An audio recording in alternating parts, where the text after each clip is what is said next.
Racing. My name is Brad Woods. I am here with Dustin Eccles.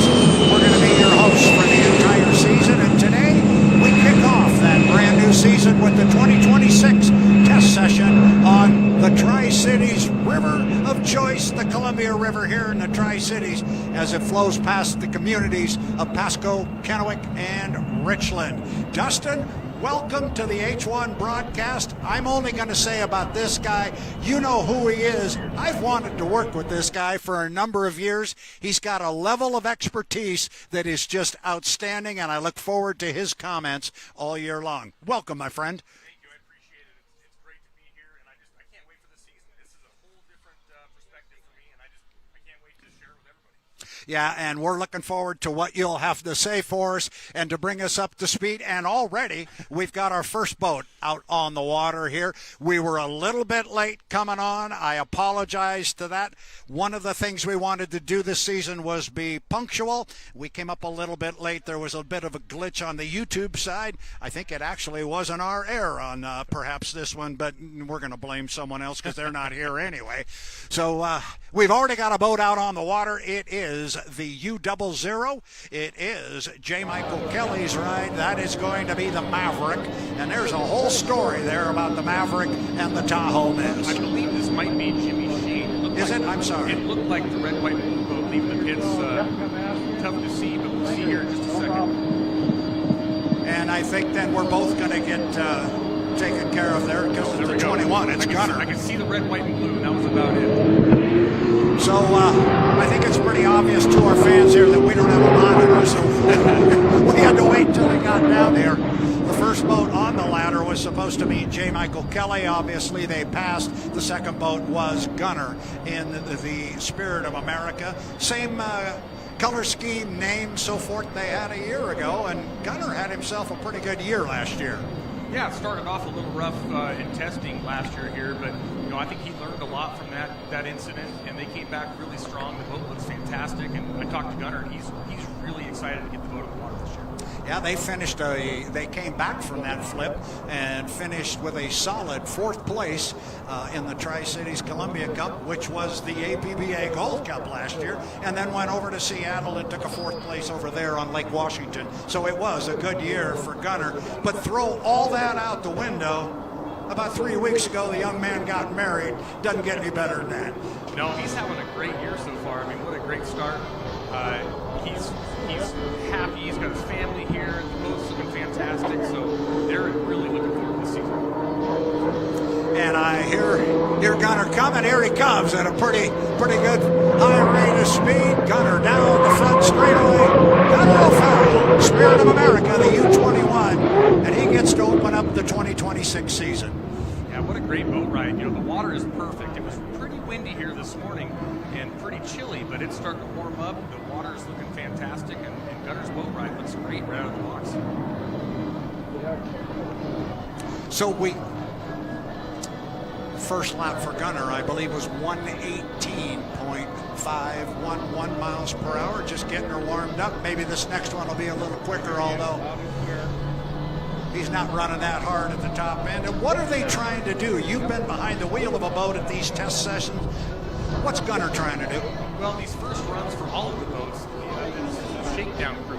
They have all the systems out of the boats in the off-season. Everything comes out, steering cables, rudders, skid fins, all the brackets. And so now, once it's all together, they just need to go out and put some time on it, make sure everything's tight and everything holds together. And then as the day goes on, they can start trying things and speed.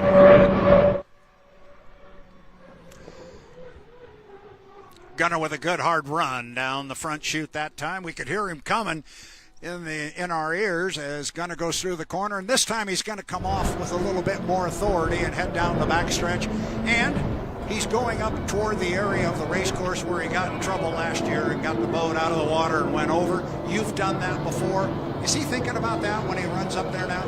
No, you learn every lap you go in these things, you learn more and more. Gunnar has more laps, and he's getting more confident. You could see it as the season progressed last year that he got more familiar with the boat. And when the boat starts to get out of shape or do something weird, he knows what to do with that canard to make it not overreact, to make it respond the way it wants to. Turn that last lap at 139 miles per hour. And I hear him coming. coming, and it sounds good, like he's got his foot buried in it again. Gunnar O'Farrell, recently married to Marina Martels.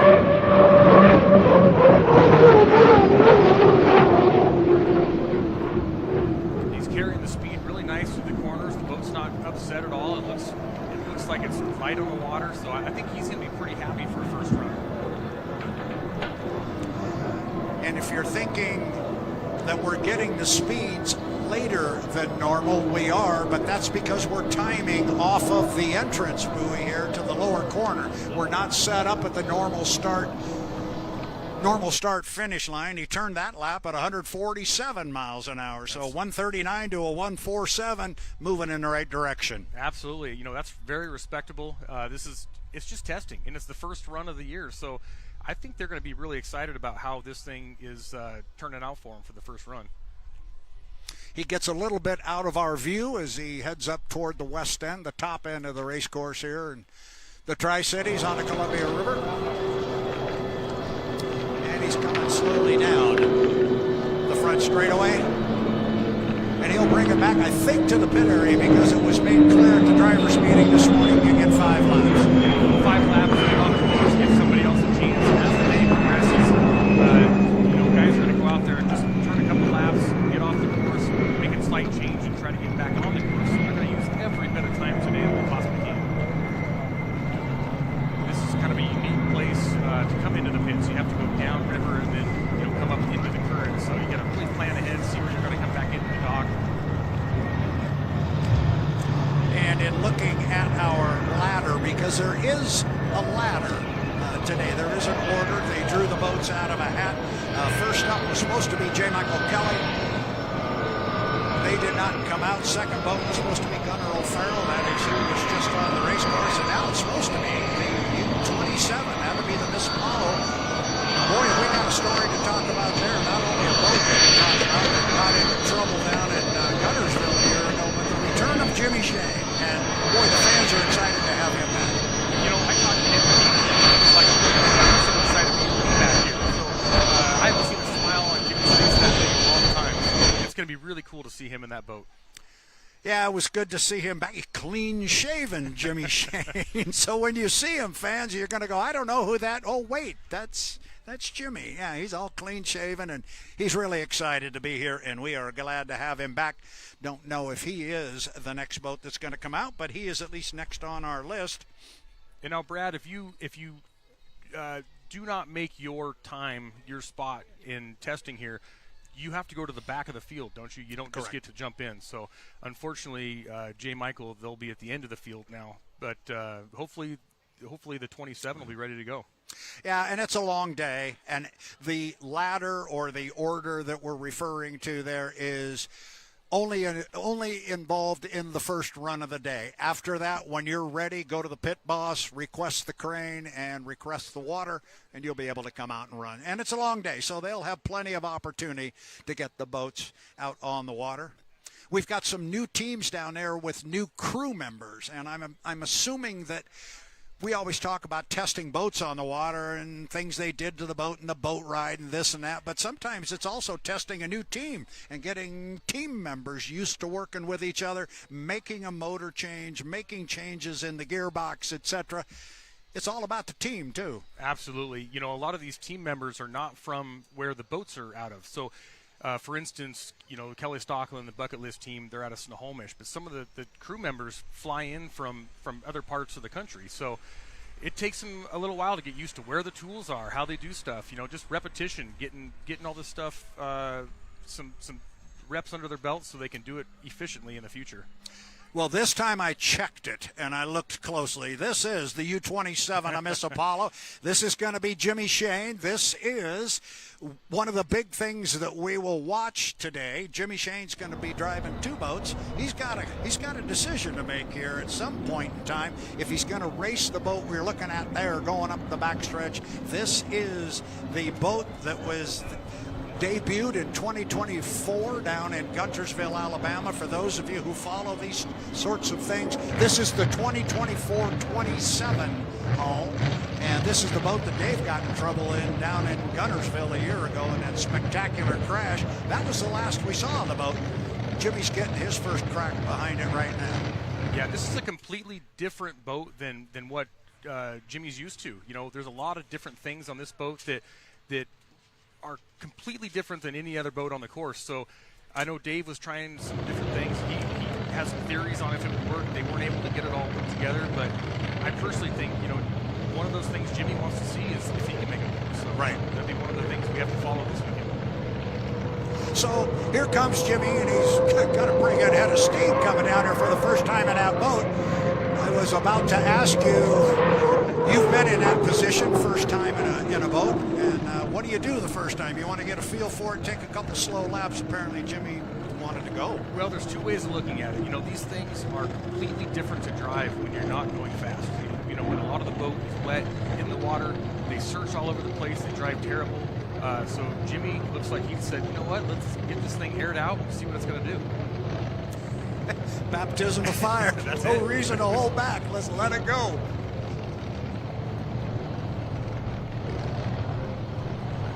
So we're losing our view of him just about the apex of the top of the turn. And later on in the day, I'm sure we will get a monitor here so we can see what our fans are seeing. But Jimmy Shane from San Antonio, Texas, works for Blue Origin down there. Beautiful boat. Absolutely gorgeous boat, right?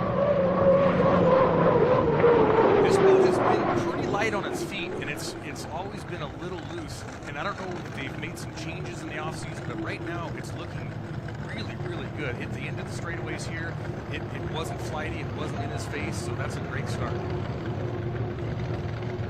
Crew chief on this particular boat is young Taylor Evans, somebody you know very, very well. He's our 2025 crew chief of the year. Talk to me a little bit about Taylor Evans. He's a good, smart kid. He's become, you know, one of my best friends, and he's one of the hardest working young crew chiefs around. And it's so nice for him to be with a great team and a great boat, and get to showcase his hard work to show us all, you know. That guy's always working on stuff. He never quits. So, Jimmy's first lap on the clock is 155. I think he's liking this. He looks pretty comfortable. It doesn't look like he took a few years off to me. Wow. That corner looked awesome. I mean, the way that from the apex to the exit, it looked like he accelerated from my vantage point. This might be a good one to watch. How about that? 157.764. Right out of the box, too. I mean, yeah. that is really saying something about the team and the hard work in the offseason and Jimmy. You know, I mean, Jimmy's a great driver. We all know that. But it takes a great team to put a boat under him to go out and do a 157 on the first round. That's pretty incredible. And forget the boat. From my way of looking at it, forget the boat. It's been a while since Jimmy's been aboard an Unlimited. I thought he'd want to go out and get his sea legs a little bit, but wow, this is impressive. You know, if we go down and talk to him in a little bit, he'll probably say, well, I was just taking it easy. Now I'm stepping up as the day goes on. Yeah. So a 155, he followed it up with a 157, and we will get that last lap we will pick up as Jimmy slows it down now as he heads on up the backstretch. Interested bystander here is Jimmy's mom is Robin's watching her son head up the backstretch there and come out and get behind the wheel of this new race boat, or at least new to him. I think we can still consider this thing a new boat. It has so few laps on it, and it showed some potential. I think it's going to be a really good boat, and this is going to be the right package to keep an eye on. There it is, 160.938. Wow, that is impressive. That is very impressive. That's very impressive. For, like you say, basically a brand new boat and a driver who hasn't driven for a number of years. And, oh, by the way, it's the first time he's ever been in this one. Yeah. What's going to happen when he learns the thing? No kidding. I'll be interested to see if the fuel flow numbers, all that stuff, because as our teams here this weekend are learning, our referees and inspectors are doing the exact same thing. So these boats are going to come back in, look at all the telemetry, make sure everything is legal, make sure you didn't overspeed anything. And this point, they're not overly worried about it. They just want to get the boat on the water. They want to get him comfortable. They want to see, you know, hey, we have a good start. How much built for years. Jimmy Shane, good to have the young man back, and I'm sure he's feeling pretty good. I would love to be down there and be a little fly around the conversation when he first steps out of the cockpit here, that first impression. And we'll be getting impressions from our drivers and our race teams as we move through the day. We will have reports from the pit area coming up. And there's our first big story to follow down there. Jimmy Shane on the return and some hot laps. The U-27 Miss Apollo. I think he'll be pretty satisfied with that run. That's a good confidence builder for him. Jimmy's a fantastic driver. He knows what he's doing out there, so he's going to be a great addition to that team. And Jimmy stepped away from the sport in 2022, and for the right reason. He stepped away to spend more time with his boys, and he did. And this does not mean he's not spending time with his boys, but he really wanted to focus on the family side of things and his kids. He did that. Boy, they're racers. There's another generation that's coming up. Something I'm going to want to be talking to you about as we go through the season, because that whole next generation coming up behind us, they're coming up quick. They are. And so, coming away from the dock now, the U00. We thought we were going to see this boat out first. We didn't. This is the Maverick. And boy, we can have a good nostalgic conversation here and wax poetic about Maverick, and then you're going to see the other boat. The Tahoe Miss is going to come out. Names from the past. They are the two boats that are going to run under the Strong Racing moniker this year. Gone is the Beacon sponsorship. So Beacon Plumbing and Beacon Electric are not on board. It's Maverick and Tahoe Miss, and the boats are painted up in those famous colors. This is kind of cool, especially for old guys like me. I remember the Tahoe Miss and the Maverick. Absolutely, yeah. Beautiful boats. I mean, Jimmy Labrie did a wonderful job painting these things. But I think the hardest thing for me is going to be the number change. You know, I'm so used to these being the 8 and the 9, and now we have the 3 and the 00. But you know, they are absolutely gorgeous, and you know they were fast last year. The number change isn't going to change that. Oh no, not at all. And yes, so the boat's going to run as the U00. It will be the Maverick, and it is the red, white, and gold. And that is the original red, white, and gold. That is the reason and how Budweiser came with the red, white, and gold color scheme, because Bernie's first boat was a former Maverick with the red, white, and gold scheme. There's not as much white on this one as there was on the Maverick back in the day, but still got that red and gold. And Mike's out there getting reacquainted to an old friend. He's got a lot of laps in that boat, and I believe he's probably has the most laps here of any driver. Active driver, so he's gonna adapt to this really quick. They did make some changes in the off season. They have some more horsepower. They've changed a lot of things. So I think Mike is going to have a better boat this year than he did in previous years, and he's definitely going to be a contender as always. Well, if he's got a better boat than he had last year, those of our fans who are watching are thinking back to San Diego last year in our final heat of the year. Man, what a doozy. And you're talking about maybe more horsepower and a little more speed. They will be playing right into the front of the pack and racing with everybody. His name is Jeff Michael Kelly. He goes by JMK, and right now he's got it hooked up and rolling as he comes down to the entrance pin here, and we'll get him on the clock and get some speeds, Dustin, but he looks good. It looks fantastic. Yeah, the boat's set up just perfect into the corner. Nice smooth arc through the corner, and he's exiting really, really fast. So I think this is going to be one of his slower times, but you can tell right now he's on it. This boat was built back in 2014 and ran initially as the U-96, the Spirit of Qatar, for Eric Elstrom.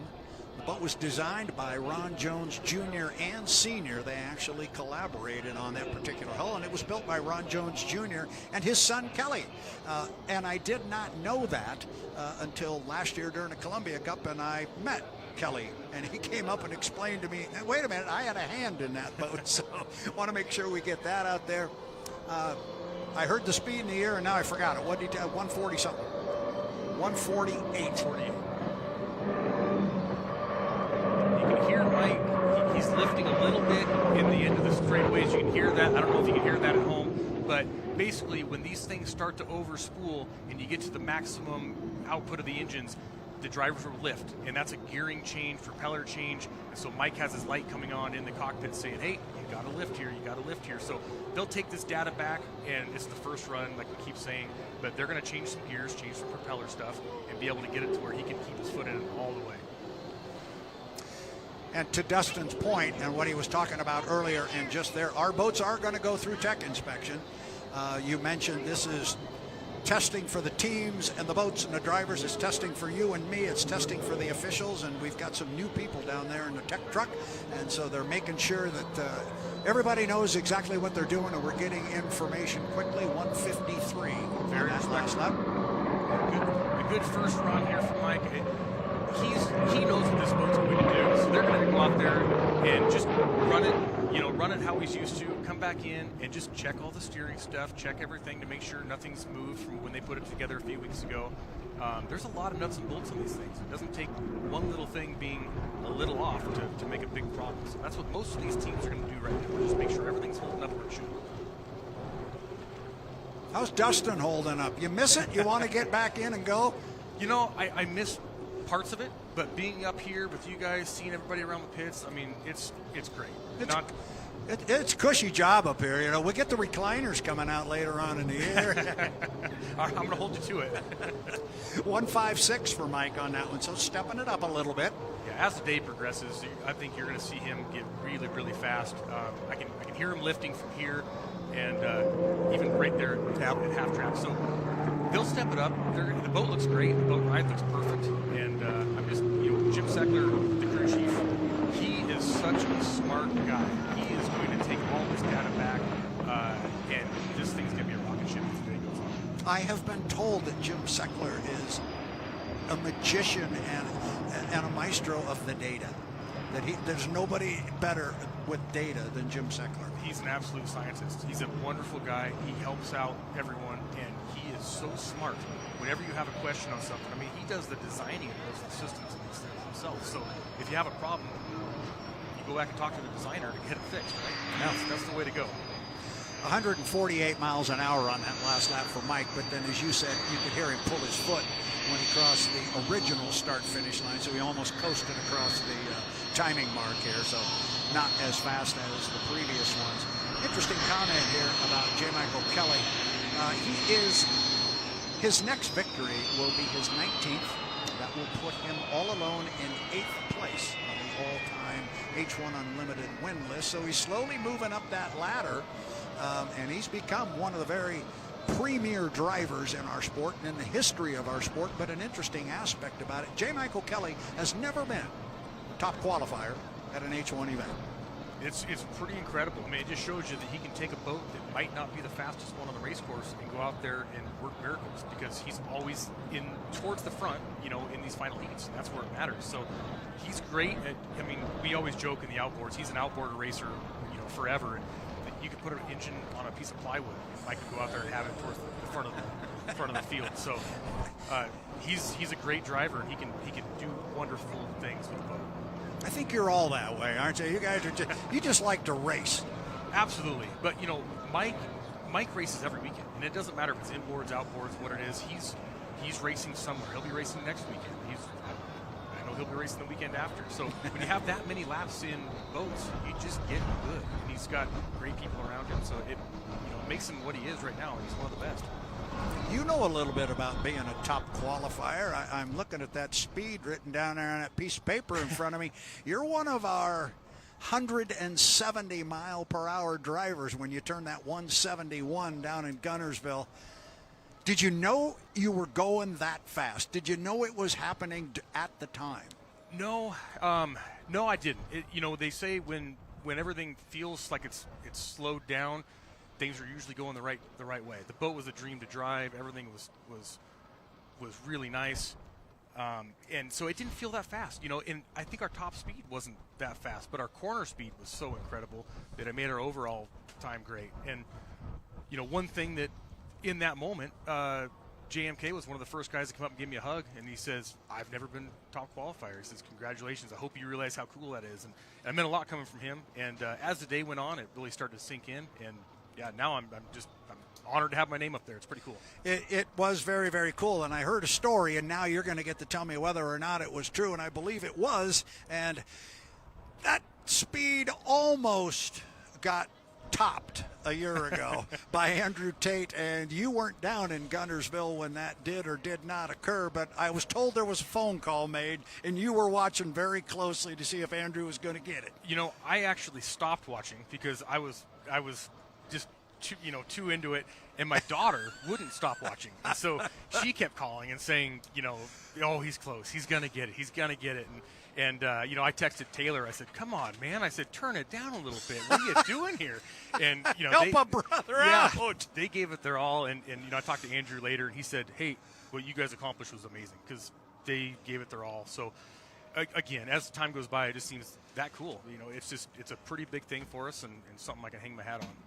Well, you absolutely can. My name is Brad Luce. He is Dustin Eccles, and you are watching the 2026 H1 Unlimited Test Session from the Tri-Cities of Washington.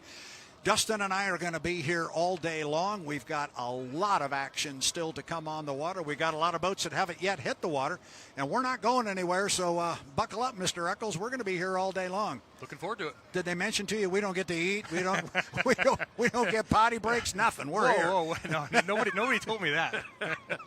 No, you're working with an old guy here, so trust me, those kind of breaks happen.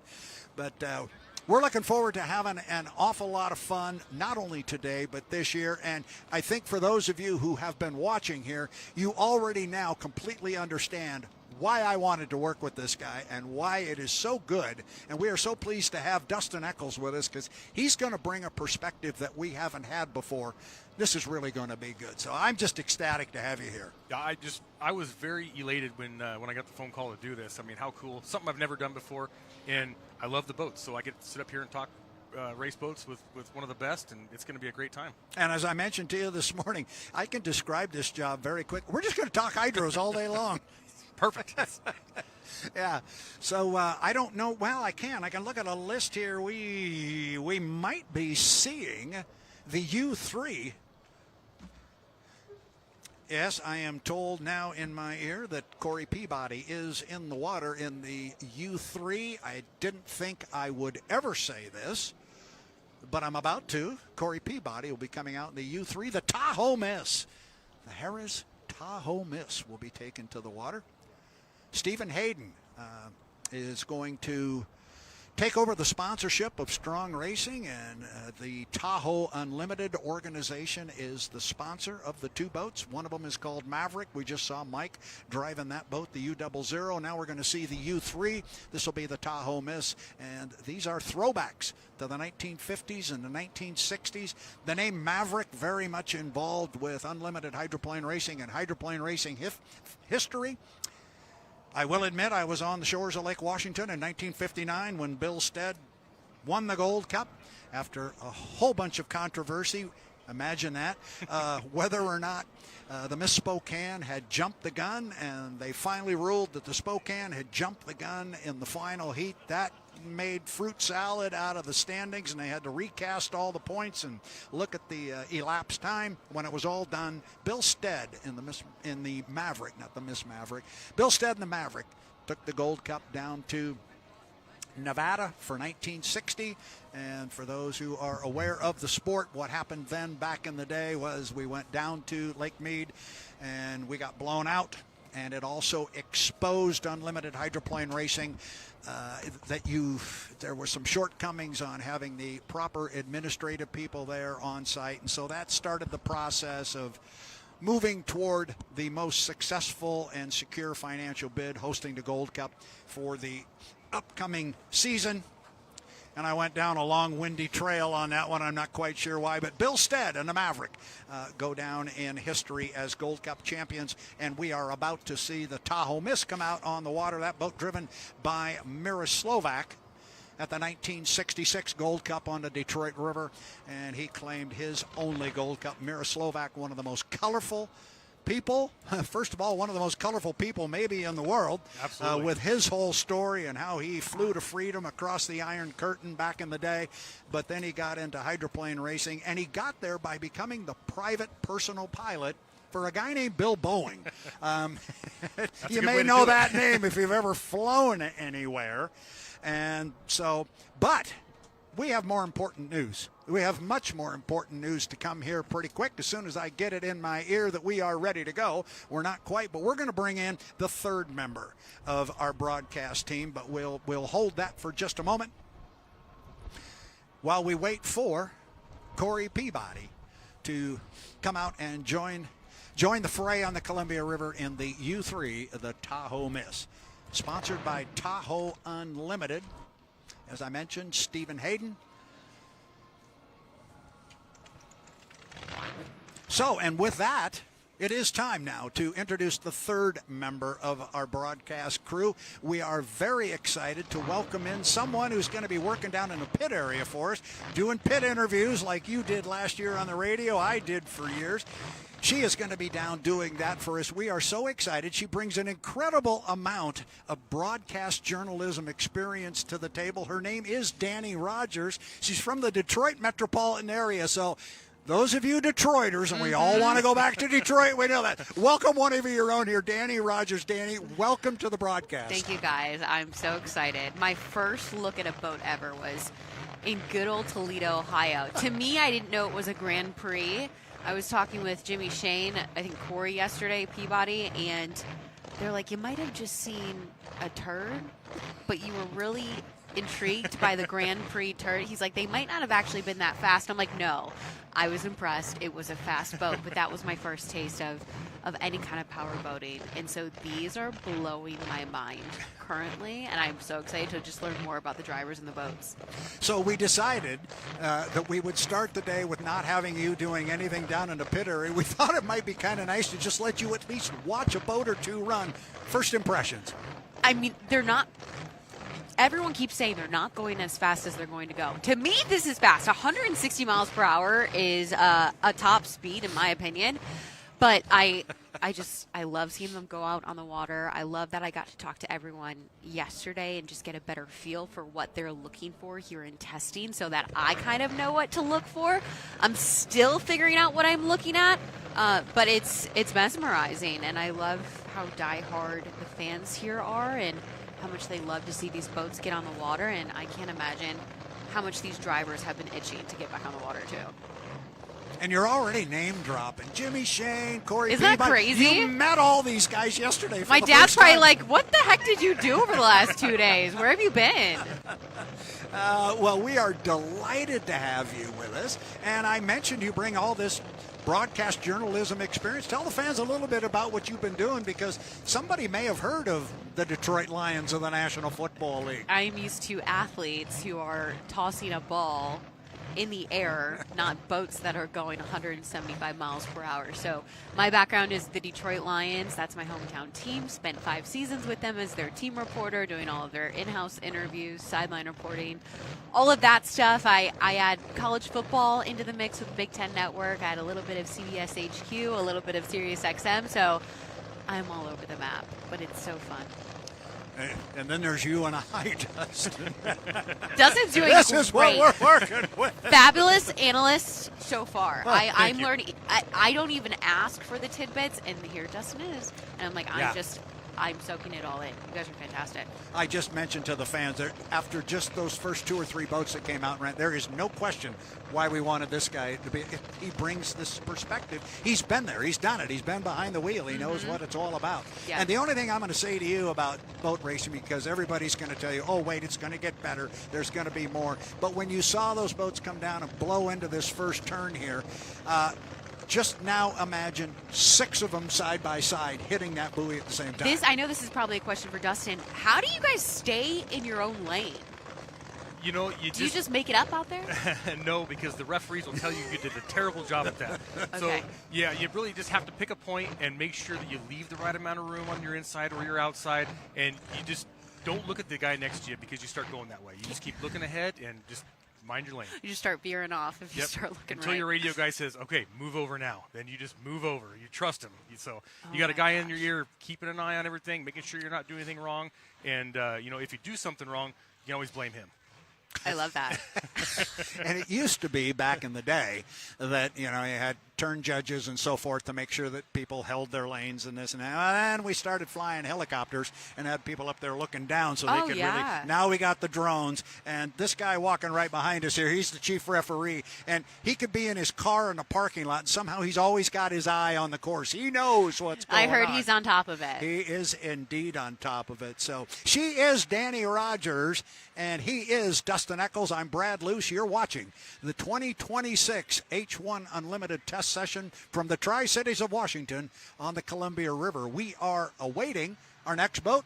The aforementioned Corey Peabody should be coming out the boat, and right on cue, here comes Corey.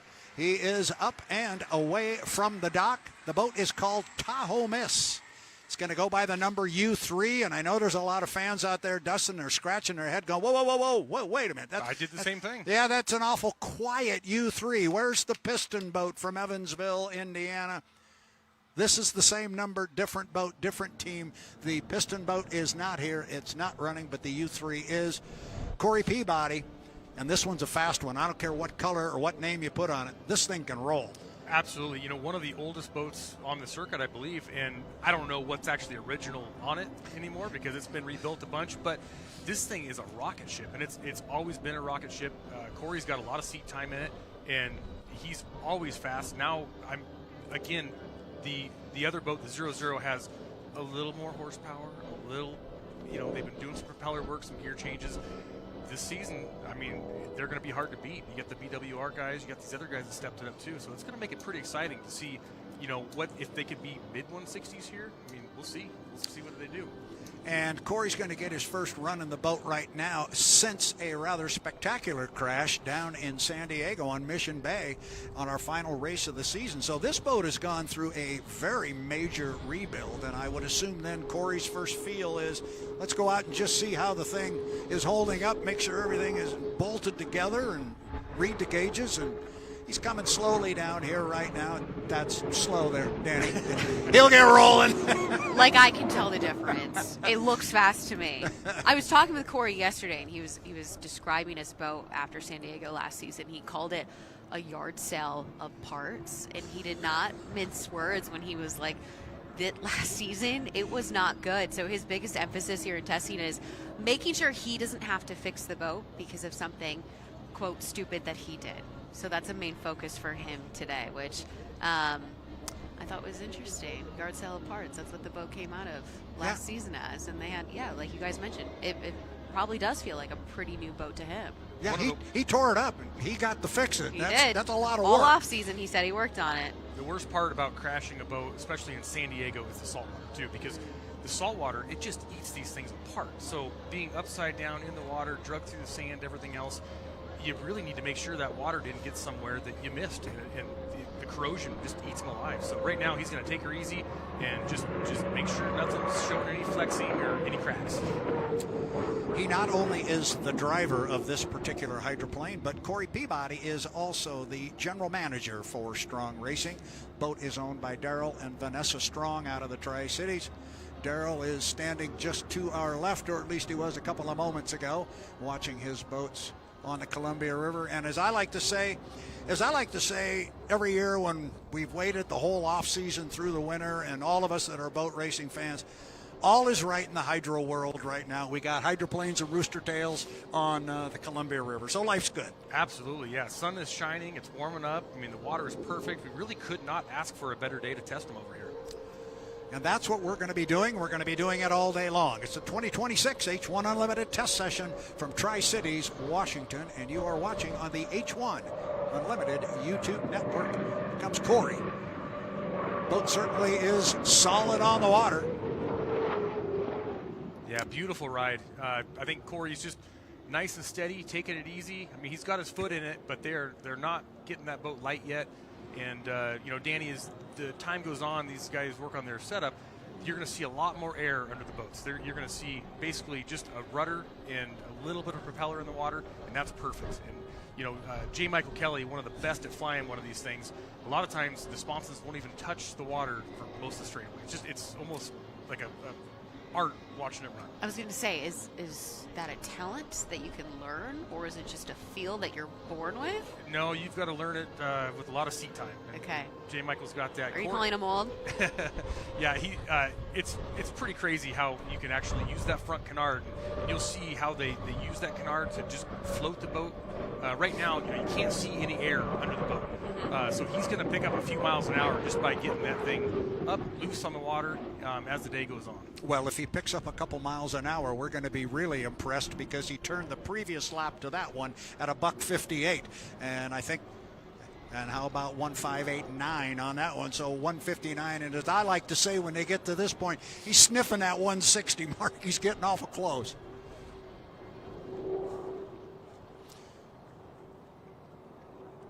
At the top end of the race course, the Tahoe Miss, Corey Peabody, and you know Corey better than I do, but I know this guy well enough to know there is one thing he does not like, and it is finishing in second place. And he had 2 years in a row where he was second in National High Points champions, and he was not happy coming up and picking up a second place trophy. There you go, Danny. You're looking a little bit under the boat there. You can see almost back to the trailing edge on those sponsons that he wants to get up and off the water. This one might be a little bit quicker. Corey Peabody in the U3, the Tahoe Miss. I'm impressed by the data truck that I hear Corey Peabody has. Apparently McLaren of NASCAR sold it to them, and that's what they use, and it's a little bit out of the norm, so I'm going to go tour that later, and I'll report back. But it's very interesting to me, just the little nuances, little advantages these teams try to get over one another. 1:58.241, so I was sure that he was going to run a little quicker. Stuck my neck out there. He chopped it off. He was a little slower. That's okay. He's doing a good job just doing what it takes to get that boat, back on the water after a big crash, and just make sure that all the systems are working. And, going back to the data you were talking about, most of these boats have telemetry on not only throttle pedal, but wing position. They can basically tell, your steering input, everything. So when they come back, talk to the driver, you say, how did it go? I don't know, pretty good. They kind of give as much feedback as you can, but you're in the moment of trying to get this thing around the course, and they say, okay, go sit down, have a water. They go back to the data truck. They look at everything and say, well, you were off the throttle too much. You're using way too much wing. You did this wrong, that wrong. And sometimes you can critique the driver with that, but also you can change the boat to get it to where it's better for the driver. So they can use that in two different ways. And that team is very, very good with their data. Again, Sector, he's just a genius with some of the stuff. He reads the potentiometers and sees what the drivers are doing. He can adjust the boat right accordingly. Dustin, I'm curious, at what point did all of that data come into play for you as a driver? I think, when the boats get bigger and bigger, in the smaller boats, you just have a little bit of data. And then as the boats get bigger and bigger, it just takes more to really see what the boat's doing, because you have so many factors, whether it's the weight of the boat, the speed, playing against you, that it's hard to tell where you're losing speed. And so when you can see that, through a corner, if a driver is making adjustments with his hands a lot and every time you get to a buoy and you're making a turn, you're scrubbing speed. And so you get a tenth of a second, and all of a sudden you're a mile an hour off the pace. You can't figure out why. But if you look at the data and say, well, you're moving the wheel every time. Maybe it's me, or maybe you need to make a skid fin change, or you need to make a change on a runner or something. So Unlimited's definitely. Grand Prix, there's still a lot of data that goes in with that. So if the boats get bigger, the telemetry gets more important. And here's a Grand Prix like we were just talking about. You can definitely hear it. Oh my gosh. Now you've gone from that Lycoming turbine engine out of the Chinook helicopter to automotive power, and this is what a lot of the fans like. They like the roar. They like this sound? They like this the is roar. how I know this is what I saw in Toledo, because this is what I heard. Oh gosh. The Unlimiteds are like silent angels floating across the water. These guys are a lot louder. When these things are racing and you get 6, 8 of them side by side, the conversations stop on the beach, because you can't have a conversation. You can't hear anything. So it's definitely a different type of racing, but it is really exciting. A shorter course, you'll see them on a different course here. The green buoys will be their turn buoys. I believe it's going to be 1 2/3 miles here. And, the This is the GP10, the Freak. Yep. Kevin Ekert and Richards Racing. And they've got a lot to learn this weekend. They've got completely new setups in both of these boats, the 17 and the 10. So they're really going to take advantage of this test time. Dustin, is the aspirations of all of these Grand Prix drivers to get to Unlimiteds? I think most of them it is, Okay. but I can't say all. I mean, just an example, my daughter races smaller boats. Her dream is to drive a Grand Prix someday. She loves the Unlimiteds, but she also sees it in so much work. It's so serious. It's a professional level. Yeah. You kind of lose some of that fun aspect of it. You know, the Grand Prix guys have a balance of the fun to competition. The Richards guys have a great time doing it, but a lot of the Grand Prix guys have driven Unlimiteds in the past, and now they've, Kevin's one of them. He's an Unlimited driver from the past, and now he's happy doing this. So it's hard to think about as a professional athlete or an athlete at the top of their sport. There's only a few rides open in the Unlimited, so it's very, very hard. The Unlimited drivers you see here are the best of the best, and they are fantastic at what they do, and it takes a lot to stay on the pinnacle.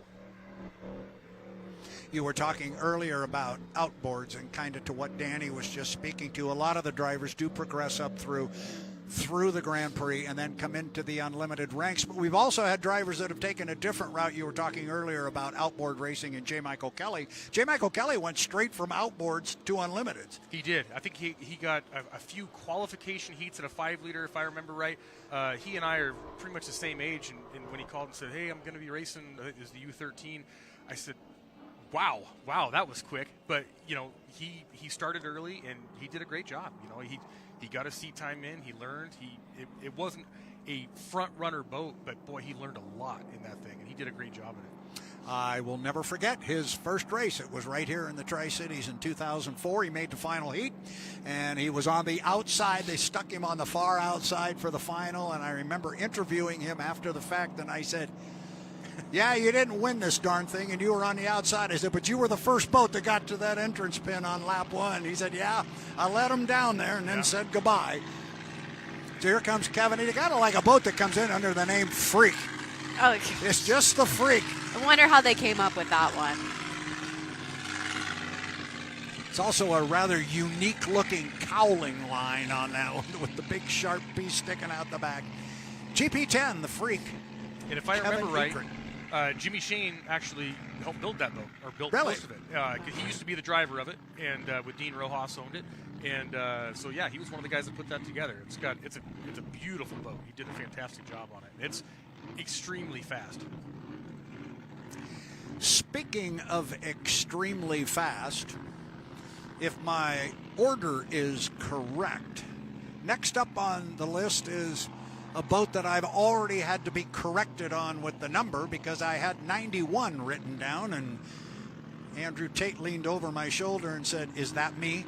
The U1 is next up on the list, and that will be BWR Racing the Black and Gold of Andrew Tate, if they are indeed the next boat out. And this boat is mighty quick. And boy, we're about to join the 21st century here, because I think we might be getting a monitor here pretty quick, and we're going to be able to talk to what you fans are actually seeing on the screen. So we're getting there.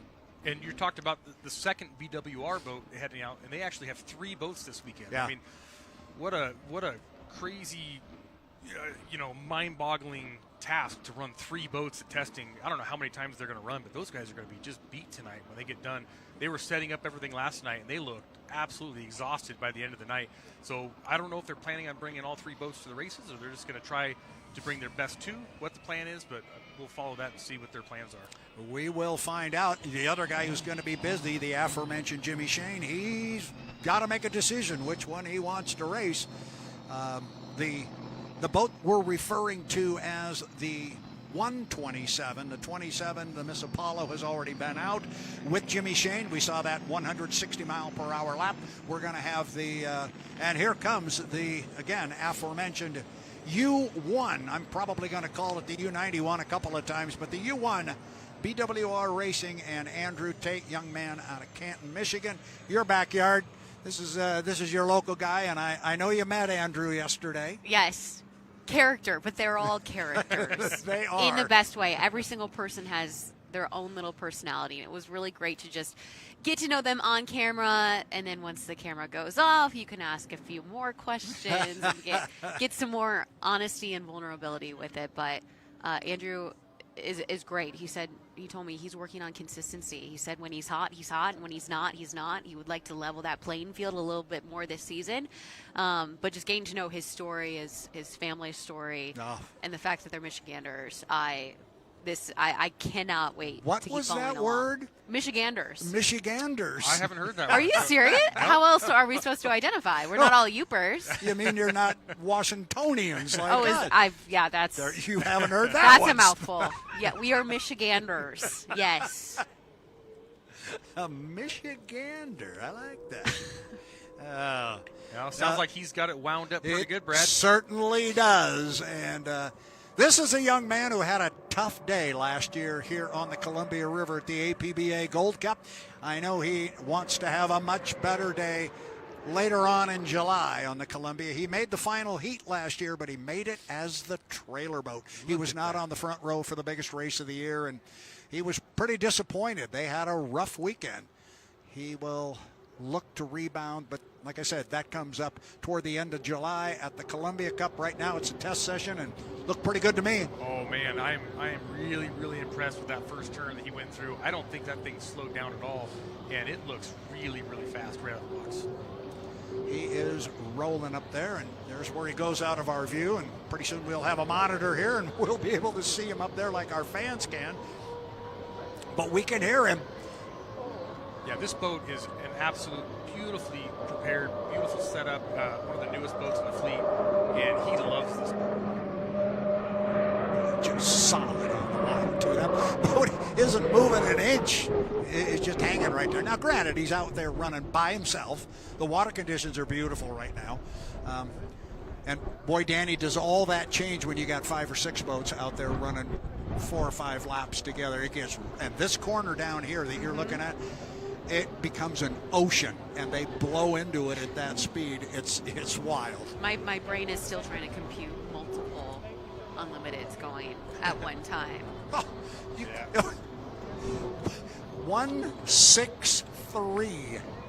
Oh, okay. And he's just getting her warmed up. Yeah, that thing. First lap of the season. That's not bad. I can almost see his arm hanging out the side, flexing his muscles as he went by. You sound like you know him well, Dustin. Oh, he's starting to get it aired out a little bit. He's getting comfortable. This is going to be a fun one to watch today. So he turns a lap at $163. What are we seeing at the top end of the straightaways here, Dustin? He's going to be probably mid 190s. I don't know if they're going to be touching that 200 range, depending on gearing, but they'll be definitely mid 190s. And for our fans that are watching, I love to make this commentary, and maybe this is a good time to do it. I mentioned it to Danny a couple of days ago, that when you go to Indianapolis 500, that's a 2.5-mile track, and they measure that 2.5 miles in the groove. So if you drive your car around that track in the groove, you travel 2.5 miles. Our 2.5 miles here is measured on the top tips of those buoys. So he's running wider than obviously the buoys because he's not hitting them, meaning we basically understate all our speeds. Absolutely. Yeah, I mean, people hear, 100. Ooh, that's easy. There he's flying the front a little bit. And you'll catch on to this, Danny. At the end of the straightaways, they're using that front canard to keep the front end of the boat down. Right. As soon as they set the skid fin, you see that wall of water come up. They change it to build lift under the boat. And so there's 3 pedals. It's a balancing act. Andrew's very, very good at getting that boat nice and light to exit the corners and accelerate down the back straight. 164.338. Very nice. Wow. That is really saying something right out of the box. Right out of the box. They launched this boat. The first time it ever hit the water was 2018 here in the Tri-Cities. They just brought it over here and tested it. They didn't race it, and they were so happy with it. However, they stuck it in the water in Seattle the following week, and they put the other hull on the bench or on the beach and ran this particular hull. Boat was running as the home stream back then. As Andrew Tate is going to head back to the pit area after what I would have successful run. And Mike Hansen, you know, what a smart, wonderful guy. He's been around hydroplane racing forever. He's updated older boats to make them more competitive. And on some of these boats where he's able to take total control and build it the way he wants to build it, I don't know that you could ask for a better boat. And I don't think Andrew would argue with that. He loves that setup. The way this thing runs through the water is just beautiful. So next up on the list is the U11, which would be the FLAV-R-PAC with Jamie Nilsen, but as the telltale sign to that is the fact that is the next boat on the ladder. However, if I look to my left, I see a whole lot of orange down there in bucket list racing, and I see Kelly Stockland with the headset on. That's a pretty good indication. I think he's going to be the next boat out on the water. A boat you know a little bit about there, Mr. Nichols. I do. Great team. I mean, they're family. So it's a little weird for me to sit here and watch somebody else ride a boat. But Dylan, fantastic guy. And I'm very excited he got the seat. And I can't wait to see him. Yeah, I am too. And I really, now, obviously I bring a different perspective than you do to this thing. You know Dylan as a racer. You also know him as an individual. I know him only as a person, but I really like this guy. He's a sharp guy. He's a great interview. He's really good for the sport. I'm one person who personally is very happy to have Dylan Runne back in H1 Unlimited racing. Now, talk to me about him in this boat. You know the boat very well. He doesn't know a thing. The furthest he's ever driven the boat is where he is right now. This is his first time ever in that cockpit. How's it going for him? He's going to learn really quick. I mean, he's driven a lot of race boats. He's been racing since he was very young, and he's going to do just fine. This is going to be a lot different boat than what he drove before, because, you know, when he drove last time, he drove the boat that Andrew was just seen in. So this is a lot different setup. It's a narrower boat. Running gear is different. I'm not saying it's not as good of a boat, but it's just going to be different than what he was used to before. Hey, gee, what's that we've got going on right in front of us here? We can actually see what our fans are looking at there, thanks to the H1 Unlimited technical crew putting things together. We're looking at the live view leaderboard up there, and we see Andrew Tate up there with that fast lap of 164.338. And the camera is on Dylan Runne. Dylan's just taking it easy, getting the feel for it. He's going to, you know, the cockpits are set up different. He's got to keep track of where all the gauges are that he's used to looking at, watching your gearbox temperatures, your oil pressure, you know, all that stuff. Just getting used to the way the cockpit is and how the boat rides. It's going to take him a few laps, and he'll get there. And talk about a guy with a tremendous pedigree. Dylan Runne, anything he has ever gotten in the cockpit to drive, he has been successful. And I like it. I asked all the drivers a couple of years ago all these random questions. You were involved in that, and I learned you love to spend. Good time for you was, I'll never forget, it's out in the backyard on the deck with family. You said that was some of the best times. Now he's starting to wind it up a little bit. But Dylan Runne's favorite hydroplane of all time, the Winston Eagle, and a day-glow orange boat, and here he is with Tennessee orange. Yep. Yes, it's that Tennessee. Tennessee orange, starting to open it up a little bit. He is. He's getting more comfortable. You can just tell right away. The first lap's very respectable. 152.019 as he goes up toward the west end. Want to remind our fans, last year in the Tri-Cities, and we watch him there go by the entrance pin up at the top end of the race course, turn 2.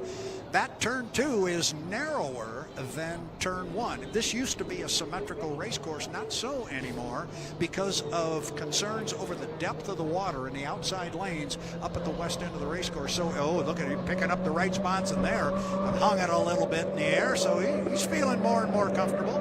Yes, he is. Yeah, this is such a fast race course that, you know, these boats get up and they like to really go fast. I'm so glad that the race committee was able to save the 2.5 mile Absolutely. course. You know, it took a lot of work, but they got it done.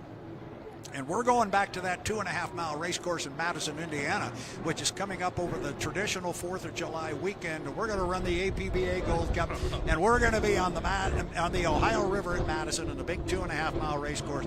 That's always a lot of fun. A lot of fun for the fans. I don't know about you driving. I was going to say, I'm excited to hear about this fun you keep talking about there. I mean, I'm scared. Madison is one of the best places ever. It is one of the most challenging courses I could ever imagine. So to sit on the beach now and look down and watch, I'm pretty excited. Yeah, what's going on up there with Dylan? He's losing power up here at the top end. Well, that lap 2 looked fantastic. I mean, a Oh, my 161, goodness. that's great. He must have either he felt something he didn't like or he saw something he didn't like. It looks like he might have shut it off. And that's what you'll do. It doesn't make any difference where you are. If you feel or see something, don't do any damage. Shut it down. Exactly. These things are making 3,000 horsepower. They're, as soon as you feel something that's not quite right, just shut it off, get it back to the pits, and let's save the parts and get it fixed. Dustin, what's an example of something he might have felt? Is it in his steering or? Usually, I mean, I'm just speculating, but usually it'll be like a vibration or something, and you have a certain vibration that everything's making the whole time, and then all of a sudden you feel something slightly different, or a noise that a whine, and all of a sudden it starts to change. You also have a lot of temperature gauges in the boat, to where if all of a sudden you start seeing a gearbox temp climb when it shouldn't, that just tells you, hey, something's going wrong, something's not happy. They'll get it dialed in, they'll get it fixed. This is the first time the boat's been in the water, and well, they took last season off, so they'll get her dialed in. Those are all the same things I call my dad to fix on my car. Actually, I feel like I could drive one of these things. I'll know exactly when it's breaking. So he has popped the lid. He will. So they will come over, and he's in a spot where we can't run another boat right now until he gets off the race course. You will probably see him get towed over toward the shoreline, and they'll get him outside the race course and bring him down the shoreline, and then we can open the course back up. We've got a black flag on the race course right to our right.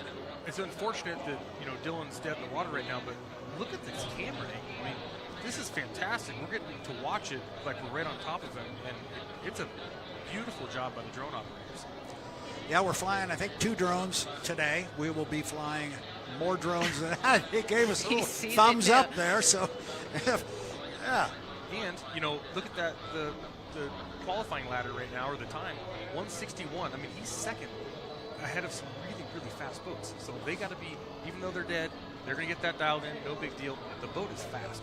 So that's got to be exciting for them. The boat is fast. You look at my cheat sheets on this particular boat, and I think it's on the front page somewhere. That statement is there. It says the boat's really fast. And the reason it's really fast is because this guy ran a 171 in that boat. That's all I've heard. I've seen pictures. I've seen graphics of it. I've been handed a poster with you on it, Dustin, and I'm going to keep it forever. Yeah, we joked the night before when we were going home from testing, and we all said in the rental car, I think somebody will run a 170 tomorrow, and none of us said us. We just put our heads down and worked, and we figured it would probably be Corey because he was really fast at the time, and that boat just is really fast, and so that's what it really surprised us. I'm going to change my prediction there because of where he has drifted. They're going to drag him down the center of the race course so we can get a green flag and get another boat out on the water. I believe our next boat is Grand Prix, and I think we're going to have the GP10 come back out on the water. And I think I heard this morning you're going to be my source on this one, Mr. Eccles. Are we going to have Josh Culver, I think? Is he going to come out in the 10? I think he's going to be in the 17, and I think it's going to be a little later. I think he is going to get some seat time. I did know the 17. That's right. Yeah, and I think it might be Austin starting the day, but Josh is going to get some seat time. They might put Josh in right away, but yeah, they just redid the entire ignition system, fuel system on this boat. They have a lot of stuff to try today. So the Grand Prix engines are usually mechanical fuel injection, and a lot of the guys are starting to swap over to electronic. Well, boats are a really hard thing on electronics, so they've got a lot of things they're going to try out. So you're watching the 2026 H1 Unlimited Racing Season Kickoff event. It's the traditional test session for H1 Unlimiteds on the Columbia River in the Tri-Cities of Washington. That is Pasco, Kennewick, and Richland. Yesterday, if we'd have tried to run, we wouldn't have been able to. It was tough in town here. Yesterday, there were whitecaps on the river, and there was no way we could have put boats out there and run. We got up this morning. The breeze was a little bit stiff up at my place. I'm looking at the flag on top of the Blue Bridge, and it's hanging out there pretty straight, but the water conditions down here at water level are very, very good. He is Dustin Eccles off to my right. This is Danny Rogers, and we're about to throw Danny Rogers out of here. I was going to say, I want to go figure out what's wrong with Dylan's boat. Well, you're not going to have to. Well, is Kelly still there? No, he probably headed back down. So that'll be, I guess, the first story. Yeah, that you I'll get go to track it down for you guys. Go down. So are you ready to go down there? Yeah. All right. I'm so ready. Jump right in the middle of it. So she is Danny Rogers, and she's going to be our pit reporter. We're delighted to have you. Go down there and have some fun. Get in trouble. I mean, don't tell me twice. All right, get out of here. Danny Rogers, ladies and gentlemen, going to be handling the pit duties for us, and Dustin and I get to sit up here in the cushy chair, but you've been down there on the dock. I've been on the dock. She's got the best job on the planet. Absolutely. It's so much fun. Oh, my goodness. You know, we've got just tons of things that we can talk about here, and maybe as we have Dylan in the... And I'm going to rethink what I said. I was trying to predict. I'm not off to a good start so far this year. He's got the longest toe ever ahead of him. He broke down the longest part of the pit area here. So. And now they're going to drag him over to the beach and bring him down that way. But one of the big things we need to talk about and get into, and we will be all season long, is this new race format that H1 Unlimited has adopted for the 2026 season. And I want to talk about it with you. I want to try and explain it to the fans, and I want to get your input on it. I want to know what you think. But I was involved in the discussions. Being on the board of directors for H1, we had many conversations about it. And the way we approached it was, I think we knew we needed to make a change. We needed to try something different. But the only way we know how to do that is to be successful with a change like that. The first thing you got to do is figure out what it is you're trying to fix. What's broken? So at the end of the day, or at the end of the season, you can say, okay, we needed to do this. We did it. We were successful with this. Maybe we need to tweak that. So we set about first trying to define what it was we wanted to fix. What's wrong? And one of the problems we had was we felt for the new fans, and this is the end game, of course, in anything we do, is to attract more fans. And I'm a diehard fan. You're a diehard fan. I've always said to anybody, I am not the target audience. They've already hooked me. I was watching boats in the 50s. They've already got me. We need to bring in a younger generation of fans and continue to grow this sport. So we needed to make our sport a little bit easier to understand. And part of the problems we had there was the Fight for Lanes format. People didn't understand what was going on there. You did. I did.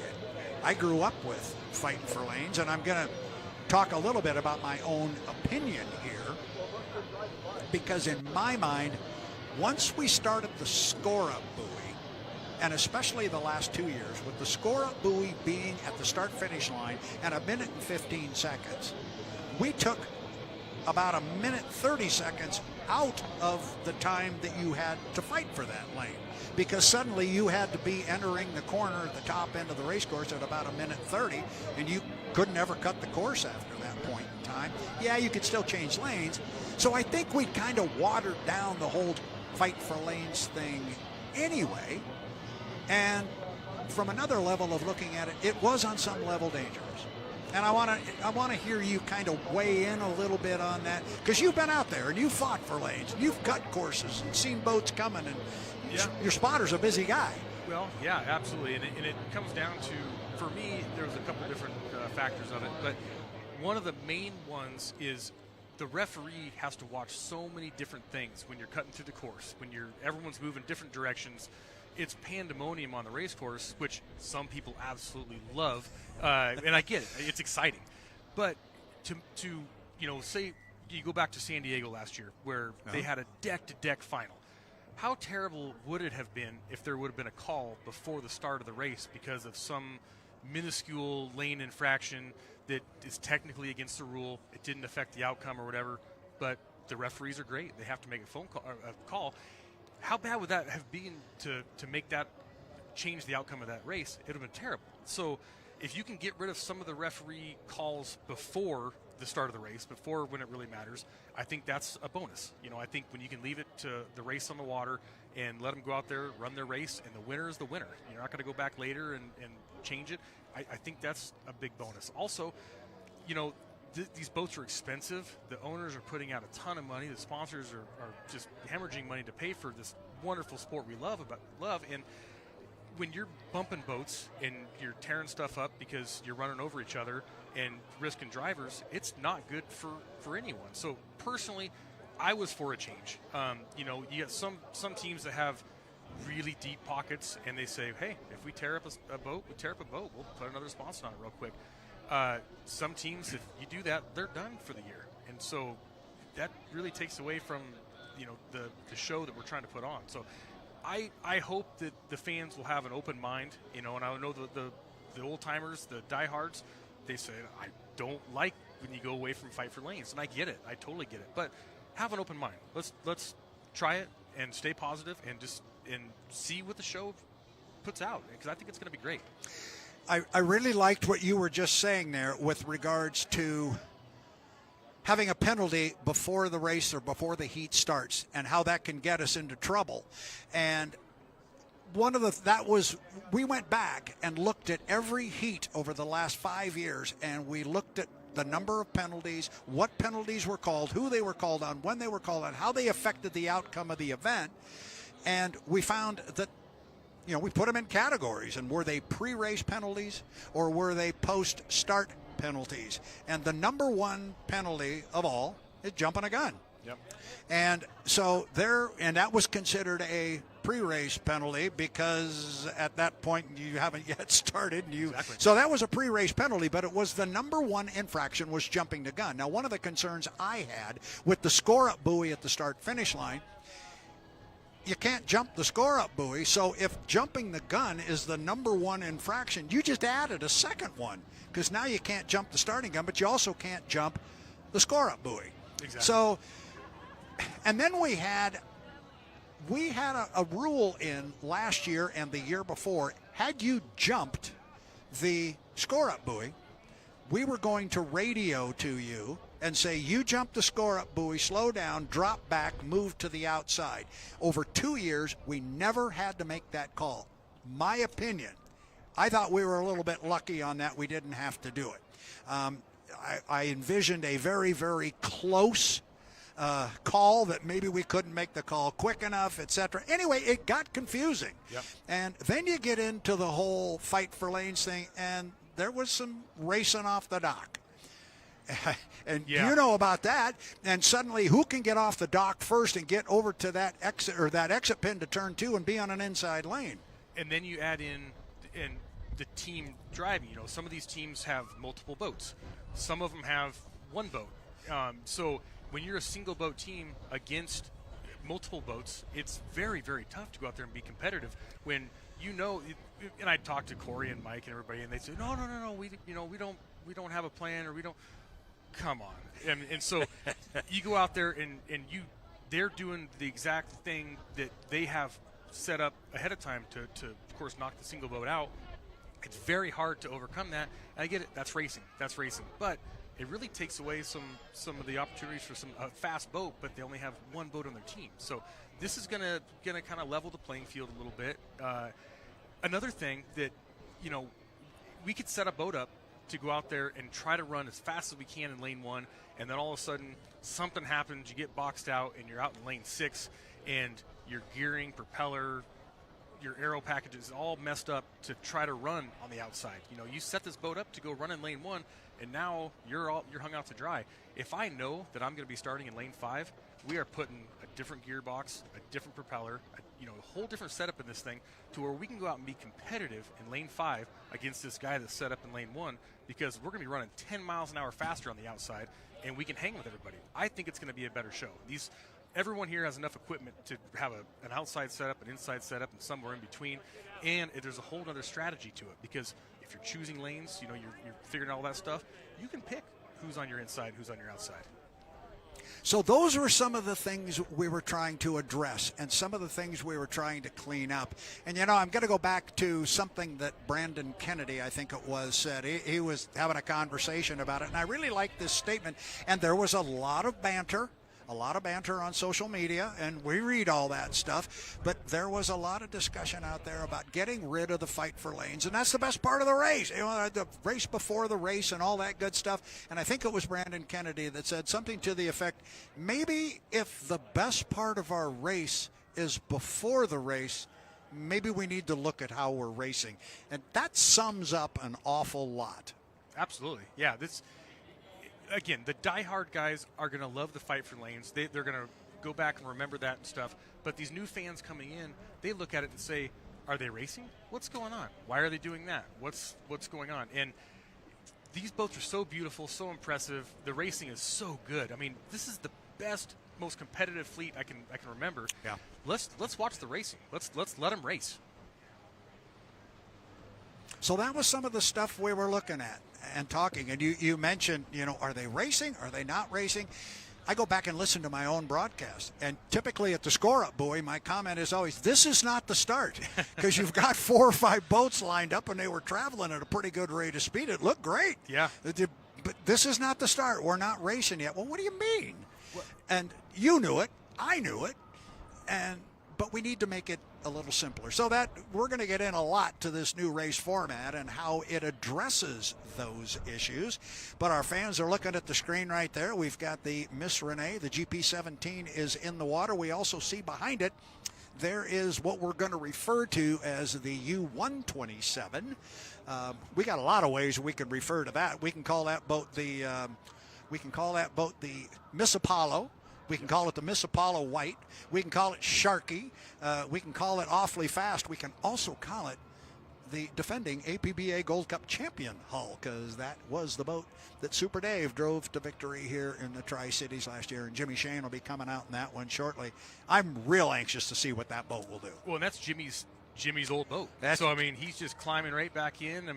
Dusting off the cobwebs, and away he goes. He was so successful in that thing, and he did such a wonderful job in it that, this should be where his comfort zone is. I was talking to him this morning, and I said, got to be like climbing into, putting on an old pair of gloves or a comfy pair of shoes. Exactly. He's got to feel right at home in that one. So I think what we're going to do here while our Grand Prix and H1 Unlimited hydroplane get ready to come out on the water, I think, Dustin, you and I are going to step away for just a moment. We'll be back. Don't go away, fans. We're going to come back with more action here on the Columbia River. It is the 2027. What year is this? It's the 27 that's getting ready to come out on the water. 2026, you didn't miss a whole year, fans. The 2026 H1 Unlimited Test Session from the Tri-Cities of Washington. Brad Luce, along with Dustin Eccles, Danny Rogers, is on her way down to the pit area. We'll be back shortly after a very quick break. Don't go away. Clear. You doing okay? Yeah. You are doing awesome. It's okay? All right. Oh, no, not okay. I appreciate it. You are. It's beautiful. It is absolutely.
Hello, race fans, and welcome back to the Tri-Cities of Washington, the Columbia River. Dustin Eccles along with Brad Luce watching our opening event of the 2026 season, and you are riding along with Jimmy Shane on a boat that we were talking about before we went to break. It's got to be like putting on an old comfortable pair of shoes here for Jimmy Shane in this one. This is a boat he knows well. He's got a lot of time in this thing. He's went really, really fast in it. So I'll be curious to talk to him later and see how he compares this to the 27 and, see what his feelings are. Yeah, this is what we refer to as the 2007-06 hull that Jimmy's driving, and he's got 5 APBA Gold Cups to his name, and 4 of them sitting in this particular hull. I'm of the opinion, just guessing without knowing anything, but kind of I'm just assuming he would pick this one. But there's a lot of people here, and I think you're on the more of the opinion he may choose the other boat, but that's why we're here to test it. I'm to the opinion that Jimmy has done it in this boat. He's done about all he can do. The other boat is pretty unproven. We've seen flashes of brilliance out of it, and Dave did a great job with it, but it hasn't been a winner. And so Jimmy likes a challenge, and he's a very smart guy. So I personally think he's going to go with the other boat. We're going to find out at some point, and probably not today. I'm sure they'll go home and talk about it and think about it, but right now he is on the clock in the boat they love to call Sharky, the 07-06 hull. Steve David drove this boat for so many years. Yeah, the boat ride looks great right now. I mean, Jimmy just starting out fast again. Put his foot to the floor, and you can tell he feels comfortable in it. Going into the corners hot, and we'll see what he can get for a lap time here. This particular hull, Dustin, has 26 career victories.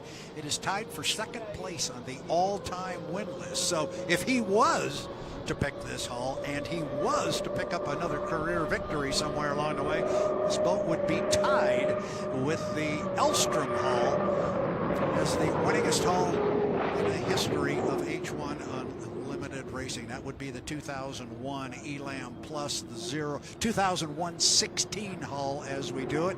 And I'm looking at that screen, and I know so are you, and look at that right out of the box, a 162. Wow, I'm impressed. And one thing when we talk about this is the boat that used to be, a lot of times those boats are rebuilt to the point where there's not much left of the original boat. But this one, as far as I know, most of it is the original boat. They have had some accidents with it. It has been rebuilt a few times, but nothing catastrophic. So it's just a great boat. Well, he's getting a great boat ride. First lap on the clock, 162.3. He's coming down. He'll finish the second lap when he goes past the entrance buoy. Our H1 Unlimited scores and timers are just 2 hours left. Those of you that have been here to the Tri-Cities and been at this race course, look at that, 163. He's knocking on Andrew's door there saying, I'm right here. Absolutely, and he's consistent. I mean, look at those times. They're very consistent. He's doing a great job, just keeping it about the same. And they'll turn it up. I know I spoke with some of the crew during the break, and with the other boat, the 27, they were a little off in their fuel, a little off in the setup, and they learned a lot, so they're going to keep stepping it up as the day goes on. Coming off the top end of the race course, slides it out to about lane 2. Perfect. He will come down here looking very, very strong. Jimmy Shane driving the Miss Apollo White, if you will. This is the old Sharky hull. We've got another lap in the books. And a little bit of wind here, basically blowing across the course from the front straightaway onto the back straightaway. So not really affecting him coming down the front straightaway like it usually does here during the race time. Knocked it up just a touch, 1/10 of a mile per hour right there. I started to say, for those of you that have been to the Columbia River, I want to just finish that thought. If you know where the pit area is and the big blue Neil F. Lampson pit sign, if you know where that sign is, that's where Dustin and I are. That's our vantage point here. We are actually right underneath that particular sign. And watching, as are you, on the monitor here. Third lap, 163.129. he had a great turn there on the buoy line, shortest way around the course. See if he carries it through the turn to get a good time. He does. And again, we're timing off the entrance buoy to the lower corner, not the normal start-finish line. He has pulled his foot 163.961. He's right there. He is right there.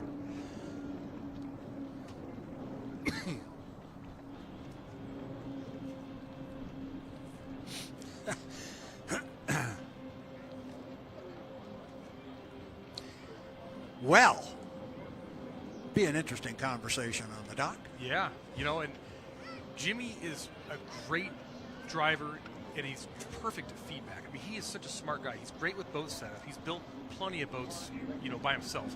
And he can come back and say, I think we need to change this. I think we need to update this or do this.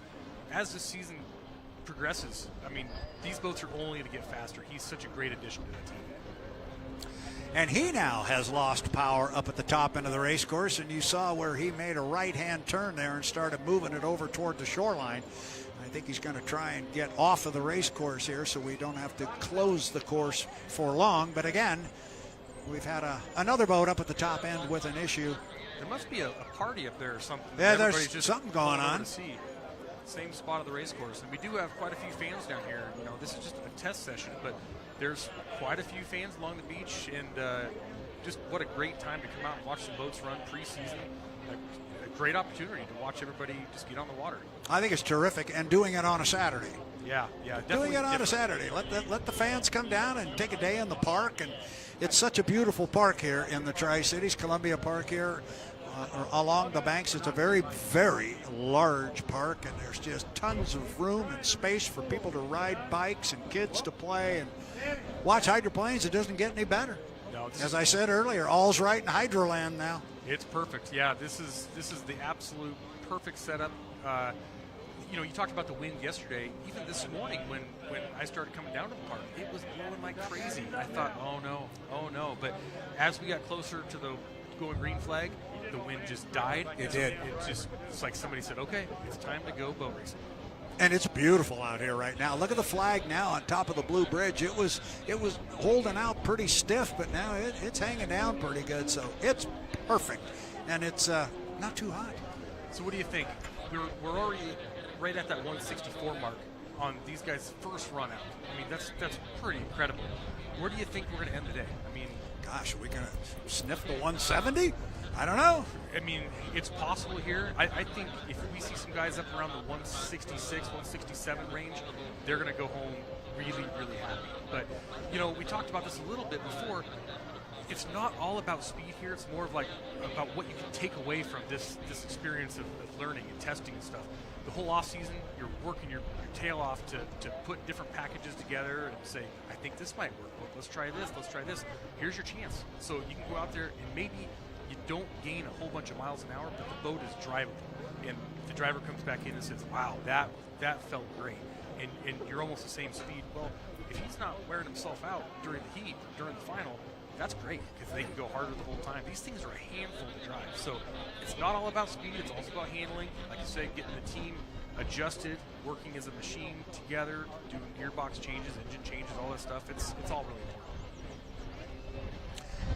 So on my list, we have made it through the draw that we were given this morning. So now it becomes round robin, and if you're ready to go, call for the crane, get clearance to be on the water, and you can come out and run. So we will see who comes out next. We had every boat answer the bell with the exception of the 11. We did not get the FLAV-R-PAC and Jamie Nilsen, but they're here. They're ready to go. They had a great day yesterday meeting with their sponsor, FLAV-R-PAC, their new corporate headquarters over on the other side of the river in Pasco. I happened to drive by that building and saw the boat there yesterday, and they were really excited. One of the best spots to watch. I mean, it's just a great spot across the river, and that team is one of the hardest working groups that I know of, and they will have the boat on the water today. Scott and Shannon, they're such great people. They're going to learn a lot. Their team's been around a long time. They got a few new faces on there, so it's great to see them with a sponsor that came back again. Yep. FLAV-R-PAC.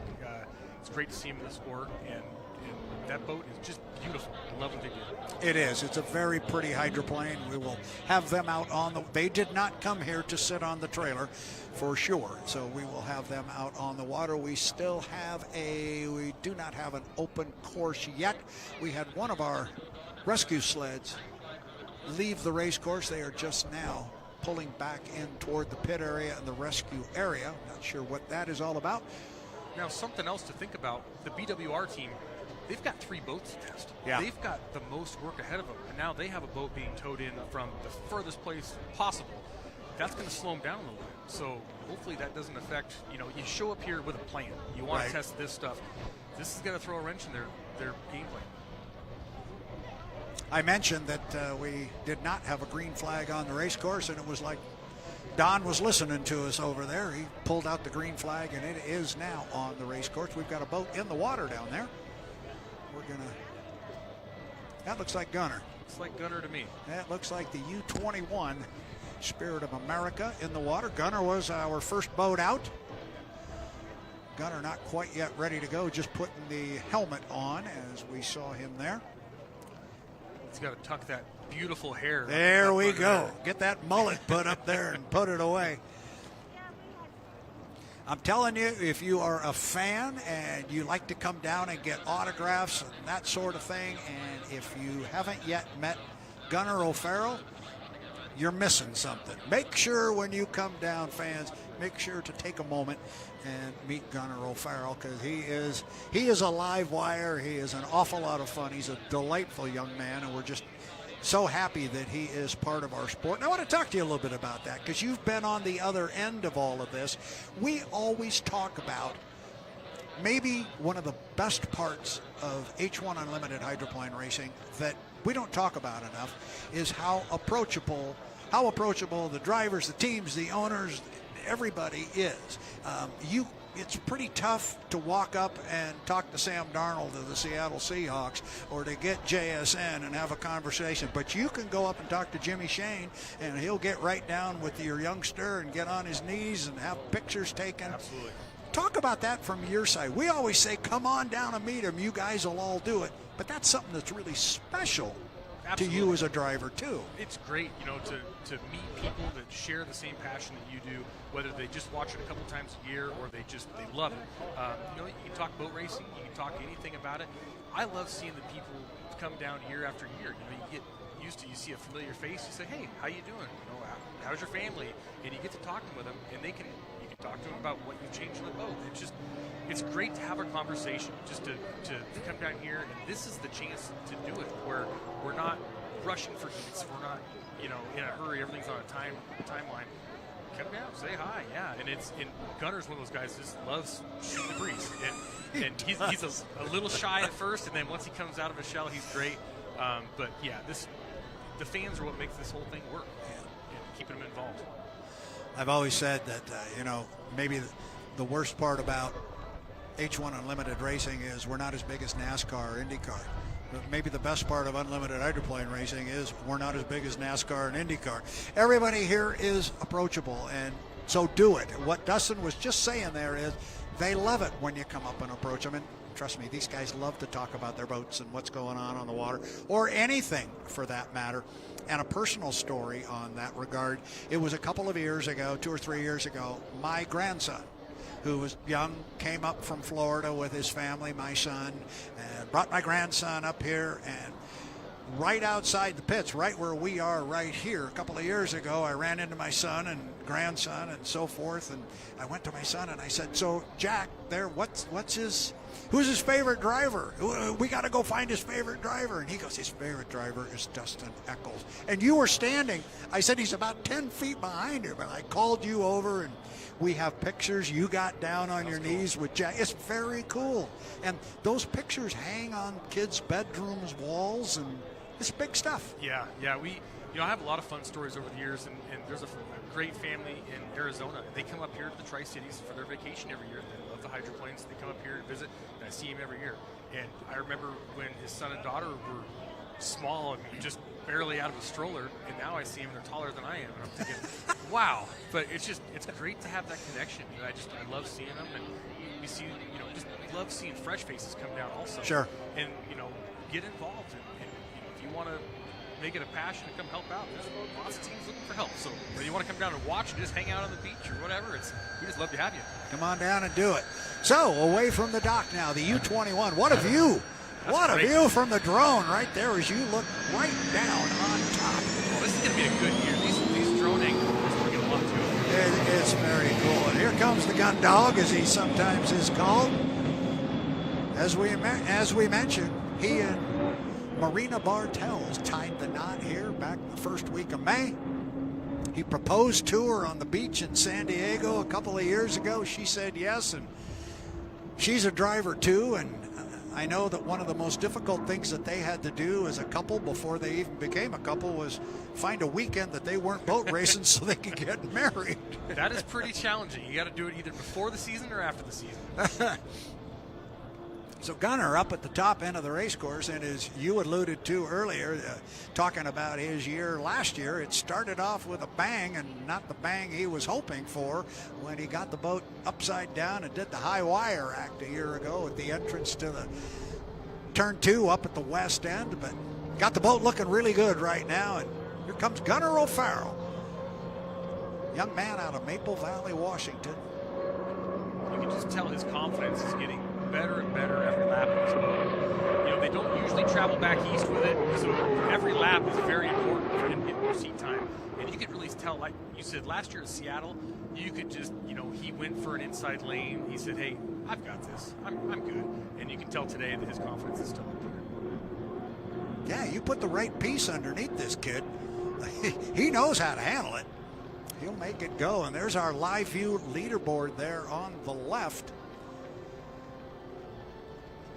You'll see Gunnar was out. He was the first boat on the water today, had a quick lap of 147. He's down at the bottom. I expect they'll start inching that up a little bit. He'll take that first step and get it up over 150. Yeah, still a really new boat. Not a lot of laps in this thing, and he doesn't have a ton of seat time in it. So every time he goes out, he's getting faster. That's what you want to do. Yeah, he's definitely been improving. This is going to be the completion of his first lap on the clock. It's really good. Nice and stable.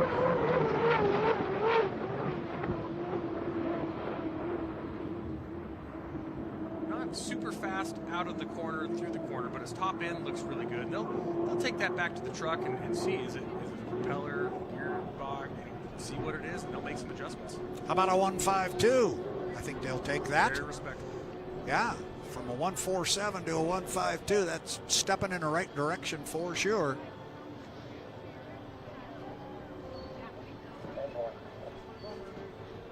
You talked about Jimmy Shane and how he went dead in the water or shut the boat off almost as far away from the pit area as possible. He's still not back. He's about to come down here in front of us. They're going to tow him, but he's having a good time waving to the fans and people getting reacquainted with Jimmy. He is. He's always smiling. Just, one of the best personalities on the sport, on the circuit. He's great. Love to see his family here, his parents, Stu and Robin, Alfred and Grace, Marilyn.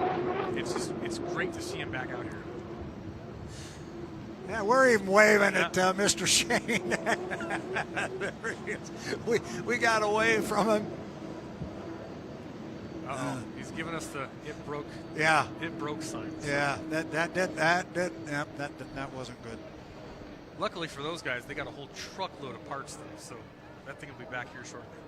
And a pretty good sized machine shop right across the street. Some of the most talented people ever in the sport, so yeah, they'll be just fine. Second lap at 151, so we stepped the other way on the second lap. Looks like he's out of it a little bit right now, maybe just getting the feel for it. Yep, he's not coming hard this time. He's being smart. They don't have a ton of equipment. See, why run out there and run the guts out of it when you're not learning anything? Apparently, they saw what they wanted to see. They're going to come back in, make a change. I'm glad to see him go back out there this quick because a lot of times it's hard to turn a boat around this quick. And so the fact that they went back back in, made some changes, right back out of the water. Gunnar's being smart. He's using the time wisely. And right now he's. Oh, look at this. He brought it down, nice slow front straightaway. Now he's kind of getting on it a little bit, seeing how the acceleration works. Testing in the truest sense of the word. Exactly. We're not qualifying. A lot of these turbines do not like to go slow. So going from half throttle to full throttle, they can get really unhappy. And from the beach, you'll hear the popping, the pop, pop, pop, right. And it's compressor stall. And so they're going to go out there and they're going to change their setups and their fuel to see what it takes to not have that happen. Gets real unhappy. The motor get mad at you there? Is that where we're going? It gets extremely mad. It might just sound like a little pop from here on the beach, but it's a violent explosion in the boat. Really? Oh, so you hear it pretty loud back there. Yeah, we had one in Alabama a couple years ago. It actually split the case in half, like a bomb Really? going off. And they said, what happened? And I told them on the radio, it made a whoosh. And our engine builder said, what do you mean it made a whoosh? And then he looked in the cowling and he says, oh, that would make a whoosh. It looked like a can opener. He's doing the same thing again.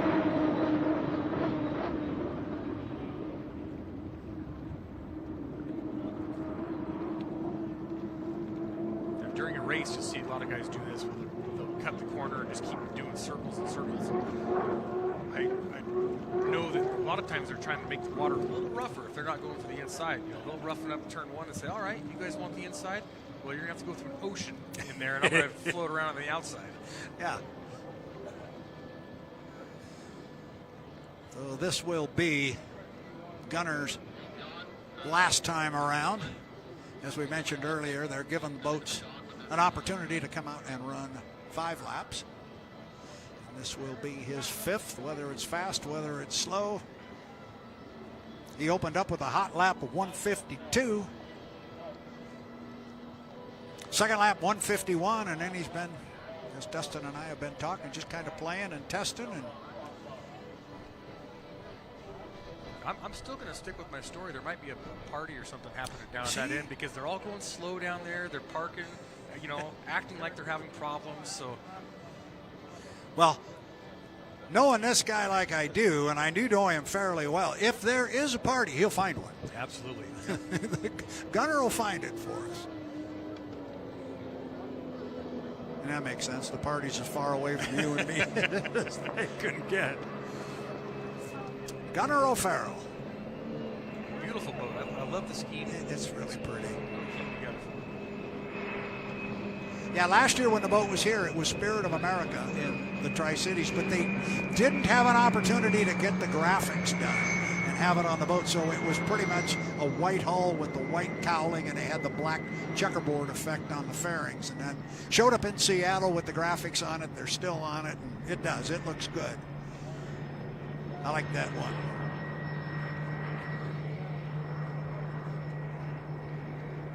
I think this weekend there's a few different classes testing. All the Unlimiteds are really trying to get on the water a lot, but some of the downtime, I think they're going to run some 2.5 liter modifieds, some Grand Prix. I think there's a couple of vintage imports here, so kind of a wide range of different boats running today.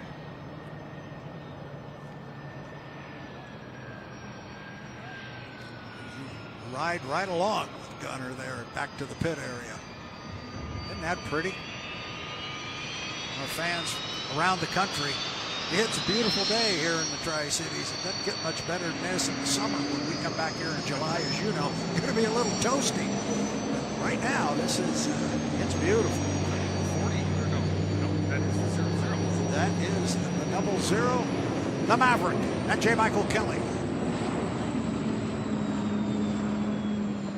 Boy, where the sun is right now, when they come out of the pit area and we get that first look, it's a little tough. It is very tough. Yeah, a lot of the deck lines are the same. They have the deck traps, small deck traps, and they look very similar.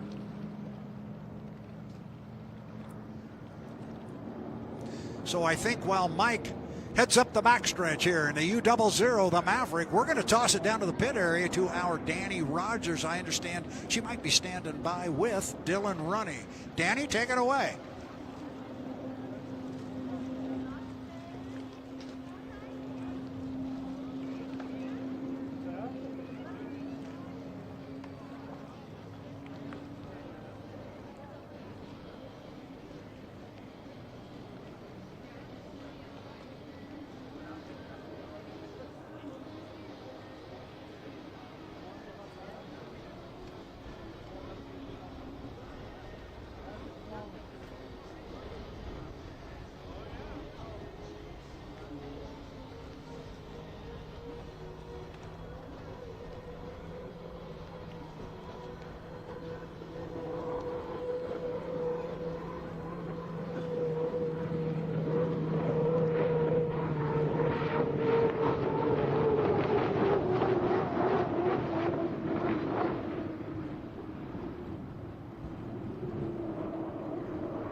Back here on our little broadcast position. Unfortunately, we didn't get to hear the audio of Danny's interview there with Dylan Runne. We are working out a bug on that as Mike is flying the 00 down the front straightaway.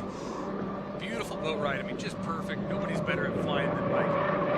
And we're going to come back with that interview of Dylan Runne. We'll get the audio hooked up so we can hear what he had to say about his run. And, of course, we all want to know what happened and feelings on the boat and all that good stuff. So we will get it. This is the first time we have tried live interviews on the dock in the Tri-Cities, and we're going to make it work. That one didn't work. We didn't get the audio, but the video was crystal clear. And it's spring training for all of us, so we're going to get it dialed in and be better moving forward. And I think we're going to sign a pact of secrecy here. Nobody's going to tell Danny Rogers that her first interview was a silent movie, but it was a good one. And here comes Mike, and boy, look at that. You're looking right underneath a 3-point hydroplane, and 3-point hydroplane, that's the definition right there. It's a perfect boat ride. Doesn't get any better. J. Michael Kelly driving a U00, the Maverick. Both finished second in national high points last year with 5,211 points. Mike likes this boat. You heard Dustin talking earlier. They've got more horsepower this year. They do. Adam Bradfold came on board. He's helping them out with their engine program now, and he is dedicated. He's, as far as I'm concerned, best engine guy in the sport, and he's working his tail off, doing everything he can to get him a little bit more. And when I talked to him, he just had a sneaky smile on his face, so I know it. Really? There you go. Oh, yeah. There's Mike picking up that right sponson. And you're right, there are some occasions where he'll pick that thing up and just hang it all the way down the front straightaway. 158 on lap number 2.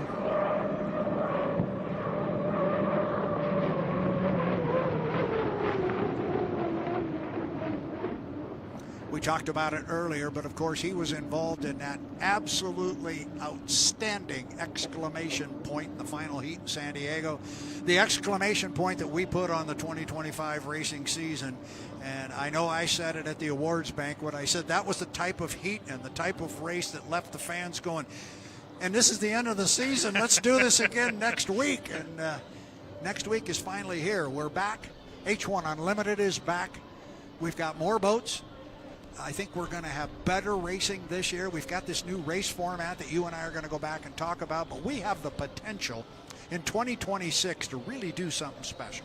Absolutely, yeah. We are set up for a fantastic season. I mean, the competition, we say it every year, it's good competition, and it always is, but this year is just fantastic. And we just had great news that was made public yesterday or the day before that our good friends in Madison, Indiana, and the U6, they're going to be bringing their boat out west. We'll have them in Tri-Cities in Seattle, which means if everything goes according to Hoyle, we should have at least a 9-boat field here. Still is a shot maybe at 10. So things are looking up. Things are looking great. And what we've seen today, you know, these teams are coming out fast, first time out. I mean, we're early in the day, and I'm blown away at how well it's running. And if this is a sign of how the season's going to go, we're looking pretty good. It's going to be fun. You and I are going to have a ball. It's Brad Luce and Dustin Eccles, Danny Rogers down in the pit area, getting ready for the 2026 racing season. But right now it is the H1 Unlimited annual test session. Got it on a Saturday afternoon going here in the Tri-Cities. And you'll notice, you know, Mike took his whole 5 laps that they went out there, they ran that good hard one, you know, another half, 3/4 of another hard lap, but they want to get back to the pit area. They want to look at the data, look at the pit.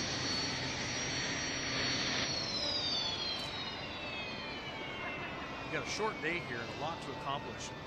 You know, you can make a whiteboard with every different combination you want to try and different things, different directions you want to go, and the only way to do that is to be efficient. Get the boat turned around quick. Don't waste any time. You know, once you've already went your hot laps out there, you're not going to learn anything by just keep putting more time on the equipment. So get it back in, get this thing turned around, and make another change. You saw a couple of boats dockside down there. We are going to have a couple of the smaller boats that are going to come out and take to the river now that they're going to have an opportunity. One of them you saw from the air there, a vintage boat, which Dustin alluded to. Going to have the Ombre out on the race course. Great looking vintage boat from back in the day.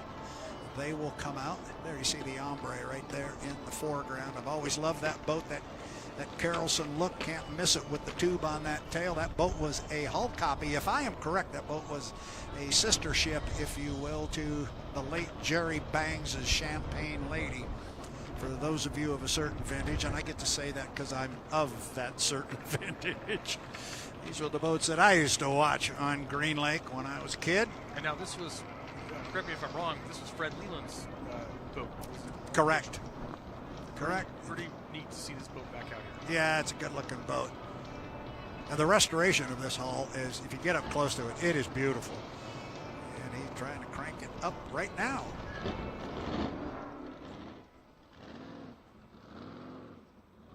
Love to see the old vintage boats out here, and hopefully we'll see some vintage unlimiteds on the circuit later on in the season. Oh, we're going to when we go here, and here in Seattle for sure. We'll have vintage unlimiteds on the water. This being the F class of inboard racing, that's a fully modified V8 engine, an old style of the old NASCAR engines, and they would run really, really quick. This was a fun class to watch back in the day.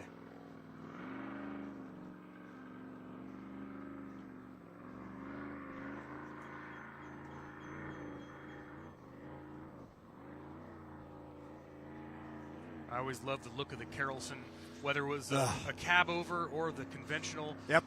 Just absolutely gorgeous boats. I was very lucky with my dad one time to get to go flying RC airplanes with Ed Carlson before he passed away, and what an absolute thrill! Really wonderful man. I mean, so smart, talented, and just a pleasure to be around. And he built some wonderful boats. Oh boy, did he ever! Some of the biggest names in the history of the sport with, the. And I'm being told in my ear we'll put that little discussion about some of the great Carlson Unlimiteds on hold, because I'm told Danny Rogers is up again, and this time with J. Michael Kelly. So let's throw it down to Danny. Take it away. Yesterday, you told me you're basically driving with a new motor this season. How did it feel out there in those warm-ups? It feels really good. It's good to get back out there and do some shakedown laps, and the nice thing is everything's gone really well. A couple of simple little changes as far as like tightening up the steering and but boat ride and everything else feels good. The engine feels strong. New motor. Look at the data. Hopefully, keep on turning up the wick and just gain a little bit more. But all in all, it's pretty happy with it right now. You also told me there's a little bit of nerves when you're coming into testing. So what was your mindset when you got out there? Yeah, everything. Like all the hardware came off the boat this off season, so it's like, did we get it on right? They did. They're professionals when it comes to that stuff. So it's that, you just want the boat ran so well last year in San Diego, and so you start messing with doing that kind of stuff. It gets you a little bit worried, and but no, it handles good. It's same boat, different colors, different name, different number. Super exciting. Just really happy with it right now. What's the number one thing you want to see when you get back out onto the water here soon? Just really collect data. The boat ride's good. Just pick up a few more miles an hour, and really just we want to try some things. Things that you normally wouldn't do. So that's kind of I'm excited about. Just we're trying things, and it's either going to go really slow or we might find something. But if you're not trying, you're not trying to make it go faster. Anything you can divulge in terms of what you might want to try? Gears, propellers. Like the first run, we were able to come back and turn up the fuel a little bit more because it was down on fuel. So, just kind of creep up on a lot of that stuff. But, we're not really dialed in for here. We're trying to get geared up for the Gold Cup and stuff like that, and just make sure that the boat's working the way it's supposed to. Engine's good, gearbox, all that stuff. We're trying some stuff, and but I like that kind of stuff. I like trying things that normally wouldn't work. Fantastic. fantastic. Good luck. We appreciate you. Thank you. Thank you. How about that, Dustin Eccles? We got our first interview there where everything worked as it was supposed to. That is the first time that's been done here in the Tri-Cities, a live interview. So I'm giving a public shout out here to the H1 Unlimited live stream technical crew and to Danny Rogers doing a great job. That's a big step in the right direction. And throw all that out the window. Interesting to hear what Mike had to say. And exactly what you've been talking about. Well, what are you going to try and do? And it's not about going faster. Collect data. They're aiming at that Gold Cup coming up in the 4th of July weekend in Indiana. Absolutely. That's the most challenging race course on the circuit. And to have that, the first race of the season, the Gold Cup, it really piles on. And that's going to be a very important race and exciting to watch. I'm really glad that I get to sit up here with you and watch from this vantage point this whole thing unfold, because there's going to be a lot of nerves and a lot of people working their tails off to get out front. It's H1 Unlimited's test session to kick off the 2026 hydroplane racing season. I'm Brad Luce along with Dustin Eccles, and we're having a ball here on a beautiful day. We've had a lot of activity on the water with a whole lot more still to come. So don't go away. We're not going away. We're going to stick here. We got lots to talk about. We're going to get back into this new race format because we talked about kind of some of the reasons why they wanted to look at making a change, they being the H1 Unlimited Board of Directors. We talked about that. Now we're going to talk a little bit about some of the changes that were made. But before we step to that, how the changes were made or how the decisions were made. New changes, new rules, new ideas can come from a variety of sources, and one of the big places they can come from is the H1 Unlimited Competition Committee, which is made up of crew chiefs and drivers and members of teams, etc., and they can come up with ideas. They put the verbiage around them. They send it up to the board of directors where it gets discussed and voted on, and it's probably more akin to a bill becoming a law. Then it goes back to the Senate floor for rediscussion and rewriting, and this is no different. But we started looking at, what it was we wanted to fix and how we wanted to make it better, and everything centered around as you were alluding to earlier, the fight for lanes versus some sort of an assigned lane format. And I don't like the word assigned, right, because they aren't assigned. They are chosen in our new format. But you're assigned that lane once you choose it. It's more of an earned lane. Very good. Yeah. Very good. An earned lane format, if you will. And then you had the concern, and it's a legitimate concern, I think. The shortest way around the race course here is on an inside lane. And there's a concern about putting the fastest boat in the inside lane. Are you going to have a parade? And a lot of discussion about that. So the other thing that we wanted to do, we wanted to try and tie the whole weekend together. We wanted to tie qualifying, all the individual heat racing and the preliminaries and the final heat, tie it together all in one package and reward consistency to a team. And what you're going to see with this new race format is if you get a DNF somewhere, it's really going to put you behind the 8-ball. Or if you get a penalty, which is even worse, well, a DNF, you don't get any points. But if you get a penalty and lose all your points or get DSQ'd and come out of a heat with a goose egg, that's going to put you behind the 8-ball. Absolutely. Yeah, you got to have different strategy going into this race format. It's going to be, you want to go the long haul. You got to make sure you can get through the weekend, gather every bit of points, and in my opinion, that's going to make for a better race day because you're seeing guys that are going to be smart. They're going to race with their heads. They're not going to go out there and try to do something stupid in the first or second heat and take themselves or another boat out, early. You got to make it through the weekend, and that's what is important. And then you kind of touched on it a little bit. Qualifying is so important, and as a fan, you come to the race site, you want to see these boats go out there and just run hard and see how beautiful they are. Make qualifying worth something. And so now you're going to see these guys go out there and say, you know what? We need to step it up. We need to run this boat hard. And you're going to see guys pushing it as hard as they possibly can on the ragged edge all the time in qualifying because that's where you're starting your weekend off, is to start there and build a platform to build on. So. And it always was important because you got points for qualifying. But once you got those points for qualifying, all right, that's done. you still got those points, right? And, that was important. But now the qualifying establishes your position. It establishes and dictates the heat you're going to run in. So let's talk about the format. We've been talking about reasons whys and the wherefores and so forth, but let's start with it. So we are going to go qualifying like we have before with one major change. That is going to be, and it was Jonathan Abbott, our chief referee, it was his idea to take our first qualification session and our second qualification session and split them apart and try and get maybe an hour between them, because qualifying is so important now, as we will explain. He wanted to have an hour in there for teams to get ready and make changes so they could come out and run better. And I thought it was a great idea. Let's put an hour in the middle, and then everybody might be more anxious to come out a second time. Absolutely. Yeah, that's a fantastic idea. So that was Jonathan's. So our boats are going to qualify as they have before with this change in the two sessions. The points have changed a little bit. You're not going to get 400, or you're not going to get the 180, 70, 60. There was talk of perhaps putting heat points on qualifying, but they've come up with a different point structure, starting with the top qualifiers going to get 200 points, and then I think it drops down to 180, 160, 140, and on down from there. So when we get done qualifying, I'm going to do my best to explain this, and then you're going to jump in and say, Brad, I think I can say it better for you, and that's fine. So you take, let's say we got 8 boats.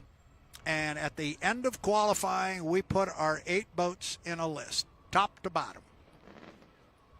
1, 2, 3, 4, 5, 6, 7, 8. Our first heat is going to feature the number 1 boat in qualifying, the 3rd fastest boat in qualifying, the 5th fastest, and the 7th. So 1, 3, 5, 7, that'll be heat 1A. 2, 4, 6, 8, that's 1B. And they're going to go out and race for the same points we've run before, 400, 300, 225, etc. 1, 3, 5, 7, 2, 4, 6, 8. Now, here's where it gets fun and really different. The boats are going to choose which lane they will race in based on how many points they have accumulated during the weekend. Well, when you get to the first set of heats, the only points they have accumulated were the qualifying points. Correct. So the boat with the most points is going to be your top qualifier, and they are going to be in that first heat.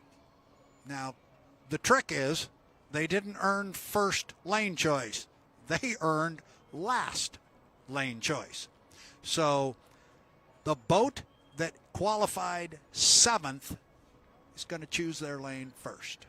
And then the boat that qualified 5th will take second choice, and on down from there. The top qualifier will choose last. So boats in 1A are going to be 1, 3, 5, 7. Boat number 7 will choose their lane before they go out. They will choose their lane. They get the first choice. Then number 5 boat gets second. Maybe that sounds a little confusing, but that's how we're going to do it. And we're going to call it an inversion. Yep. You're the top qualifier, you choose last. And then we do the same thing in Heat 1B. I couldn't have said it better. Yeah, that's a perfect explanation, and it really adds to the strategy. I mean, that's going to really, it's going to open up a whole other door of things that teams can think about not only who they're racing against in those heat races during qualifying and moving forward. So I think it's going to be pretty exciting. So we do that in Heat 1A. We do the same thing in Heat 1B, except now boat number 8 in 1B, because they're the slower qualifier in that second section. They choose first, and and the boat that qualified second fastest, which is now the fastest qualifier in 1B, they choose last. So you're thinking then what will happen is your first fastest qualifier in 1A and the second fastest qualifier in 1B, you're thinking they're probably going to be on the outside. They're going to get shoved to the outside, which the hope there is that should make for some really good racing. And if anybody was here in the Tri-Cities a year ago and saw some of the racing and Andrew Tate trying to run down some of these guys because he got pushed to the outside, it was spectacular stuff. Absolutely. I mean, fantastic race, deck to deck, and there was not a person on the beach sitting down. No. Everybody was on their feet. It was really good stuff. So then what we do after 1A and 1B, we total up the points again. And then we do the same thing.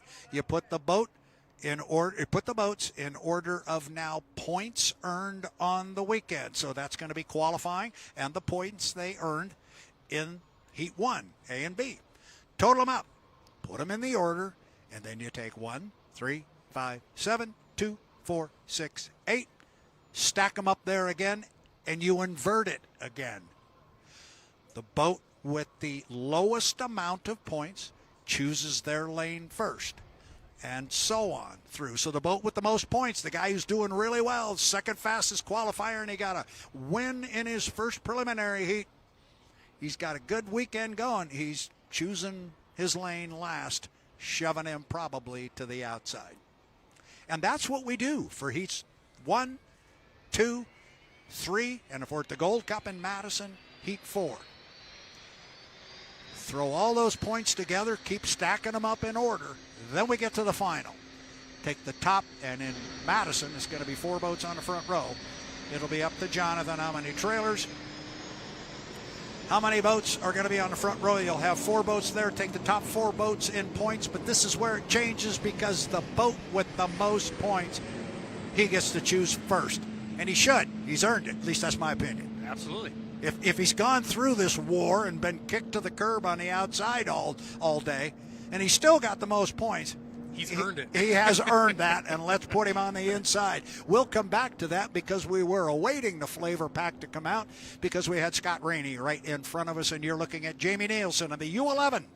The FLAV-R-PAC hydroplane corporate headquarters over on the Pasco side of the river, about equal with where he is now, a couple of miles off of the river. Big luncheon over there yesterday. Scott and Shannon were telling me, man, did they put out some food for those folks yesterday. It was a great media day.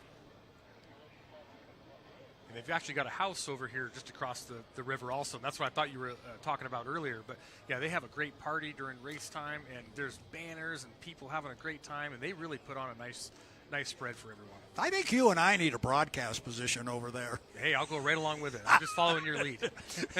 There's probably a pool and food, and it'd be a good thing. That's a dream to float on an air mattress and call a heat. That sounds good. As Jamie runs underneath the drone, he will come down here to the entrance pin, and we'll get him on a clock for our first time today, and he is our 8th H1 Unlimited to come out on the water. Jamie Nilsen resides in Gig Harbor, Washington. Pretty well documented his short but still interesting professional baseball career. Yeah. Picked up by the Kansas City Royals, went down and spent a year in their farm system. Interesting story when I talked to him about that. I forget where he was, but he was in an outboard race. He was in an outboard race, and he was getting ready to go racing. They'd had the driver's meeting. He was getting ready to put his boat in the water. The phone rang. It was the Kansas City Royals. Got to load it back up. We're out of here. But his love is boat racing. Absolutely, yeah. He and his whole family race boats. His dad's a multiple Hall of Champion inductee, and his younger brother races also, so it's definitely a family affair for him. Beautiful boat ride right now. You know, he looks really stable. You see a little bit of that smoke in the corner. Nothing to be too concerned of. Usually what it is the gearbox will burp out a little bit onto the exhaust and puts out a little puff of smoke, so not a big deal. We'll get that first speed. How about that? A 152. 152.219. I notice all the radio guys and the team members come up here, and we have a little makeshift corral up here to our left. Not Scott Rainey. He's right down seeing how close he can get to his boat. He's leaning over the edge so he can see it all the way up at the west end. He's definitely one of the most colorful owners out here. Just a great guy, and you can tell if he's happy or upset with how the boat's riding right away just by looking at him. Yep.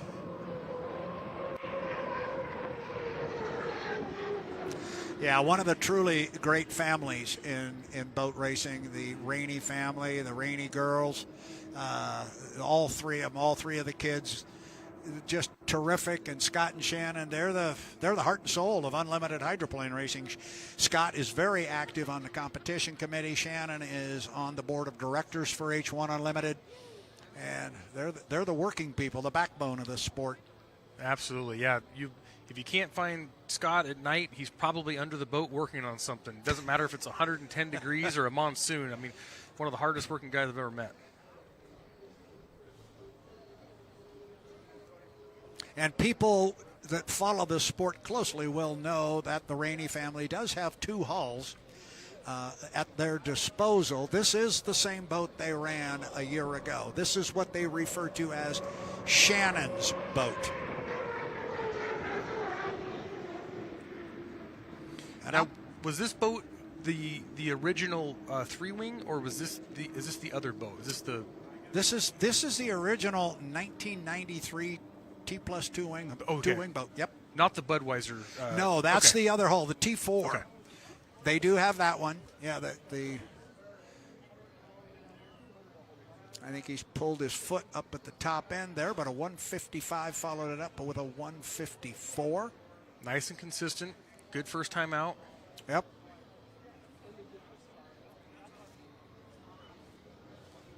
Scott having a little conversation here with Jonathan Abbott.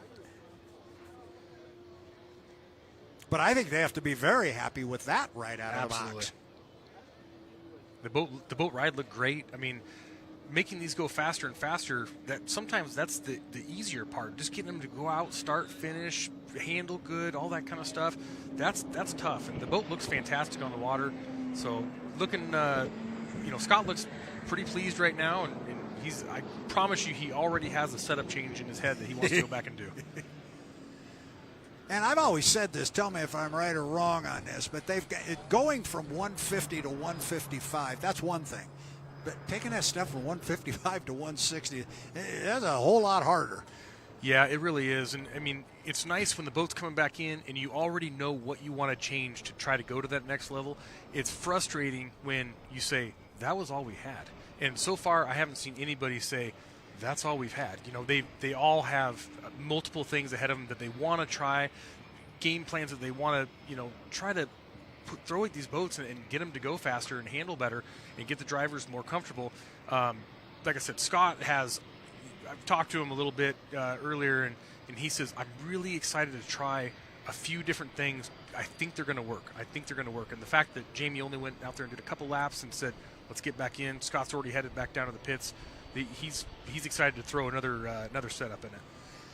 Translation of all of that is you will see that boat back out on the water. You're going to see them all back out on the water because they're all trying to do the same thing, and everybody's pointing in the same direction, which is toward the 4th of July weekend. It'll be July 3, 4, 5 in Madison, Indiana on the Ohio River for the oldest active motorsports trophy in the world, the APBA Gold Cup. Going back on the big course, we're going underneath the bridge. What does that do to a driver? You get nervous going under the bridge? Does that ever bother you? You don't even notice it. Really? You don't even notice it. No, you're so focused on the buoys coming up and your line and setting up. And there's so many things going on. Yeah, I'll sit back and I'll watch the replays and I'll watch the stuff and even past races from years ago. I think, man, they're really close to that bridge. What bridge? I mean, didn't even see it. No, don't even notice. That big concrete thing that went by you. No, it is nice running on the bigger course, though, because Madison is a rough course anyway. And if you can stretch that course out a little bit, it gives the waves a chance to dissipate. And just when you're running the small course there, wow, is it rough. I mean, it's just such a difference. So I personally like running the bigger course. That's good. So you don't like the bull ring. I like the big course there. And plus it's kind of nostalgic running underneath the bridge. They've been doing it for so many years. Yeah. Looks like we're going to get the... Looks like the one is in the water. Is that? They got the one in the water, and you've also got the Apollo in the water. The Apollo Blue, if you will. That's going to be a tired group tonight of turning 3 boats around. I'm curious, and I wonder if we can get an update from Danny on the 127 of maybe what they broke, if they're going to try to get it back in the water today. I know that they're very eager to put some laps on the 27, but as you said earlier, that the 127 is the proven known winner. So are they going to try to use some of this time to run that more often today? And that's when Jimmy came by in front of us and gave us we broke something. Yeah, he pointed towards the engine area and gave us the broke signal. So that usually isn't a good sign. So they might maybe they'll retire it and say, you know what, we have 2 boats still to work on. Let's just focus on these 2. Or they're going to say, nope, let's go back and try to get that thing going. The Freak. The Freak is away.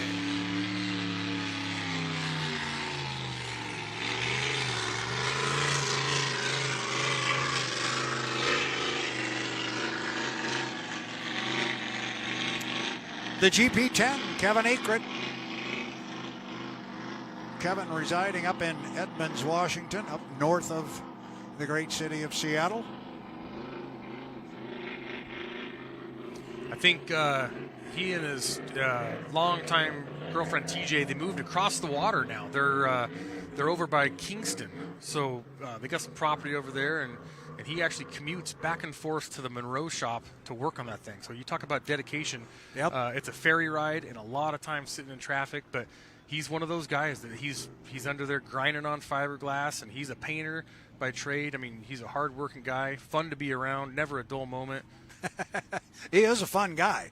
I just like to hear him tell stories. And again, if you're a fan and you want to come down and talk to somebody friendly, look up Kevin, because he will and plan an hour. Yeah, he can tell you about the weather, and you're going to be intrigued and just sit back and watch it. That's good. That's good. So while he goes up toward the top end of the course, I don't want to leave this dangling piece out there. We've been talking about this race format, and we will be doing a lot of it as the season goes on, especially when we get into the actual racing.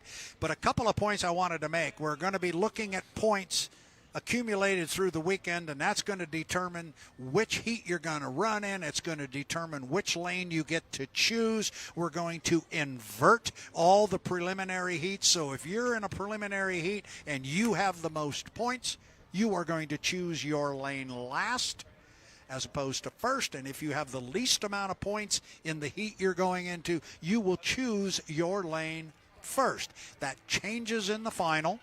In Madison, we'll have 4 boats on the front row. The 4 boats that have the most points will be put in order of high points to the lowest. We will take those 4 boats, and whoever has the most points will then, as we said just when the boats came out, he gets to choose first because he's earned it. Right. He has earned that right and will choose whatever lane they want. However, there is one little caveat right there, that being you can only choose lane 1, or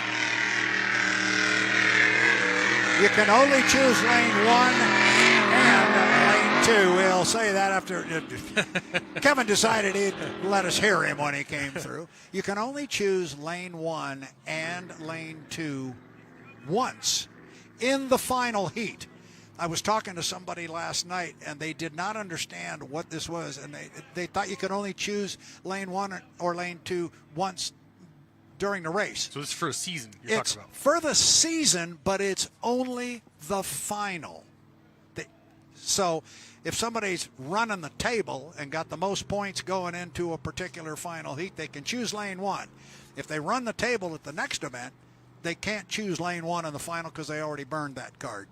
They could choose lane 2. That adds a whole nother aspect to it. It adds a whole nother aspect to. And then the other piece that wasn't made clear in the discussions that I was having, and somebody said, okay, so this whole race thing, so we're going back to based on points as far as who wins the event. No. It is a winner-take-all final. Let's make sure that's out there. It's still a winner-take-all final.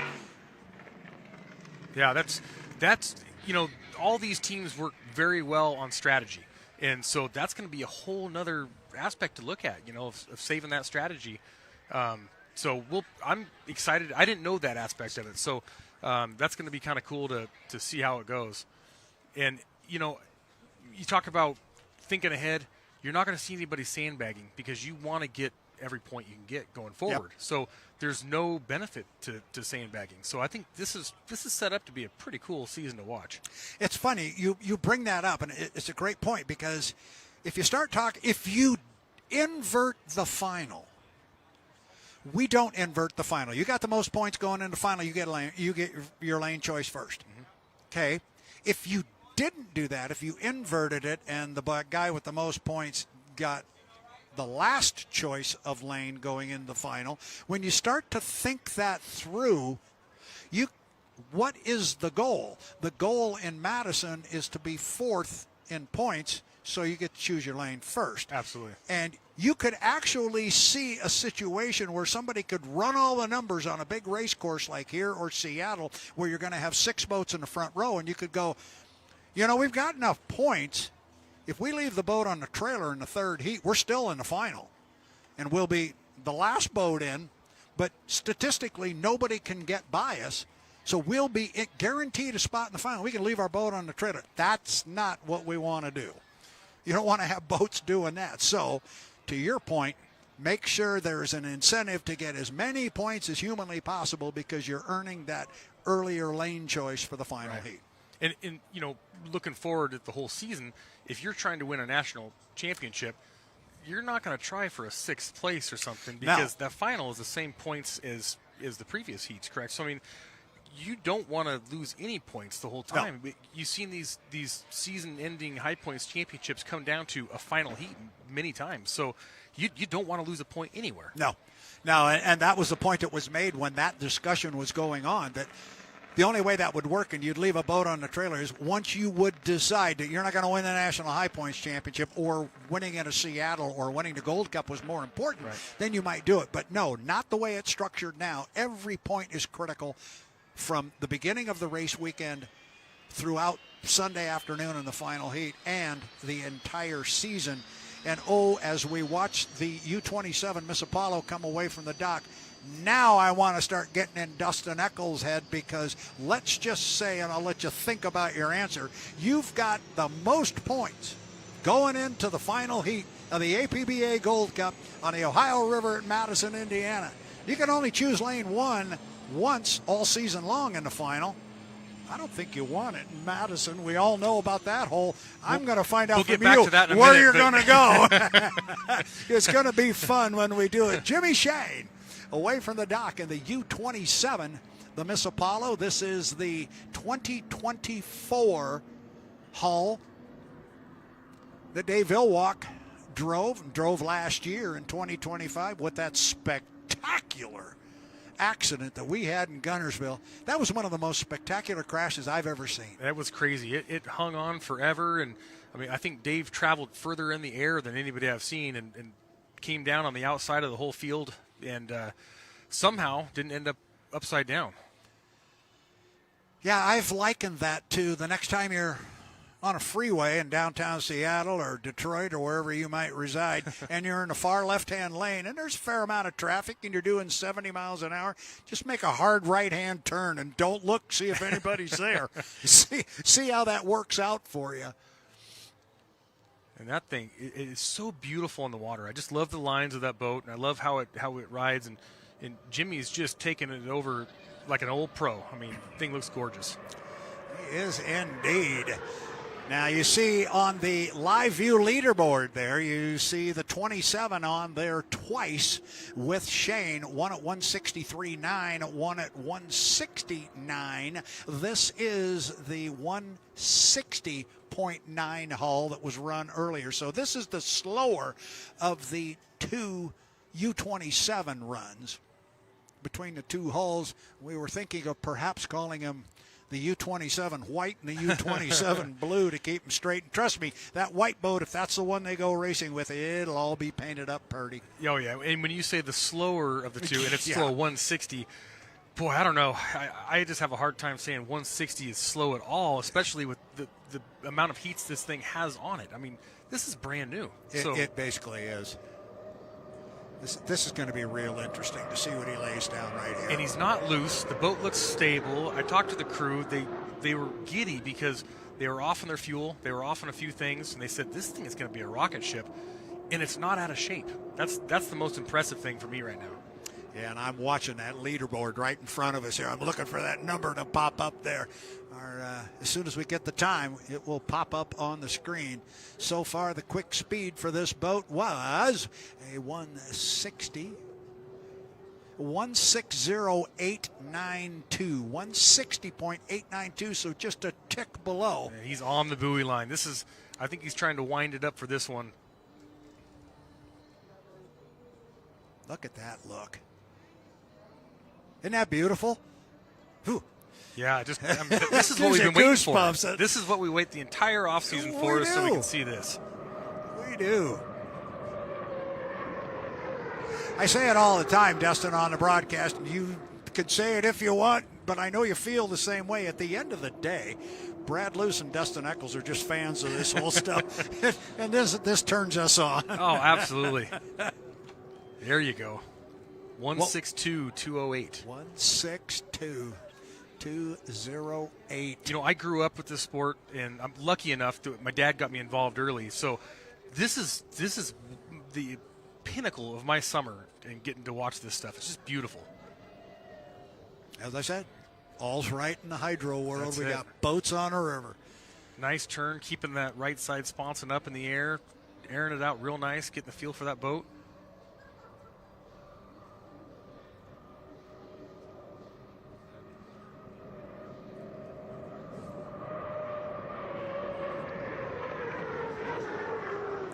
A 162-208 last time around. The live view leaderboard. See what we come up with here. We're going to see the 162.572.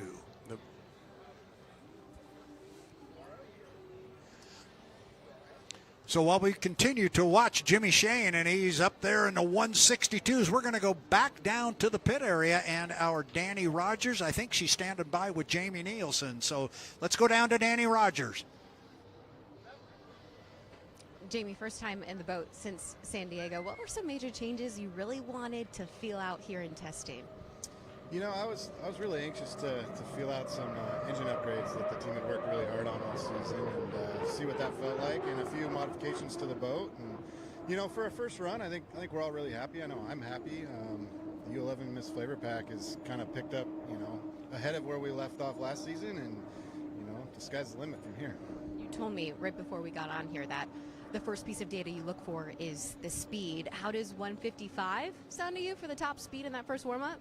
Hey, you know, that's not bad. For a first run, I mean, we weren't necessarily trying to go out there and lay down the fastest lap we could. So I think with the equipment we had in the boat, we'll be happy with that, and watch for those speeds to keep climbing throughout the day. How many testing rounds are you guys hoping to get into today?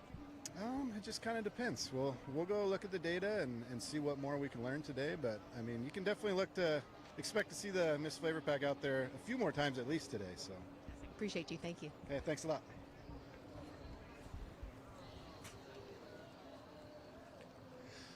Back here with Dustin Eccles. Brad Luce, as you're watching Jimmy Shane come back in the U27. A Miss Apollo turned a quick lap in there of a $163. A $163.220. That is the second of the 27 speeds, but that boat looks awfully good. It does. And, you know, as Jimmy gets more comfortable in the boat, he's going to start flying it a little looser. I really think that even if they don't change anything with the boat at all, and Jimmy just goes out there and runs laps and gets more comfortable with it, he's going to start floating it looser and looser. He's going to get on the up pedal in the corners, get it lighter through the corners, and you're going to see those speeds go up by at least another mile an hour or two without changing anything with the boat. It's very stable, and it's very, you know, he's looking comfortable in it, but it's not flighty, it's not in his face. So I really think that it's going to get faster the more comfortable he gets. And you know, we got to remember, Jimmy's been on the beach for a couple seasons now. So for him to be able to just jump back in it at this point and go out there and turn these speeds, you know, right away is pretty impressive. I mean, I have a lot of faith in Jimmy. He's done some amazing things. So, you know, just seeing him back on the water is great. And he's a great addition to this fleet. You put a fast boat underneath him, and then you put a great guy inside of it, and look what happens. He's out there doing 163s the first day back out. Nothing to it. No problem. It's like riding a bike. Yeah, I think he might have a Slurpee in there as he's climbing out. Just nothing. I know his two sons are sitting there watching him from the beach thinking, all right, Dad, you know, good job. He's giving those guys pointers in their outboard racing, and they're looking at him saying, okay, he does know what he's doing, you know. Absolutely. And we got the U1 BWR is in the water, and the colorblind guy in the sun's having a hard time picking Looks out like which the one. 0-0. Is that what it is? Very good. So that'll be JMK, J. Michael Kelly, and the Maverick. That'll be their third run if they come right back out here. They've got a lot of different setups to run. I was talking with some of the crew guys, and like I said, they were pretty excited about some gearing changes. And you heard JMK allude to that earlier. He said, we want to try some different gearing. And those guys, when we went to the 2-mile race course a couple years ago, we had the problems with the race course. We said, okay, well, it'll come down to gearing. And those guys showed up with a truckload of gearboxes. I mean, they pulled into the pits and all of our jaws hit the floor, and we said, oh, you guys have this many combinations. And, you know, I'm looking at ours, we have 3. And I think they had 13 or something crazy. So they've got a lot of different options to try here. We talk about speeds here, and obviously we are racing, and the idea is to go fast. And we're looking at the 164, 163, 163. Just for context here, the qualifying record here in the Tri-Cities. I don't know, this goes back a long ways. You may not know this particular driver. Name was Dave Villwalk. You may have heard that name somewhere. I've heard of him before, I think. And a boat called Budweiser. I think that was it. Yeah, back in 1999, Dave toured this course at 170.471 miles an hour. So incredible. It is incredible. Now, we could get into the whole fuel restriction and all that good stuff, but a lot's changed since 1999 when he did that, and we restrict fuel now and all that good stuff, but that's still an incredible lap. Yeah, and just, I mean, for the people at home, when you hear about a tenth of a gallon of fuel, you think, well, a tenth is nothing, because that's exactly what I thought when they were trying to explain it to me. But a tenth is roughly 80 horsepower. That's a huge difference. I mean, that is night and day. So when you're hearing these guys say, well, we're going to turn it up, we're going to turn up the fuel a little bit, that's a big change. So as everyone's going to start low on fuel and just creep their way up.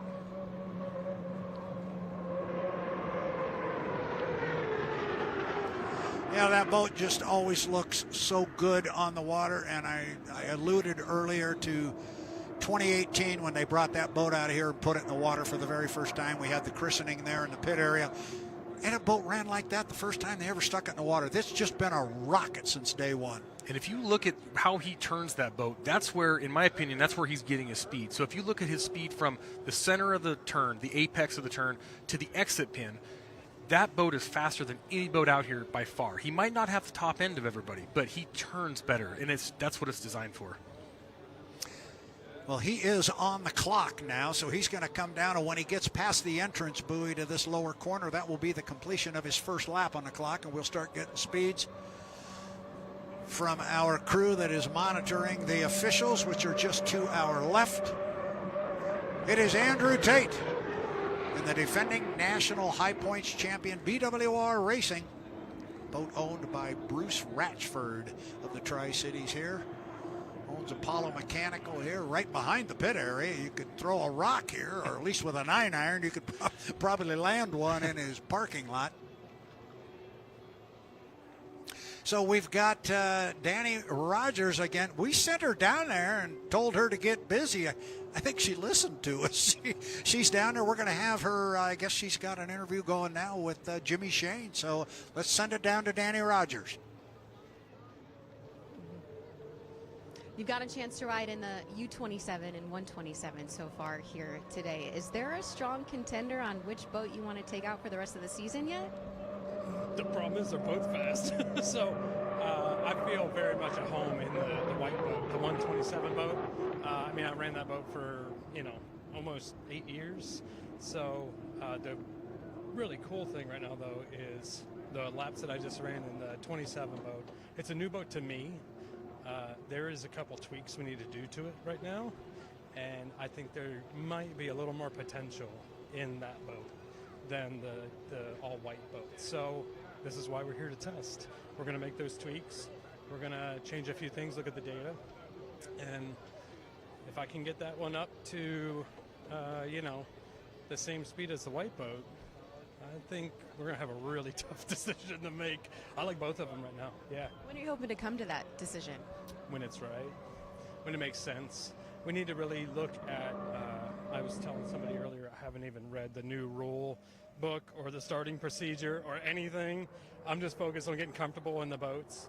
And so I think we're going to sit down and make a really strategic plan of what makes the most sense for us for the full season. What boat are we most comfortable with getting the most points? It might not be the fastest boat. It might be the boat that we know is going to get us to the finish line and get us the most points throughout the season. So we'll see how that goes. We joke about you being potentially Rookie of the Year. Coming back out of retirement after about 4 seasons, how did it just feel being back in an unlimited? Feels like I have more gray hair. Luckily, I shaved off all my beard. But yeah, no, I'm feeling very, very comfortable right now. I'm feeling good. I'm already starting to feel the muscles that I haven't used in a couple years, which is good because I'll know which ones I need to work on in the next couple weeks. But yeah, I'm ecstatic. I mean, it's amazing what Bruce put together. The crew has been amazing. To bring 3 boats here and test all 3 of them and not have many problems, it's a testament to the planning, the crew chiefs, our team, our crew, and I'm just the lucky one that gets to, turn the steering wheel. How do you plan on approaching the rest of today in terms of if you get back in the U27 or the 127? Go faster. Yeah, make tweaks, make some changes. We got a big change coming to the 27 boat now. I think we'll see if that does what we want it to do. And if that's the case, we might not have to paint that other white boat. We'll see what happens. Appreciate it. Thank you. Appreciate it. Wow, that was, we had a lot going on right there. There was a ton going on right there. First of all, on the screen, what we got to see was Andrew Tate push the top speed that we've seen so far up a notch or 2 or 3, up to 165.849 miles per hour as he will take the defending national high points champion U1 BWR Racing back to the dock. But in our ears, and what everybody was listening to, was Danny Rogers catching up with Jimmy Shane, and a great discussion. And you quickly get reminded, as somebody who does interviews or did interviews, how much fun it is to talk to that young man. And boy, she got right to the core of it. And he didn't pull any punches on that. And especially when he was talking right there at the end, they're going to put the 27 back out with some changes that they hope move them in the right direction. And I think his comment was, yeah, if they go the way we think they're going to go, we may not have to worry about painting that white boat, because I think he likes it. And I think it's pretty neat that Jimmy went out there and just ran a few laps in that 27 and said, okay, here's some changes we need to make. So you get feedback like that from a guy like Jimmy, and the boat's going to go in the right direction. And I don't think he's proud enough to say, if the changes don't work, well, that's the direction I want to go. He's going to say, that didn't work, let's go back. And there's enough smart people on the team that are going to get it in the right direction. So the sky's the limit for that boat. That was good. That was good.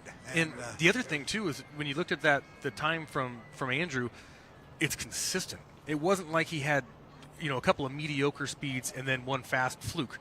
He ran consistently at 155 and upper. He's there. So, I just can't wait to see that thing be consistently. I still think maybe a 167 today. We'll see. Yeah, and could come from a couple of different boats. What's going to happen when Jimmy gets comfortable with that boat? Exactly. But I enjoyed him talking about the 127, the white boats. Like he said, he's very comfortable with that one. And boy, I don't know how many wins he's got on the Ohio River in that boat, but it seemed like every year he went to Madison, and he could always win on the home waters for the hometown team when that was the boat from Madison, Indiana. It's the 2026 H1 Unlimited Test Session from Tri-Cities, Washington. I'm Brad Luce along with Dustin Eccles, and we're having a ball. Are you having a good time, young man? A great time. Yeah, this is a perfect seat, and I'm just having a great time. And wait till they start bringing in the catered lunch for you. Yeah, that doesn't happen for those of you out there listening. No. But I think we got the Tahoe Miss coming out. That would be the former U9. It would be the U3 with Corey Peabody. I think I saw he was up next. There we are. We're looking at it on the screen. They push the nose out toward the center of the Columbia River. Got a little hot start going on here. Yeah, a little unburnt fuel until it gets really burnt. Unburnt until it's not. Yeah.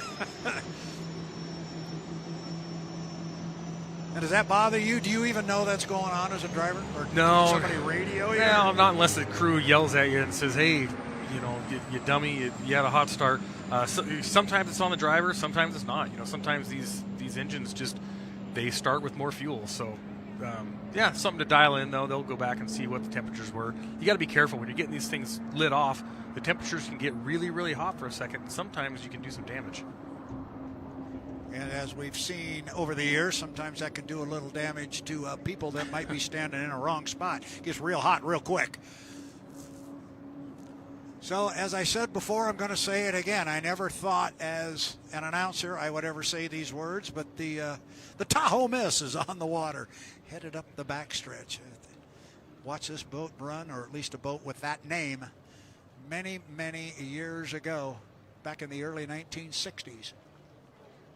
Yeah, pretty neat. Pretty neat stuff. Also to say that the 3 is on the race course and we can't hear it. Absolutely, and it's quiet as a mouse. We talked a little bit about Mr. Peabody earlier, and I was making comments about how nobody wants to win any more than this guy. He does not like second place.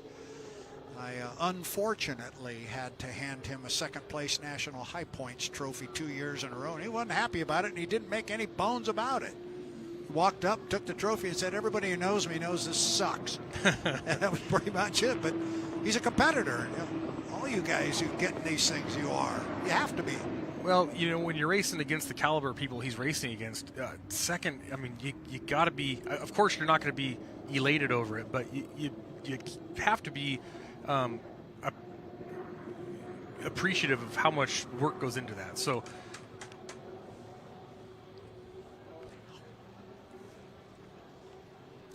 as we watch Corey Peabody up the backstretch in the Tahoe Miss, I think our Danny Rogers, she's becoming the busiest person in Eastern Washington right now. I think she's standing by with Andrew Tate. Let's go down to Danny.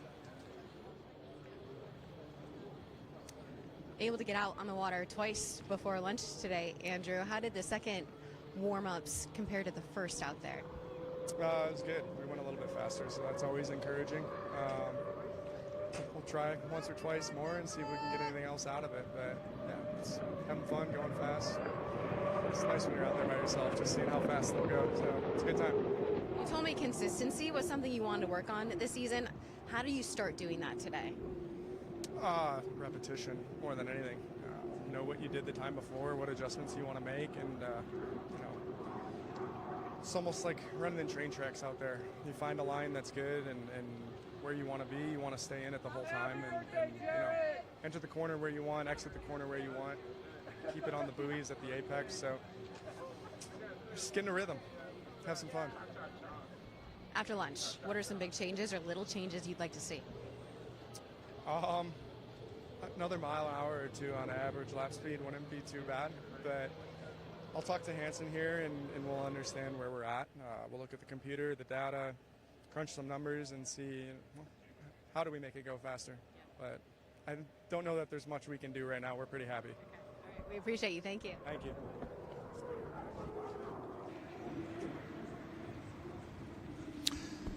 Thank you very much, Danny. Catching up with our Andrew Tate down there, sitting on top of our live view leaderboard, if you will, for fast laps during our test session here.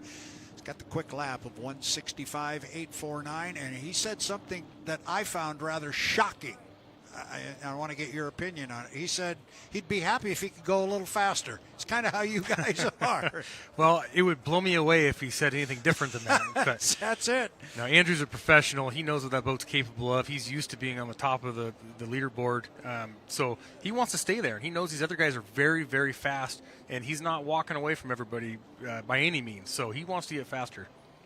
So Corey Peabody just clicked off his quickest lap so far at 1:59.114. I think he's pulled his foot out of it here as he comes down the front straightaway this time. Still got a green flag up. He could continue if he wants. We'll see what he does.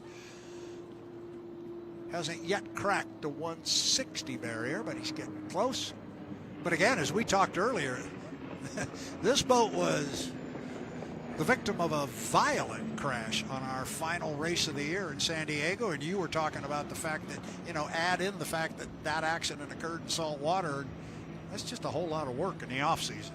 It is, and no one knows how much work it is more than Corey, because he's team manager, he's at the shop every bit. I mean, he's handling all that stuff. So, unfortunately, it rests solely on his shoulders to get everything turned back around. Fortunately, though, he's got a fantastic group with him. I mean, that team is so well put together, and he's surrounded himself with very capable people. And I stopped down there last week. Very, very impressive operation they have going. Now I know why they're always out front. I mean, it's very well put together. Well, it's a great facility, and you put great people in a great facility, and those are the types, and give them the resources they need to be successful, and that's not surprising. That's what will happen as you look at the U3, the Tahoe Miss. Corey Peabody coming back to the dock. Again, going back to it, how beautiful that is. One guy, and I'm going to keep giving him some props, but Jimmy Labrie, he paints a lot of these. He's been working on these boats for a long time, and he is one tired guy right now because he painted the 40, the 3, and the 00 until the last second. But good job, my friend. Yeah, I got an opportunity to catch up with him this morning. I was not able to be down here yesterday, but I caught up with him this morning. It's always good to see him. He's a character to begin with.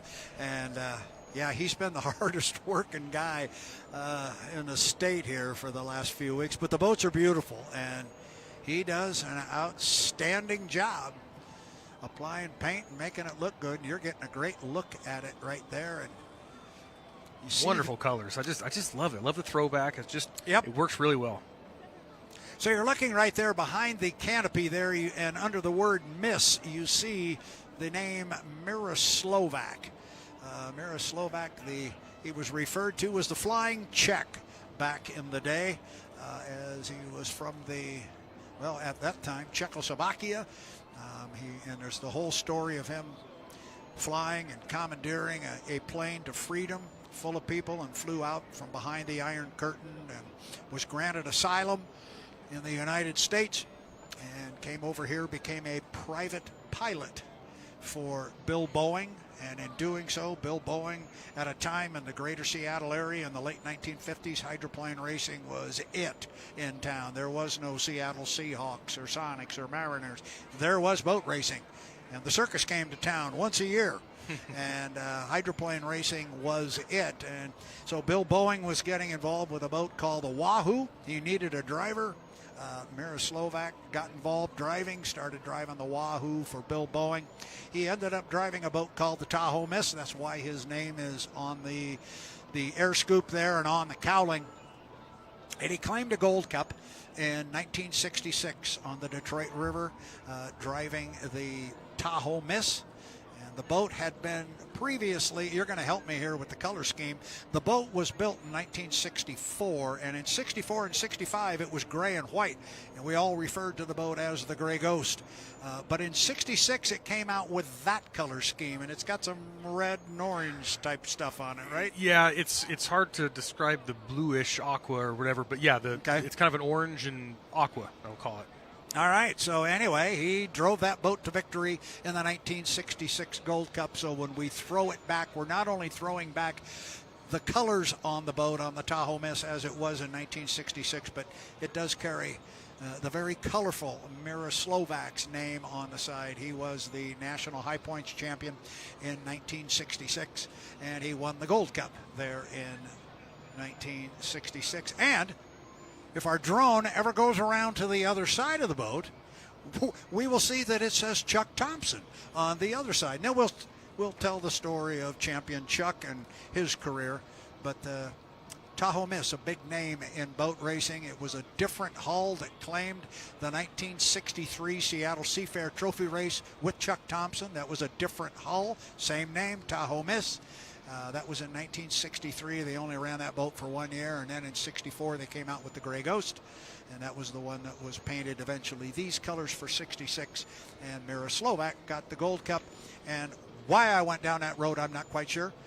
But when I say I'm of a certain vintage, that's when I got hooked on boat racing, and that's what I was watching. Well, I get it. And, reading the book on Slovak, written by David Williams, I mean, what an incredible person. I mean, I've heard stories, but I had no idea. I mean, what that guy went through and his whole life. It's just incredible. So, it's pretty cool. It's a great story, and David Williams captured it just extremely well in that book on Miroslav Slovak.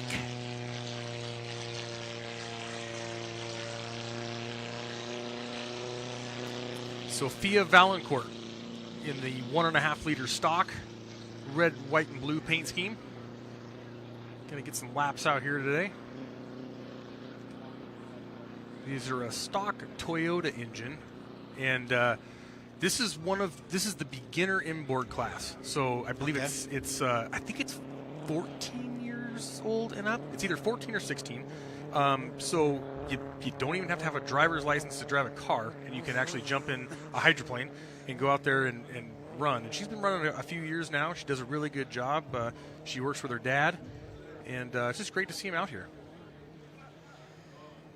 This is great stuff, and this is where we talked about it earlier, how people get involved driving the boats. They start with outboards, they go to inboards, they progress to bigger boats, and maybe end up in the unlimited someday. So you never know what you're looking at here. You may be looking at a Gold Cup champion way down the road at some point. This is how it all starts. And let me ask you, if there's somebody out there listening, a youngster somewhere, and they want to get involved, and they go and talk to their parents about it, and the parents are thinking, well, they won't know how. So they go, well, how would you ever get involved? What does somebody do? The best way is to find a club in your area, and depending on what area you're in, there are multiple clubs. Like we're in the Seattle area here. I think there's 6 outboard clubs. So they're racing almost every weekend somewhere. Get on apba.org and look it up, and they'll tell you. And there's phone numbers, and there's equipment for sale, and it's not that bad to get involved. And what a great group of people. Well, and that's it. And it is, we always talk about, of course, I talk about it at the unlimited level. You can speak to it at many, many levels. And now with family members involved, it is a family. It truly is a family. And, sometimes we make the joke, we might be a dysfunctional family at times. We're still a family. Absolutely. I grew up in the outboards. My dad, Mark, raced outboards forever. And it's funny because I grew up with J. Michael Kelly. And when we were younger, both little blonde kids, everyone thought we were brothers. And so it's kind of been a running joke over the years, And of course, he stayed the same weight forever and I didn't. But everyone said, didn't you guys used to be, look like brothers? And we laughed. I said, yeah, we did. We both grew up together. Every weekend spent together. It's what a great way to grow up at a different race course, watching hydroplanes, swimming after the races. It's been great. Sophia looks like she's trying to find the race course a little bit. A lot of times there's so many buoys out here, and the visibility isn't great inside these boats, and so this is a good way for her to go out there. She just went around the wrong buoy. She went around the unlimited exit pin, and so she's got to get her bearings and find out some landmarks to see where she's going and get the hang of it before she has other boats out there with her. So this is kind of a good example of what spring training is all about. She can get some laps in, she can get the hang of it, get the feel for the boat, let her nerves settle, so when she gets out there in race conditions, she can shine. And I think the other word I want to emphasize that you're saying there is she and her. This is not a male sport. It does not women, come on aboard. We'd love to have you. Girls, absolutely. We are not looking just for young boys and men.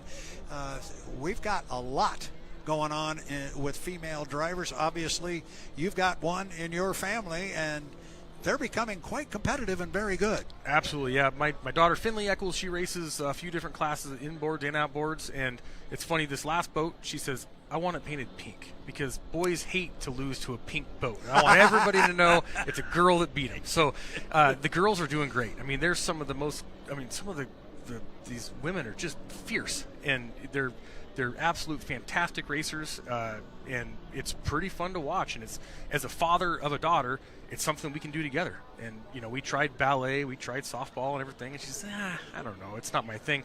And then she tried hydroplane racing, and she said, oh, I like this. And I thought, oh, thank you so much, because this is something we can do as a family on the weekends, and something we can sit around the table and talk strategy and stuff. It's been great for my family, so hopefully others can enjoy it also.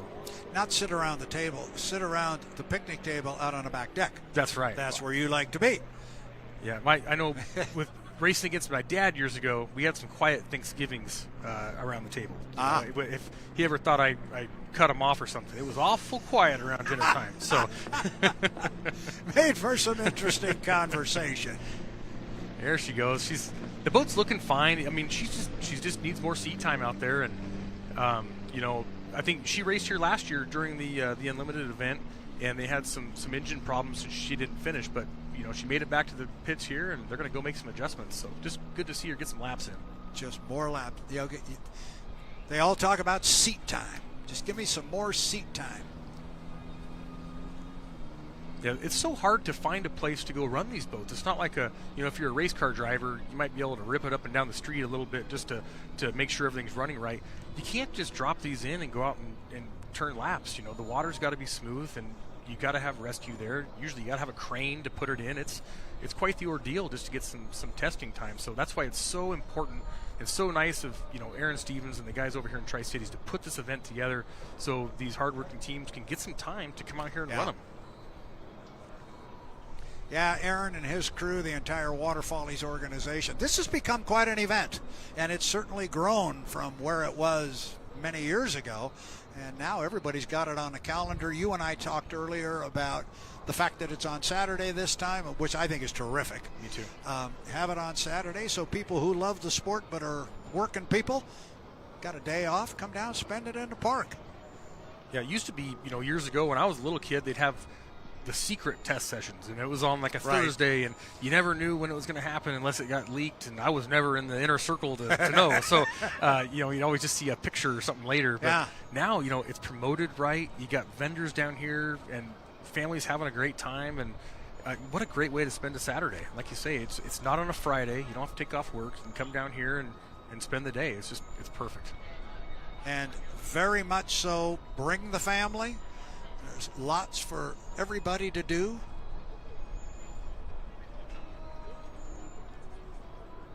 So I think what we're going to do right now, Dustin, it's quiet on the race course. I thought we were going to have another boat, but it looks like we've got a mechanical issue going on right now. So I think we're going to take a quick break. Dustin and I are going to step away. It's the 2026 H1 Unlimited Test Session on the Columbia River in Tri-Cities, Washington. Brad Luce, along with Dustin Eccles and Danny Rogers. We'll be back shortly. Don't go away. We'll have more boats on the water here shortly.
Well, we've got a brief break in the action here. We're going to head over to the bucket list trailer and get with Dylan Runne. He's going to bring us inside and give us an explanation. Yeah, welcome to the cockpit of the U40 H1 Unlimited. Here to show you around and talk through kind of how we get the boat started and how we run it and kind of what I'm focused on in a heat of racing here. So first off, I'm sitting in a custom poured foam seat here. It's molded to my body. Make sure that I'm safe in any sort of accident that could occur. Make sure that my back is filled in all the gaps and no air behind it that can put my body in a place that it doesn't want to go. We're strapped in with a 6-point harness here. We're running our full-time air system, Hans device. We have our fire suit. We have our driver's gloves, shoes on to make sure that we're protected at all times in the cockpit. When we go to start this boat up, the first thing we're going to do is we're going to put our main battery on here, and we're going to turn our race pack on. This is our data acquisition system. This gives me all the data that I need to see to be able to drive this boat and make sure that we're continuing to be in good shape on a given heat. These boats are, the hardest part about them is getting them off the dock and getting them back to the dock. So when we turn the main battery on, we'll turn our fuel on, we'll turn our ignition on, and our starting procedure is we have a 24-volt starter here. We'll start to spin up the N1, and then we'll kick it over to our 48-volt starter, which is going to spin it up as we pull away from the dock here. Have some strobe lights, have some fans to get rid of any moisture in the cockpit here. My fuel shut off, and then I have my latch here to open up my lid when we're done racing.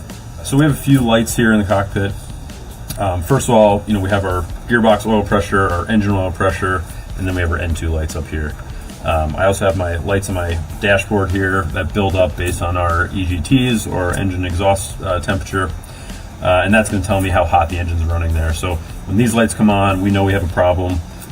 Most likely mechanical in the engine, and we need to shut the boat down to prevent any damage from occurring.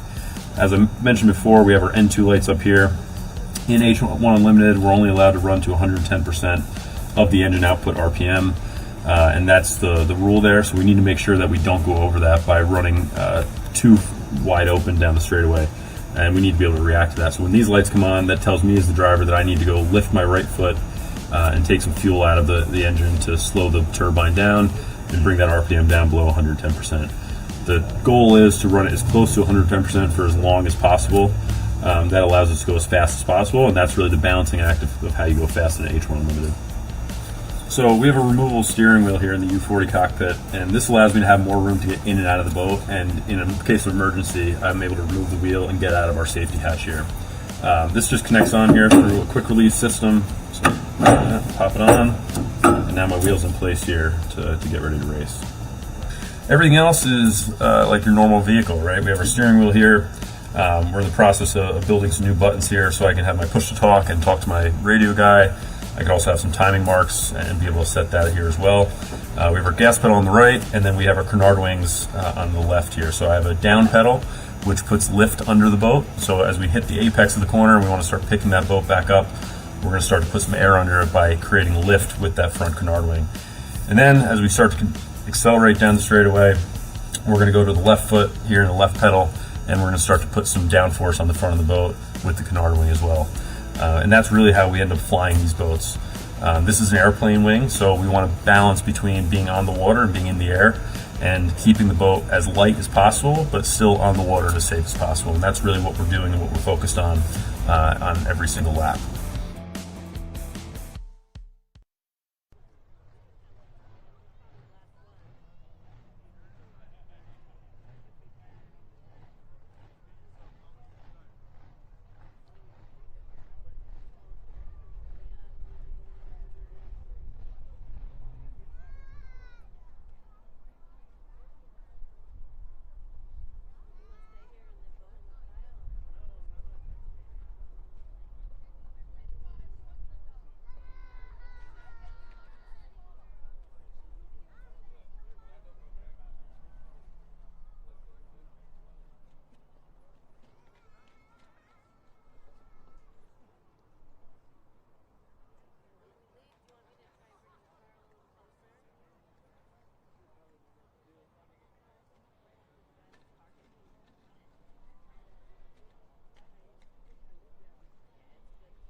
Welcome back to the Tri-Cities of Washington and the Columbia River. It's the 2026 H1 Unlimited Test Session. Getting ready for the 2026 racing season. I'm Brad Luce. That is Dustin Eccles. Got Danny Rogers, who I mentioned a couple comments ago about was probably the busiest person in Eastern Washington. You're running back and forth between here and the pit area. First impression of being on the dock and talking to the guys. I've heard this is the best dock that we'll probably see in terms of me having the lowest chance of going into the water or getting possibly hit by a boat. I was unaware of the cranes. Don't go underneath a crane hoisting a boat. So I think I was down there with Andrew Tate. I'm like, we've got to go before we get crunched by your boat. So that's my number one emphasis down there. But these guys are so efficient. The crews are really impressive. How quickly they get in and get out. I did not know parallel parking a boat would get you some brownie points with everyone's crew very well. I'm learning a ton, and the guys are great down there. That is good. You are right in the middle of everything. Now the dock, when we go racing here, is going to be about 4 times that long. Okay. But you're also going to have heat races, and between the A section and the B section, you'll have 5 boats going out, 4 boats coming in, and they'll be crossing. There'll be boats overhead. You'll be getting dripped on, and don't stand underneath the boat and all that. It's a blast. He did it last year. I did it for many years, and it's just total chaos. And it's the most fun place to be. Makes the day go by so much faster. It does. It does. And we're already at a lunch break, almost. We've got one more boat in the water. It is the boat we are referring to is the U-127. It's the Miss Apollo. It's the white one. And Jimmy's been having some pretty good runs in the white one. Hasn't quite caught it in the other boat yet. But as you found out in an interview, we loved Jimmy's comment to you when he said, we're making a few changes, and if it goes the right way, maybe they won't have to paint that white boat. Right. He's hoping for something big out of that other U-27. Yeah, and he's looking for the ceiling in both of these boats, and he can tell that there's a higher ceiling in one of them than the other. When you talk, he knew that he had some familiarity with the boat, and he said, you know what, this new one, I'm really, really looking forward to it. And now we know it's because they can make those little changes that he can't make with his previous boat. So, I'm curious. I think he already made up his mind, but I won't speak for him. We'll see how he feels after this lap. Yeah, because he is away from the dock. The boat is all white. Should he choose this boat, it would not be that way when we go racing. And so Danny's been down there talking to Jimmy. I know you've been talking to people involved in the crew. Dustin Eccles, what do you think? What are you looking for right here? Just the fact the way Jimmy got on plane, I can tell you that he's going to try to lay one down here right off the bat. Because if you notice, when he got on plane, he turned right, went towards the blue bridge. And what that does is it gets rid of his wake getting on plane. So as his wake travels towards turn 1, it's actually going to dissipate and start going downstream. That's a trick. So when they come down here, he won't hit his wake. So if he was going to go out there and just kind of learn something, he wouldn't worry about that. But he went deep, made his big cut, and talking with the team, they said that the big break was actually nothing major. It was a small thing that happened and told us it was broken. I think he was messing with us. He was just trying to throw a wrench in our gears. So I think he's going to be really fast here. He's got it wound up coming down the front straightaway right now, and he's going to try to lay it down all 3 laps. So Jimmy's already racing. Okay, well, there we go. So we'll put him on a clock right there as he goes past the entrance buoy here. Again, we are not timing off the normal start-finish line, which is quite a ways up the river. We've got our timing and scoring personnel just to our left, and they are timing off of the entrance pin here to turn 1. Turn 1, which Jimmy's already got in the rearview mirror. He's rolling. He is already back up to the west end. You'll see that big wall of water come off that left side skid fin. As soon as he hangs it left, watch for it. There it comes. And he is on the hook, as we like to say. See what kind of a line he likes. He's tight at the exit pin. He's on the up pedal, and he's trying to get as much air under that boat as humanly possible. And you can read the water. See, right about there, he's entering the dark water. That's wind, and he knows what to look for. So he's going to lay off the up pedal. He's going to get on the canard a little bit, settle the boat down, and the faster he goes, he's going to start leaning into the down pedal and get it set up for this corner right here. Fast lap so far for Jimmy Shane, 163.961. It's been the second fastest lap of the day so far. Can Nice he top turn. it? Let's keep an eye on it. He's already through the bottom end of the race course. And you look at Danny as he goes up the backstretch. You look at the boat versus the shoreline behind it, just how fast he's gobbling up the background. This guy's rolling. The buoys, how small the buoys are out there was a really good sign of how long this racetrack was. So for him to be cooking like this, he's really pushing the pedal to the metal. Yeah, 163.404 is what. 163, yep. Man, that's a good first lap. Sure is. And I'm going to ask you about this, but typically the laps get faster. You know, when they qualify, the first is always one, and then the second's faster than the third. You're going to explain to us why exactly that is. Yeah, they get faster until you get into your own slop. So, yeah, usually your second and your third laps are the fastest by far. There you go. 164, did I hear in our ear? They'll put it up. 164.569. Boy. Yeah, he's right there. He's right on the hip of Tate here. He'll try to eke a little bit more out here. You know he's confident. You know what he knows what this boat is going to do in every situation. So he's going to be on the exit pin right here. And remember, this is testing. We're not qualifying. We haven't got any points on the line here. But if he's trying to tell which boat he likes better, he's got to run it like it's a race situation. Sure. He needs to try to get everything out of it possible. What a beautiful setup.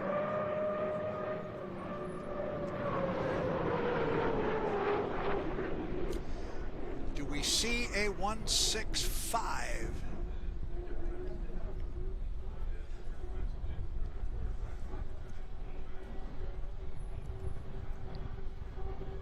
Little faster. 164.853. So now he is almost exactly 1 mile per hour behind Andrew.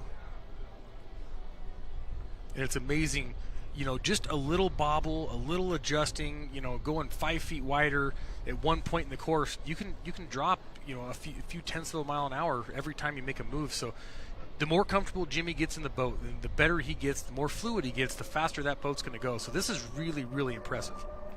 Yeah, it looked to me like he tightened up that corner coming off the top end this time. See if it translates into something a little quicker. That'll kind of tell you the gear package they're running too. If he's running tight at the exit, tight all the way around, they're running for acceleration. So he'll be blipping off the throttle to keep it under the N2 maximum.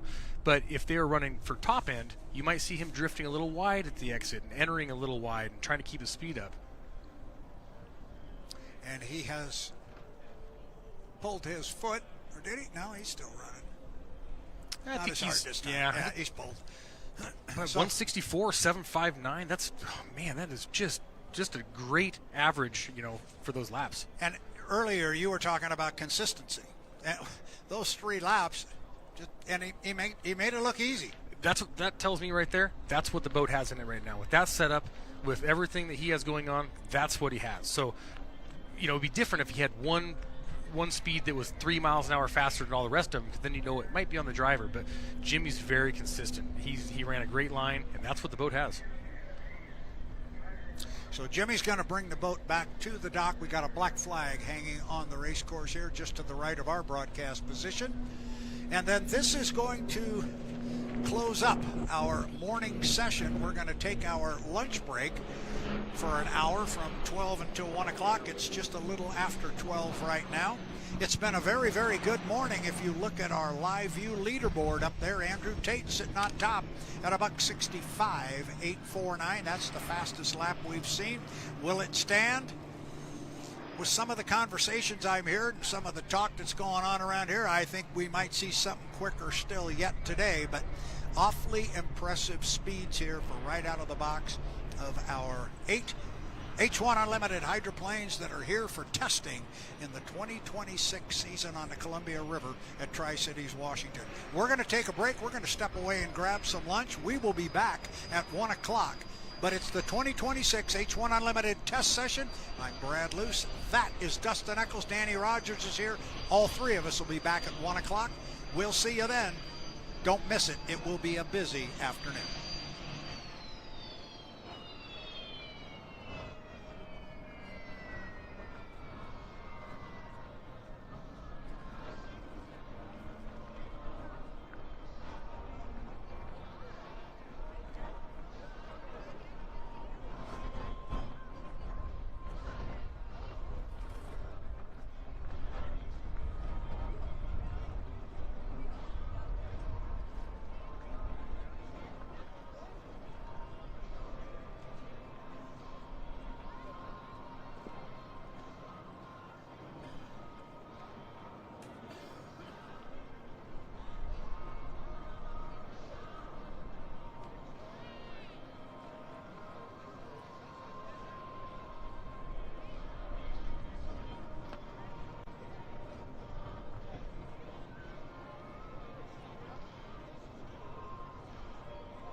Now, at what point does Dave cross to the inside? Well, he's not going to be able to get on the inside of Nilsen. Now Nilsen is just pushing him around. He sure is. From lane 1 to lane 3. Drives Dave all the way out to the outside buoy. He's headed to the dock.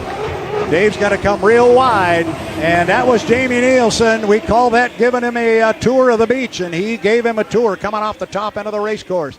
Now our boats are spread out. Now watch Super Dave see if he doesn't jump to the inside down there, because you don't know what line Nielsen's taken through the corner. Dave has definitely decided this one's over down there at the bottom end of the race course. He is going to let Jamie go, and now our boats are spread out all over the race course. The checkered flag is hanging. It is hanging for Andrew Tate in the U91, the Goodman Real Estate. Here he comes, top end of the race course. It was all about having the boat speed at the start. He walked away from this thing like it was over. Well, he did not break the clock. Nilsen did, but he had the boat speed. Yeah, and he certainly showed that lane 1 may not. He didn't prove lane 1 isn't the place to be, but he showed that lane 1 may not be the place to be. That's exactly right. So Jamie Nilsen comes across. He will finish in second place. Here comes Dave Vilwalk in the Miss Apollo, the U27. He will come home in third. Corey getting an outstanding boat ride coming across start-finish line. And he will start, and here comes teammate J. Michael Kelly in the Beacon Electric. Now, Kelly. JMK is tracked out on that turn into the outside lane. Yep. Is that something he'll hold along the track, or? I think he might. He's got spotters right here to our left that are just telling him where the good water is. He's just looking for clean water where he can get through without getting a heck beat out of him.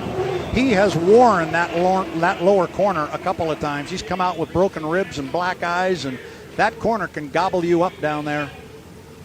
But he's coming up now, and he, as you said, he took a big punch up here before the heat even started. You don't even know what might be going on as a result of that. But right now, it is all Corey Peabody, top end of the race course. He's going to come out maybe wide, give us a look. Here he comes. Corey Peabody, Beacon Plumbing, Strong Racing, the U9, your winner of Heat 1B. And start the final lap. White flag flies, and it's for Corey Peabody. Got a big lead now. Now what his spotter's doing, Tanner, is just telling him where everybody is on the race course. And they're also telling him where the good water is. And right now it appears they're telling Corey Peabody that good water is on the outside because he's taken a real wide line through that lower corner. He talked to you and I about that trough down there yesterday. I'm sure he knows where it is and where he does not want to be. He's got the lead. This is all about protecting what he has earned, and he's halfway up the backstretch. Meanwhile, coming down to put the second lap in the book is our third place boat. It's Andrew Tate in the Goodman Real Estate. A tough break. Now from up here, obviously the water looks flat, but the drivers all have said from right on the water level where their eye line is, they can see the trough. If they see it, they say it's too late, but they can drive around it down in the exit of turn 1. Checkered flag flies. Corey Peabody, U9, Beacon Plumbing. He'll pick up 400 points, at least on the water. He'll pick up 400 points. He's got to go through tech inspection, and it's another solid finish for the FLAV-R-PAC team. He sure does. These guys are really worried on the exit of these corners that they're getting too low RPM on those turbines, not able to get out of the hole. Dave on the outside line able to keep that momentum, certainly stretching his lead. Yeah, now Dave could move over on him because Dave's got 7 boat lengths or a rooster tail length, whatever is longer, but I don't think he's going to do it. I think Dave likes right where he is, being on the outside. I think he's looking for clean water. I think the shouting in this one's pretty much over, even though Kelly's still trying to hang in there on the inside and behind, but he's really pounding through some rough stuff. It's not looking good down there for Mike on that inside lane. Now you can see the rollers still white caps, even with just a breath of wind out here. The white caps just hang right in that first lane. Unfortunately served it up for Mike. I just saw a clip of some video of the Madison, and the boat seemed to veer to the right, and he went way off the course. We will re-rack it and show it to our fans. But meanwhile, the checkered flag flies. It is Dave Vilwalk in the Miss Apollo. He will come down, pick up first place, J. Michael Kelly. And Andrew Tate puts 3 in the book. This is lap number 4. This is the final lap for the Indiana Governor's Cup at the 75th Madison Regatta. J. Michael Kelly comes off the top end, and really it's the same thing for him, Tanner. His spotters are telling him where the clean water is. He just wants to hold off Jamie, and they'll let him know if Jamie does something silly like try and make a move, but that's not going to happen. It's a matter of just finishing. And our leader, we will bring him around, is halfway up the backstretch. He is Andrew Tate, U91, Goodman Real Estate, the boat owned by Bruce Ratchford. Ratchford Racing, BWR Racing. This would be the first ever victory for Bruce Ratchford. And he's about to claim a trophy here on the Ohio River at Madison, Indiana. Bruce Ratchford, your boat looks really, really good, and it is Andrew Tate walking off with the Indiana Governor's Cup on the water. At least the boat still does have to go through technical inspection. Congratulations, Bruce Ratchford and Ratchford Racing.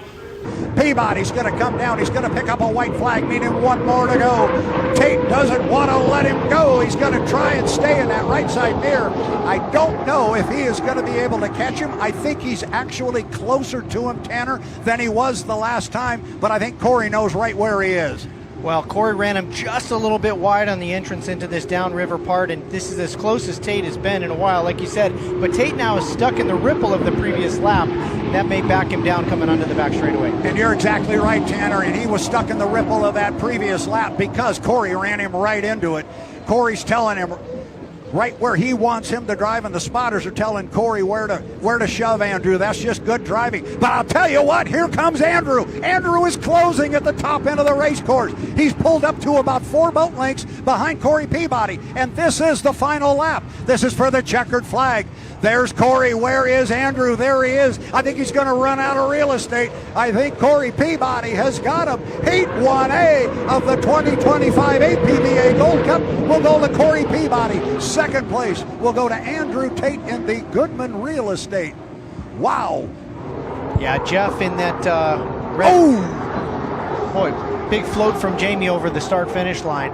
I mean, the water just gets rougher and rougher every lap. That's one thing you don't account for, is that the racetrack is just deteriorating as they stay out there. But Jamie doing a great job of still keeping that inside. Unreal how much speed Gunnar is committing to, especially after his last stay on this water turned into tears, unfortunately. Absolutely. Now be careful, Gunnar.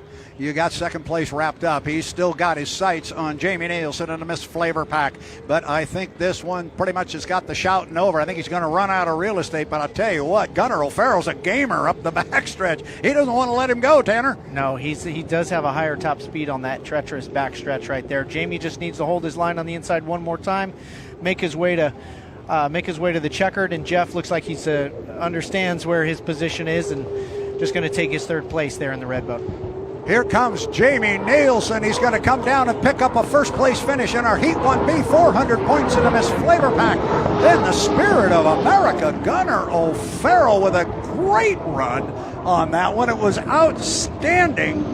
And Jeff Bernard, as you call it, he just got in a tough spot. Once he fell back a little bit in the hallway, he was in deep trouble. Now, Corey's going to hold him in tight, but he's got to give him a certain amount of lane space. Corey's going to drive him clean, but he's going to hold him tight. A nice job there by Corey Peabody, and he is now starting to assert himself, Tanner. He had a great corner at the other end. He sure is. He pinched the exit off on Dave a little bit tighter than David wanted to go, and certainly tighter than Dave has done in the last few laps. And then Corey got the nose up out of the water on the exit of that corner and just accelerated away. And I think that is some of the wisdom there from our favorite Dave Villwalk. I think he said, all right, you got me on that one, and he's going to let him go and take that second place finish. It is lap 3 of 4. I thought, is this lap 4? It says the final lap, so this must be our 4th lap as the guys go across, and the white flag flies. Yes, so this is lap number 4. Up the backstretch, Corey Peabody, what was a side-by-side, deck-to-deck duel just a half a lap ago, has now really opened up into a rather large parade, and it's going to be Corey Peabody if he can come down and pick up the checkered flag. But we've got some things to sort out at the end of this one. We do. The pre-race was a little bit ugly, and you don't know what happened to Dave. I mean, he could have had some sort of problem at the end there. But in the meantime, a checkered flag flies for Corey Peabody. We may have a whale of lap number 4 here. Kelly about lane number 3.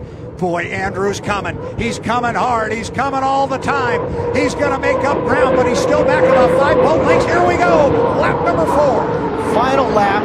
He cut the lead in half on that last lap. If he does that again, we're going to have him gnarly finish here coming into the final. And Andrew Tate already's reeled him in turn 1. Woo, boy, he sure did. That was a great front straightaway for Andrew. He's still back about 2 or 3 boat lengths. Can Mike hold him off? This is going to be quite the run. Nobody is in front of him on the race course. Gunnar O'Farrell is gone. It is these two. Let's settle this thing up the backstretch. It is about a 2 boat length lead. Oh boy. All they're going to do is come off that corner. It's going to be a drag race off the top end. Kelly's still got the lead. He's got the lane buoys. See if he doesn't push Andrew out a little farther. No, he tightened it up that time. He's too nice a guy to do that. It probably would have been in his best interest to run him a little bit wide. Now it's a drag race. Here we come to the finish. It is Kelly. It is Tate. It is J. Michael Kelly. J. Michael Kelly. Oh, and that's by half a boat length or less. I don't know, but I don't think there's much question, Tanner. I think Kelly got him. This is the part of the course where he was gaining on Mike yesterday, and he's going through the same game plan here with Corey as they touch. I think they touch going into the upside of the track. Mighty close. They almost got together again. These guys are swapping a little bit of paint. Tate, Peabody, almost dead even, but Tate now by 1 boat length, and this is the final lap. We'll check and make sure we're looking at a white flag, and indeed we are. This is it, final lap, 4th time around. Who's going to pick it up? J. Michael Kelly comes home in 3rd. Peabody got down to the bottom end of the race course first, but if it was not by more than half a sponson. Andrew drifted out a little bit wide there. That cost him some time, Tanner. It sure did. I bet he does get the speed on the straightaway from that wider line. But coming into this top side of the course is where he's really fast, Andrew. So he's been super successful coming around the outside. He'll keep it incredibly tight as he tucks in and tries to go for another photo finish. Yeah, here we go. This is the run for the checkered flag. This time Andrew is back just a little bit. He's back about 2, maybe 2.5 boat lengths. You'll see him pop out. There he is off the top end of the course. And now it's a drag race to the checkered flag. It's Heat 3A of the 2025 APBA Gold Cup. It's Peabody, it's Tate, and it's going to go to Corey Peabody in the U9, the Beacon Plumbing, Andrew Tate in the Goodman Real Estate. I don't know, honestly, if I have ever seen 3 second-place finishes where somebody worked that hard for him, and Andrew's got 3 of them, and holy smoke. Now, Dave does pick up the right sponson pretty aggressively down the straightaway. What lessons could he be trying to learn or that he might be able to apply to Heat 4 coming up? I think he's just seeing, it'll tell him how well he can fly the boat in these conditions. The one thing that's working against him is he's running a heat with only 2 boats, so he's really not going to get the rougher water experience that you're going to see, A, when we put 5 boats out there, and B, when we go 5 times around. It's going to get a lot soupier. But I'm sure they're using this on some level as a test session. Who knows what combination they may have in the boat. They may be running something they never have before. But clearly he wanted to get comfortable on lap number 2 and just kind of cruise around, and Gunnar said, you can't do that. I am right here. This boat does roll. I'm very impressed with Gunnar O'Farrell, the spirit of America, as he goes right underneath our drone shot there. Checkered flag flies for Dave Villwalk. It's the U-27 of Miss Apollo. And Bruce Ratsford, you got to be happy because this is your first victory here on the Columbia River with a boat that you own. First place, Dave Villwalk. Second goes to Gunnar O'Farrell in the spirit of America. This is all Dave Villwalk in the 27, the Miss Apollo. Boat owner Bruce Ratsford standing just immediately to your right, Tanner, and he's sponsoring the race. He's sponsoring the lead boat. He's a happy man right now. Sure is. Dave's been having a good weekend. I mean, penalties aside, just the drone gets a little splash from a 30-foot wall of water. And watching Dave go through here, you can really see all the spectators over there on the north side of the river. I mean, just an absolute packed house out here. It's been a festival for 3 days. It really is an amazing event here. It's the biggest thing that happens in Eastern Washington every year, and you're getting a great look at the 27 of Miss Apollo of Dave Villwalk. Like I said, this is the old boat. They've got the boat that was built last year in 2024, but this one was built in 2007. The boat they call Sharky, and it's got a very, very large and great history. And here he comes, Dave Villwalk. You want to talk about a winning legacy? You got that boat with this driver, and they're going to chalk up another heat win. Dave Villwalk, U-27, Miss Apollo. Andrew Tate is driving hard, but Tanner, it's not going to make any difference right now if everything continues to go and these boats continue to run. He's not going to close on anybody. No, at this point, need to minimize the risks. I mean, teammates are doing each other solid now that they're not hull to hull. But they're already looking ahead to the final at this point. They are. The white flag is on the race course, which means this is the final lap. Corey's going to get down there with about a rooster tail lead on J. Michael Kelly. There you get a great shot of Kelly coming right at you. Corey's driving it. Whoa, Corey hit a big roller down there. The boat came completely out of the water. You saw it there from the drone. You can see there in the wash halfway through the corner, there's all of a sudden no mark in the water where he really skipped. But he brought the boat down, and you see Mike was able to close up some ground on him there, but he still got basically a rooster tail behind, and that's how quick it can change. This is the final lap. Corey just has to negotiate the top end of the race course, and he will bring it down and pick up 400 more points. It's been a big weekend so far for Corey Peabody, but as I said when we got started, he'd trade all of those first place finishes for the one coming up at 5 o'clock. He is your winner of Heat 4B of the 2025 8PBA Gold Cup. Corey Peabody, U9 Beacon Plumbing, second place. We'll go to the U8 Beacon Electric and J. Michael Kelly. Should be the white flag. It flies. Even if they jump the gun, it would still be a white flag because it's a 1 minute penalty, not a 1 lap penalty. Kelly hanging right with him now. Tanner doesn't want to let him go. He sure is. I mean, he's just one skip away. J. Michael Kelly's just one skip away in the water from regaining the lead here. He could pressure his teammate here on the inside, but very respectful between these two. But man, we've got Super Dave sticking it to Nilsen actually, with almost a full rooster lead for third. Coming off the bottom end of the race course on the fifth and final time around, Corey Peabody now has opened up almost a full rooster tail on teammate J. Michael Kelly, but the question still remains, was the start legal? It appeared as though we had some jumpers. It appears as though some of the boats may have been a little anxious, but we're going to call them the way they are on the water, and the way they are on the water right now is Strong Racing running 1-2, and Corey Peabody is going to come down and apparently collect a victory, at least on the water, in the APBA Gold Cup for 2025. Peabody across first, then it's J. Michael Kelly in second, and we've got a whale of a race coming for third. Up at the top end of the race course, Jamie Nilsen is driving the daylights out of the U11, the FLAV-R-PAC. He is on the inside trying to run down Dave Villwalk, but Dave Villwalk is going to come home in third place in the Miss Apollo, the U27. He comes across the start-finish line. Jamie Nilsen with a great run in our final heat, and our fifth boat across the line, Andrew Tate. He was able to pull up on Gunnar and get past him.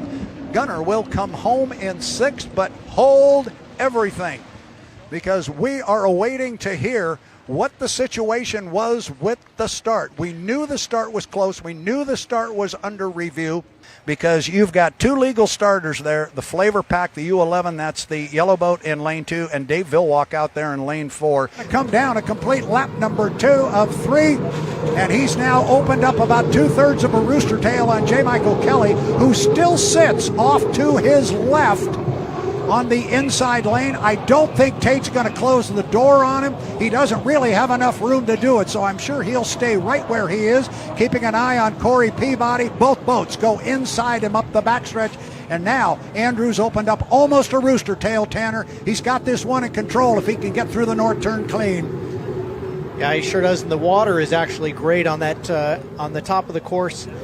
Getting a little bit rough in turn 1, but turn 2 looks like something they can completely commit to. J. Michael Kelly makes up ground on the inside, but he's going to run out of real estate. And here comes Andrew Tate, U91 Goodman Real Estate. Perfect boat ride from an outside lane. He'll pick up a first in our first Heat 1A. And it is Jeff Bernard, and he's going to have to hold off Dave for one more lap. And right now, he's open the water. He's got a rooster tail and a half. Yeah, he sure is, and he did exactly what you said. He started out tight and pushed Dave wide on the last one, and that cost Dave probably 5 boat lengths. I'm not sure he's got enough to make up for it, and he's doing the same thing at the top of the course. Yeah, he is doing the same thing. It's called hiding the buoys. When you get a guy on your hip like that, they can't see the buoys. They can't see him, so they've got to drive off your arc. He's got radio guys trying to tell him, and I think the radio guys just told Dave, let him go. This is the final lap there at the top end. It seemed like Dave pulled his foot a little bit, and now he has definitely dropped back. Jeff Bernard Here's a surprise in our Heat 1B. Jeff Bernard, the former T6 Budweiser, after a tough weekend last weekend on the Columbia River, opens up with a bang here, and on the water, he has got a first place finish. Wow, how about that one? Wake, and taking a much longer way around, but he is gaining on him once again on the front straightaway. Yeah, definitely the boat speed between our two boats for second place is J. Michael Kelly on the outside, but it's Nilsen with a huge lane position, and when they go through the corner, you can really see how much bigger course, how much of a larger course J. Michael Kelly is running than Nilsen. Nilsen now closes up a little bit on Andrew, and if JMK is going to make a move, he's going to have to do it right now, Tanner. Yeah, that's for sure. He's he has cut the distance in half between himself, J. Michael Kelly, and Andrew Nilsen. But it may not be enough as they're coming in for the white. Oh, no, this is the final lap. For the final lap, Andrew Tate really stretching his lead really in the last lap. And Andrew Tate is going to come down to pick up a checkered flag for a first place finish. Second place is going to go to Jamie Nilsen in the U11 to Miss FLAV-R-PAC. And J. Michael Kelly, for the first time he has ever set foot in that boat, the U9, the Beacon Plumbing. Did Mike try and cut the... I thought for a moment there that Mike may have tried to move to the inside, but he did not. It wouldn't have worked, I don't think, because radio guys would have told Bernard what was going on behind him. But Jeff Bernard in the U12, the Graham Trucking, is surprising everybody here today. He got a first place finish in his first heat. He is less than a lap away from doing it again, and he's beaten J. Michael Kelly this time, Tanner. He's putting on a show. He is 100% making a statement here. You know, we never got to see the speed of Tri-Cities with that thrown prop, and he is showing that he's here to play for sure against some of the top boats on the water. Yeah, our boats are really strung out now. J. Michael Kelly has opened up about a 2 rooster tail lead over Dave Vilwalk for third. Kelly's still playing around in the back of the rooster tail of Jeff Bernard, but it's not going to do him any good. Jeff Bernard has put 2 heats on the water. He's got 2 first place finishes. You better not count this guy out. U12, Jeff Bernard with a first place. He's got to try and run down Jeff Bernard, and we've come down to put 2 of 3 in the books. It is still Andrew Tate, but the race is for second place. Corey Peabody going to try and run down Jeff Bernard on a great big race course. Bottom end of the race course, there you see Andrew Tate. He's got the nice, look at the amount of lane space he's given Jeff as they get to the exit pin right there. There is Andrew flying the boat up the backstretch, but it is Jeff Bernard. This is the race. He's got about 3 boat lengths on Corey. Corey wants those second place points, Tanner. I don't know if he's going to be able to get them. He sure does. It could come down to track condition as we get into the final corner of the race. You can see from that airborne shot a lot of ripples there in lane 1, but Jeff Bernard right on the inside lane goes ahead and takes some of that rough water, but shortening the course enough that he may have got the job done. 3 up and 3 down for Andrew Tate, the U91 to Goodman Real Estate, and Corey Peabody's going to make a charge for second, but he's going to come up just short of catching Jeff Bernard.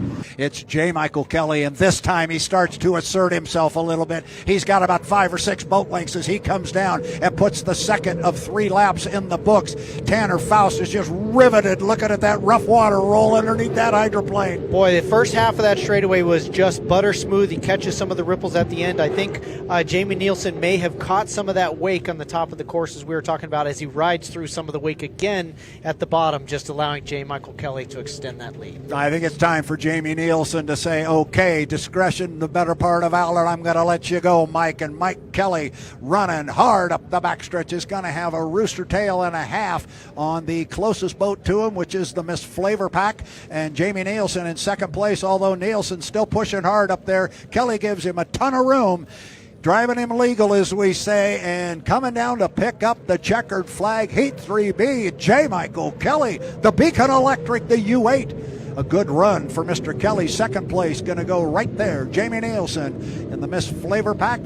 The water is just getting rougher and rougher. Andrew Tate has made some changes to the boat possibly because it's a smooth ride up front. White flag lap right now for, where's Jamie? Oh, Jamie is still tucked inside of Andrew. He's still right with him, but we're on the final lap here, and it is Jamie Nilsen trailing Andrew Tate. Tate's going to come off the corner there. Tate giving him plenty of room, and Andrew's going to come off with, no, not quite a rooster tail lead. He's got about 7 or 8 boat lengths on Jamie Nilsen, who's hanging right with him. Then it's back to J. Michael Kelly, then it's back to Jeff Bernard, and then it's back to Corey Peabody and Dave Villwalk. Top end of the race course, the checkered flag is going to fly, and it's going to come down and it's going to wave for Andrew Tate and the U91, the Goodman Real Estate, at least on the water, as we have been told so far. The initial winner of the Apollo Mechanical Cup at Seafair, Andrew Tate, U91, Goodman Real Estate. Second place is going to go to Jamie Nilsen and the Miss FLAV-R-PAC. A good run for J. Michael Kelly in the U8, the Beacon Electric. And how about this one, Jeff Bernard? Is he in the middle of this somewhere? They're going to come down to pick up the white flag with 1 to go. Kelly on the inside. Where's Andrew? There he is off the top end. This is going to be a fast final lap. Andrew really hugging his rooster tail around that last corner there. You can see he's going for it on this lap. Oh my gosh, he's flying it so high across the start-finish line. He did fly the boat across the start-finish line. I thought he may have to pull his foot, and that might have been the end of the heat, but he stayed on it and was able to bring it back down. He is definitely closer to Kelly this time than he was on the last time they went down. Kelly has opened up maybe another boat length in the lower corner, and this is it. This is the white flag lap. The checkered flag will fly as Dave Villwalk comes back. He will cross the start-finish line to get the white flag on to start lap number 3. Backstretch still Kelly by about 4, maybe 4.5 boat lengths. He's got to just negotiate the top end of the race course and come down and pick up a checkered flag, and this would be a big one. He would love to have it. J. Michael Kelly. Kelly off the exit pin right there. Where's Andrew? Staying right with him. Checkered flag is now hanging. They've got to just put the pedal down and bring it home, Tanner. Very impressive. J. Michael Kelly showing the speed of that number 8 boat throughout the season. Even with the number 1 lane, he may not have been able to keep up with Andrew Tate chasing him on the outside, but man, he did not give an inch. I think his 300 points are looking pretty good right now, and right now there's 400 of them laying here for Andrew Tate, U91, Goodman Real Estate. 2 up, 2 down, 1 to go for the young man from Canton, Michigan. Dave stays wide.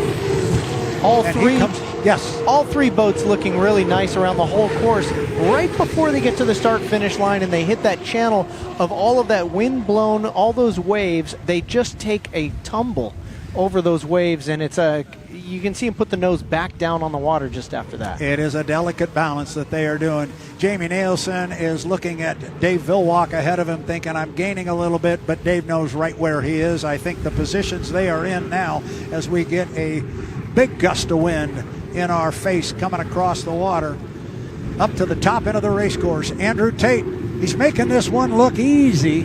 He will tell you it is anything but this one's looked pretty good for Andrew Tate and the Goodman Real Estate. This is really going to help him in the national high points chase.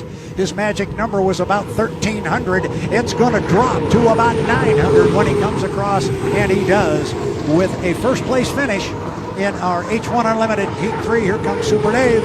He will come home with a solid second place, 300 points, 225 for Jamie Nilsen in the FLAV-R-PAC. Going to try this way of running down Kelly, but he's flying the boat, the U8. J. Michael Kelly. He's got almost a rooster tail now, Tanner. He's flying that U8. That's as high as I've seen J. Michael Kelly fly the boat out of a corner all season. Maybe it's the calm conditions, or he's just got a lot of confidence in the boat. But by getting it out of the water on the exit, which he gets it really high in that corner, it just allows the boat to accelerate up to speed sooner. It looks like Dave tightens it up there a little bit, but I don't think he really did. I think it's the angle from where we are. It's almost a full rooster tail. In fact, it is, and I think Dave just said, all right, the shouting's over in this one, and Dave is going to drop back, let Mike walk off with a victory here if he can complete one more time around. He's just got to do about a quarter of a lap. He is in the final turn off the top end of the race course. It's the final lap. The checkered flag is now hanging here at start-finish line. His spotters have said he is all by himself. J. Michael Kelly, the U8 Beacon Electric, flying the boat down the front straightaway, and it's another victory for Strong Racing and the U8 JMK. Boy, he just wanted to show you the bottom of the boat one more time, didn't he, Tanner? I mentioned this will have big implications in the national high points. The amount of points, the magic number was 837. If Andrew picks up 400 here, well, that takes that down to 437, but it's also 400 points that J. Michael Kelly does not get. His magic number is going to be 37, and we get the compressor stall now coming out of the U11 FLAV-R-PAC, and Jamie has really backed it down now. Not much going on there, but he's still running. The same, unfortunately, cannot be said as the lid is now up on the U8. The Beacon Electric, J. Michael Kelly, has thrown in the towel on trying to restart. Now, the engines these are running are helicopter turbines, 3,000 horsepower, but fairly simple compared to the engines, for example, that might be in the Grand Prix boats, the piston engines. We rarely see problems like this. Could this have something to do with the salt water or the end of the season, or how could this be attributed to? If I had to,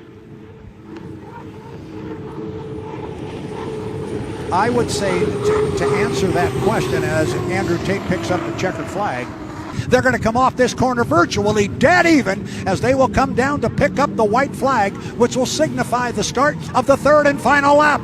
Dead even. It is Andrew Tate walking the 91. Coming across start finish line. Going to have about 2 boat lengths on teammate Dave Villwalk as they head down to the bottom end of the race course on the third and final time around. J. Michael Kelly is pulled completely out of it. I can hear a stall coming from his engine. He may have gotten pinched and gotten a little bit wet in that last corner when Dave Villwalk ended up kind of pinching him off a bit.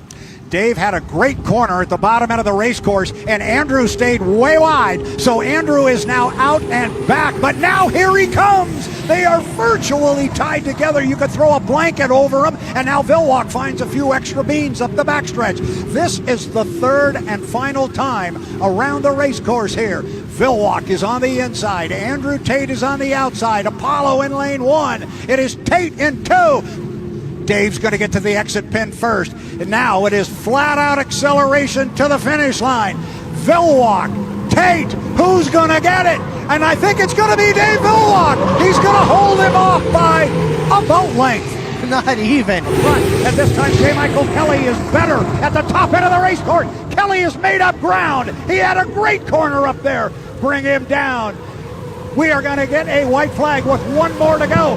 It is Andrew Tate. It's J. Michael Kelly. He's with him. He's back by a boat length and a half, Tanner. Oh, the wind is picking up as they go into the wind on this next turn here. Both drivers pushing it absolute to the limit. This is the closest race I've ever seen, actually. This is one of the better ones you're ever going to see, and this time Andrew's down there first. This is the final lap, and they are going to encounter the wakes of the boats out in front of them. I don't think the boats themselves are going to get in the way, but they may run into some of the wakes. Oh, Andrew Tate showing some acceleration off the corner. He may have just put himself in the good condition. Kelly really flew the sponson. Kelly's flying up the backstretch, and Kelly is closing ground. He's going past Andrew Tate as they get to the top end of the race course. It is J. Michael Kelly. Andrew Tate is with him. How are we going to come off of the corner? It is J. Michael Kelly in the Beacon Electric U8. He is going to come down. The checkered flag flies. It is J. Michael Kelly. U8 Beacon Electric. Second place. Andrew Tate in the Goodman Real Estate. Coming across right now is Dave Villwalk. He's got another lap to go.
This is as close as Tate has been in a while, like you said. But Tate now is stuck in the ripple of the previous lap.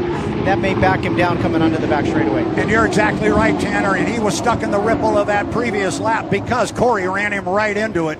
Corey's telling him right where he wants him to drive, and the spotters are telling Corey where to shove Andrew. That's just good driving. But I'll tell you what, here comes Andrew. Andrew is closing at the top end of the race course. He's pulled up to about 4 boat lengths behind Corey Peabody, and this is the final lap. This is for the checkered flag. There's Corey. Where is Andrew? There he is. I think he's going to run out of real estate. I think Corey Peabody has got him. Heat 1A of the 2025 APBA Gold Cup will go to Corey Peabody. Second place will go to Andrew Tate in the Goodman Real Estate. Andrew really hugging his rooster tail around that last corner there. You can see he's going for it on this lap. Oh my gosh, he's flying it so high across the start-finish line.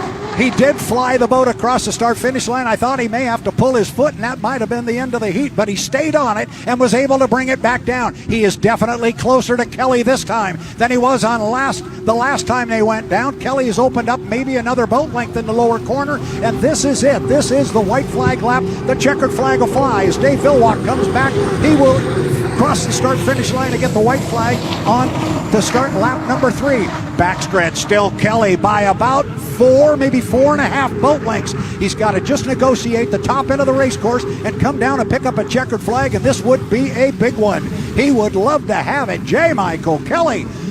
Kelly off the exit pin right there. Where's Andrew? Staying right with him. Checkered flag is now hanging. They've got to just put the pedal down and bring it home, Tanner. Very impressive. J. Michael Kelly showing the speed of that number 8 boat throughout the season. Even with the number 1 lane, he may not have been able to keep up with Andrew Tate chasing him on the outside, but man, this is the part of the course where he was gaining on Mike yesterday, and he's going through the same game plan here with Corey as they touch. I think they touch going into the upside of the track. Mighty close. They almost got together again. These guys are swapping a little bit of paint.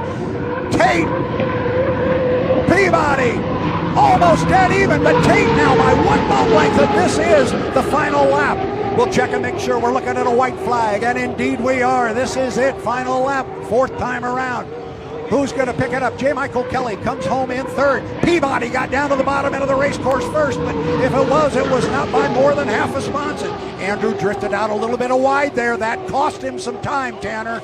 It sure did. I bet he does get the speed on the straightaway from that wider line. But coming into this top side of the course is where he's really fast, Andrew. So he's been super successful coming around the outside. He'll keep it incredibly tight as he tucks in and tries to go for another photo finish. Yeah, here we go. This is the run for the checkered flag. This time Andrew is back just a little bit. He's back about 2, maybe 2.5 boat lengths. You'll see him pop out. There he is off the top end of the course. And now it's a drag race to the checkered flag. It's Heat 3A of the 2025 APBA Gold Cup. It's Peabody, it's Tate, and it's going to go to Corey Peabody in the U9, the Beacon Plumbing. The start of the 3rd and final lap.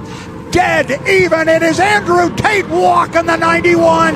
Coming across start finish line, going to have about 2 boat lengths on teammate Dave Villwock as they head down to the bottom end of the race course on the 3rd and final time around.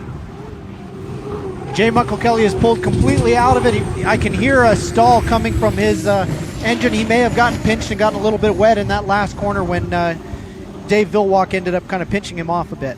Dave had a great corner at the bottom end of the race course, and Andrew stayed way wide. So Andrew is now out and back, but now here he comes. They are virtually tied together. You could throw a blanket over them, and now Villwock finds a few extra beans up the backstretch.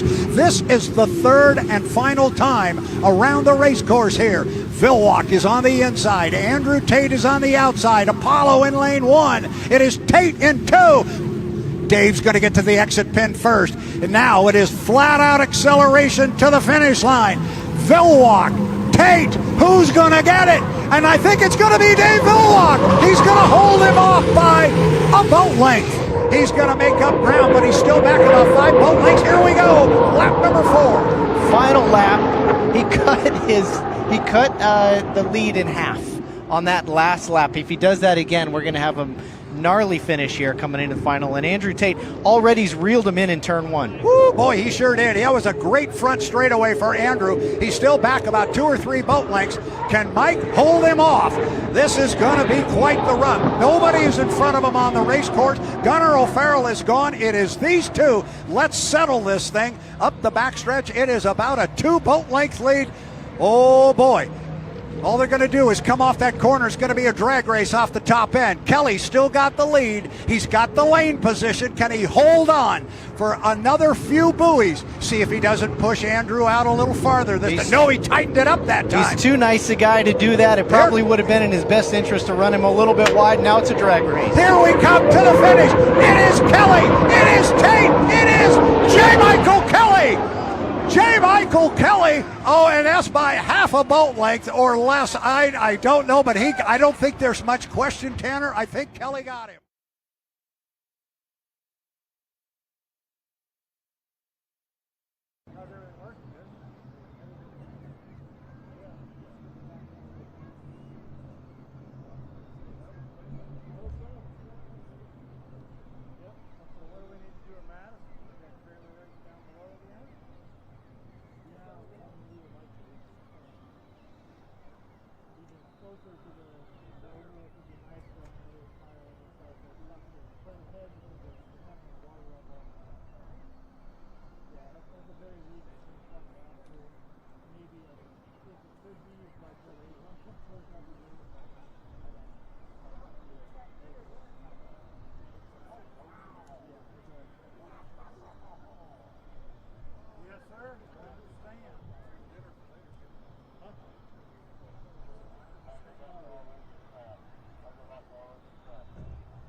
first boat on the water to start the second half.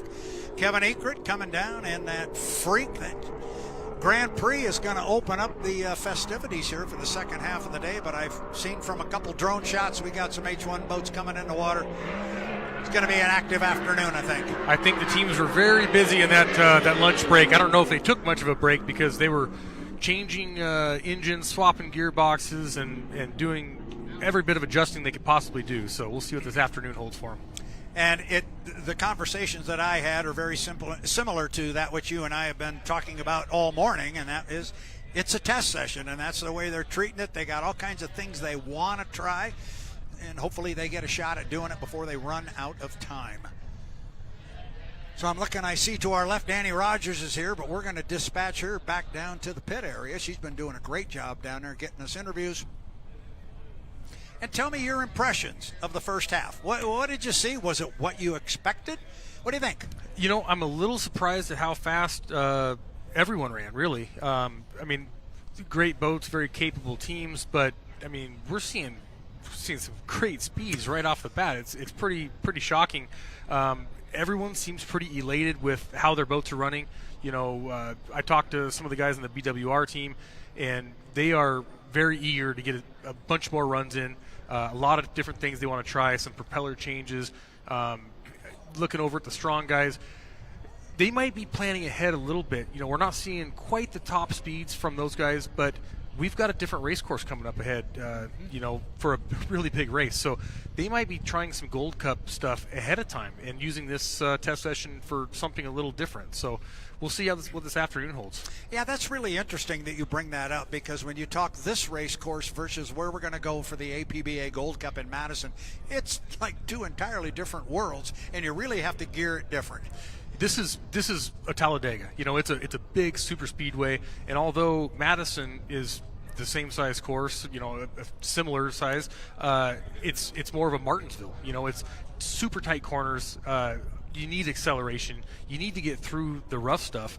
If you get stuck behind everybody and you're in the lumps, I mean, you're never going to catch up. So you've got to get out front early, get to the clean water, you know, the cleanest water possible, and just get away from the madness. So it's two different race courses completely. Unfortunately, from the sound of things, literally, apparently Kevin Ekert has died somewhere on the race course. I don't know exactly where he is. Looks like he's on the back straightaway. I see him just past their exit pin. Yep, I see him up there. And I think when we're ready to go on the unlimited side of things, as a black flag hangs over the race course right now until such time as we can clear Kevin over there. I think the first boat we're going to see is probably Andrew Tate in the U1. I did see the BWR racing boat in the water, the gold and black boat. So I think he'll be the first one out. And he's quietly, as he's done so many times, just puts himself on the top of the ladder. Not that we're qualifying for anything, but the boat is just so fast. He's so cool, calm, and collected. You know, you talk to him, you say, Andrew, you know, what do you think? Well, it's good. You know, he's just ho-hum, and you know, you don't think you're talking to a guy that just went out there and topped the field, you know. Right. But he's just cool, calm, collected, and if they can get another couple miles an hour, I don't think you'll see any different reaction out of him right now. He'll stay, I wish we had a little more. I wish we had a little more. And it just shows you how much, you know, respect he has for the guys working with him. He's never satisfied. He wants to go faster, and he gives these other guys something to shoot for. Well, and that's the name of the game in racing. It's the name of the game in sports. If you have you ever heard the football coach say, boy, that's as good as we can play? That's enough points, guys. Let's slow it down a little bit. Back it off a bit. No, they never say that. Well, when there's areas we can improve, and that's just the competitor in people. So, yeah, another thing I think these guys are going to be working on this weekend is a number 2 plan, because you always have this is our race setup, this is our number 1, this is our number 1. Well, your one broken propeller, you know, you break a gearbox and all of a sudden you don't have that gear ratio anymore. What can you do? What's your next closest, you know, system to go to? So you got to get your A, your B, your C setups lined up. So if you have a problem with A, you can throw B in and be just as fast or close to it. So lot to learn here.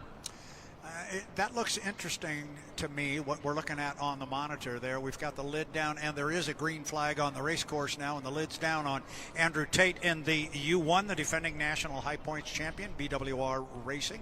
But I see, once again, the boat that ended our morning session, the U-127, we're calling it the White Miss Apollo.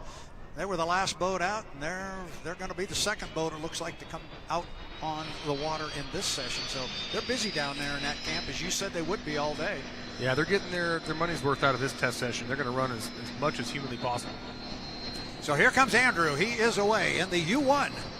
The BWR Racing, they are the defending national high points champion. They were a winner in Madison, Indiana last year. They were a winner in Seattle. I'd love to be able to say they were a winner in Gunnarsville, but we didn't get that race in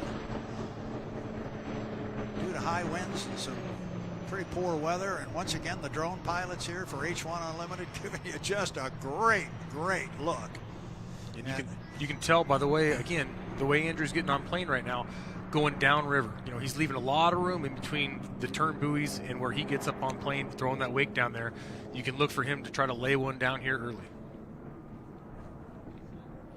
So there he goes. And to Dustin's point, he's just now getting on the race course. We don't have the insurance buoys, the outside course markers set up here in the lower corner, but when he goes that far downriver, it takes him a while to get up to the race course. He is on it. He is rolling up the backstretch, and the young man out of Canton, Michigan is, according to Dustin, he thinks in his first or second lap here, really got to try and put one on the clock. So now you look at the screen, you see the live view leaderboard. He's already sitting on top of it with a lap at 165.849, an impressive run for Andrew. You got to love that low turn spray, just low and fast, nice and clean. The lines in this boat are just clean. The hardware doesn't drag at all. It's perfect setup. Here he comes. Andrew Tate in the U1 BWR Racing, defending national high points champion. Looking pretty good entering turn one here, Brad. I mean, he's on the buoys. The boat looks perfect, not upset at all. What a great ride. And he is just in and out. I've always said, you can correct me where I'm wrong. This is why it's great having you here. But to me, on this race course, that's the toughest part right there, coming out of turn one, because you're suddenly going against the current. But he always seems to get out of it so darn fast. He does. It's just clean. The boat, you don't see it get upset at all. He just transitions perfectly through the corner, and it doesn't slow down. Not at all. He is on the clock here for the first lap.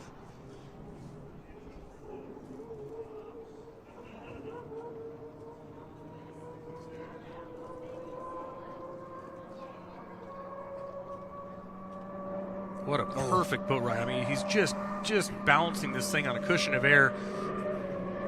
You hear him pedal just a little bit before he sets up for this corner.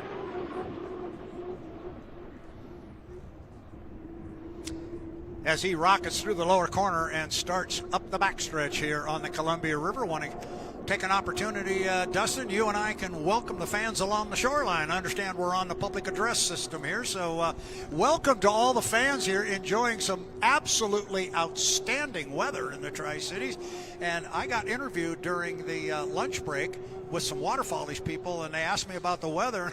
I ordered up more of this for the summer. I don't know if we're going to be able to get 70 degrees. Can we bottle this up right now and just let some out a little later? This is pretty special stuff. Did we get that speed? 165.325. So just a tick under his top lap so far. He's looking pretty good. They're a little under geared, which might be what they're going for. You hear him pedaling quite a ways before the entrance pin, but that way he can get through these corners faster. Just like that. The acceleration is there, and he is up and gone. And for the fans on the beach, you can hear him actually blip off the throttle. If you listen really, really close, you'll hear the propeller, you hear the gearbox, but you hear the whine of the turbine, and it'll just slightly just click down just a little bit. He's bouncing his foot on the throttle pedal to keep the RPMs right where he wants it. And that's because he sees the lights. The lights come on, and he doesn't want to exceed the rating, so he's just got to pull his foot out of it just a touch or just feather it out. Exactly. You can be over the limit for a certain amount of time, and then you got to blip back down underneath. Man, another 165. Wow. 165.8, man. He's a hundredth of a mile an hour, 2/100ths of a mile an hour off his top lap. He's got another one in the books. Haven't seen that 1.66 yet. There's a 1.657. Yeah, Boy. I mean, that's a perfect setup. If you can go out there and run that consistent, that tells you what a great driver Andrew is and what a perfect boat setup they have. He's not having to upset the boat at all. It's doing exactly what he wants it to do, and he can run consistently the fastest out here. It's crazy. Yeah, every lap he has turned this time would sit atop the leaderboard. Again, not that we're trying to do that, but just for relative sake, every lap he's turned would be the fastest laps of the day. Yeah, it just shows it's not a fluke. It's a good setup. They are doing it right now. He gets a white flag as he comes through to complete lap number 4. This will be his 5th and final lap. Looking down there to see what pops up on the screen for lap number 4.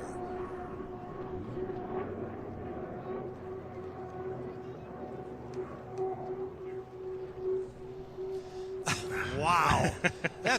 And there he just duplicated lap number 3. So you want to talk the definition of consistency, that's it. Yeah, I'm sorry. He one-upped it. I apologize. That is good stuff right there. He's running a perfect line, too. When you see him come out of the exit, he's not scrubbing any speed at all. He's carrying his rooster tail, doesn't change at all. It transitions from turn spray to rooster tail. That's just the perfect attitude. He's also going to finish this lap by bringing that speed all the way to there.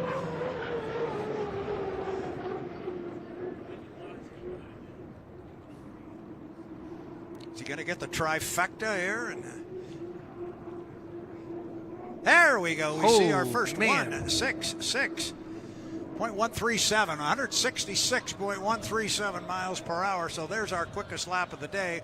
Oh, wait a minute. That's our quickest 1, 2, 3. That's our quickest 6 laps of the day right there. That is pretty good. My hat's off to those guys. And he did it with ease. It didn't look like he was trying that hard. It just looked smooth and perfect. The boat is effortless sometimes. And I think his teammates in the water right now. I think so too. Will be the U-127, which will be the Miss Apollo. Jimmy Shane, the busiest driver here today, hopping from boat to boat.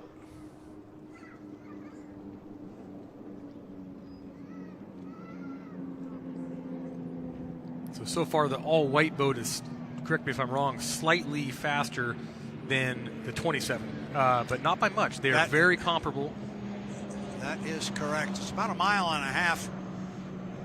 So we'll see if they can get it any faster. You know, Jimmy was talking about the ceiling of the white boat, Sharky, right. And they kind of know what it is. But the other boat is an unknown. So we'll see if he goes out there and runs the same speed again with the all-white boat, then he might have a point there. And then I wouldn't be surprised to see him go back to the red, white, and blue boat and see him keep chipping away at that and use the rest of the day that they have available to him. Well, remember, he told our Danny Rogers that they were making some changes to the red, white, and blue U-27, and if they go the direction they think they're going to go with those changes, he made the comment they may not have to need to paint that white boat. So we'll see. They've got something up their sleeve, and we know darn well they're going to come out and try it. But first up is going to be the all-white U-27, the Sharky hull. We saw it going into the water just as Andrew was leaving the dock, as you get a good look there and there it is right there, the U-127. That's the white boat that is in the foreground. Jimmy Shane will get strapped into that,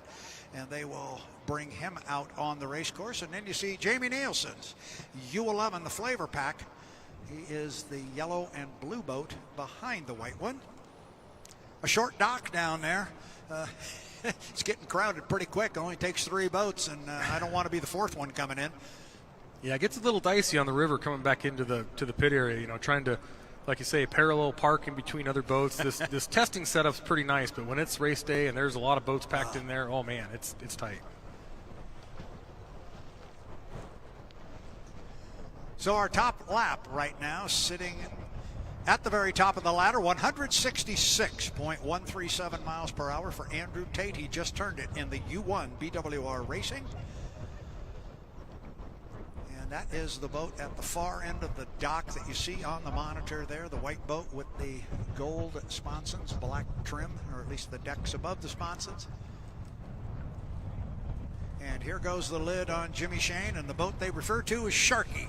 And for those who are going, why do they keep calling that boat Sharky? Well, when it first came out in 2007 as the Oh Boy Oberto, under the Oberto sponsorship, there were not only shark's eyes on the boat, on the cowling, there were actually shark's teeth on the side of the cockpit there. And if you looked at the boat from on top, you could actually see the fins of a shark on the deck of the boat. So the boat became affectionately known as Sharky. And there's shark's teeth on the Miss Madison when it comes out. Did you see those in that picture? I haven't seen that yet, no. There are some shark's teeth on there, so Sharky's going to live again. That's cool. That kind of reminded me a little bit of the old P-40 Warhawks, you know, with the shark's face on the side. It's cool. It's just another little flair they throw at it. So there goes Jimmy. He goes out and he bends to the right as well. Gives those cars going across the Blue Bridge something to look at, which you're not supposed to do, by the way. Although I'm gonna say I was guilty yesterday. I craned my neck a little bit because I couldn't get down here, but I drove over the bridge and took a glance at all the boats down here.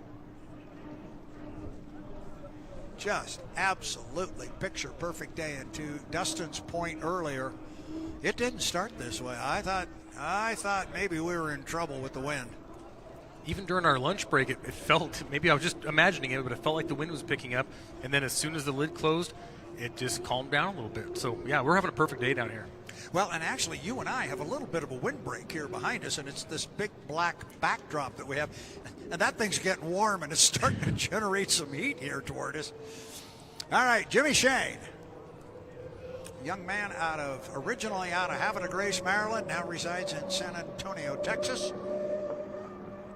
Here comes Jimmy. We'll put him on a clock as soon as he gets to the entrance pin of the buoy right there. H1 Unlimited scores and timers have got him on a clock, and as Dustin said, we want to see if he's able to improve, because if not, maybe he's bumping up against the ceiling with what they've got. It could be. The wind's changing a little bit. It looked a little heavy on the sponsons coming down the front straightaway, but if you watch the wind, you can see the dark area on the water. That's where the wind's crossing over, so he's got to be really aware of that. Can't be too light on that wing, so that might be something he's watching. You can see the exit pin right there. It's all dark water down there. That means the wind is really whipping across the river. He's aware of that. He's ahead of it, and then once he gets to that lighter colored water, he can really let loose and let her go.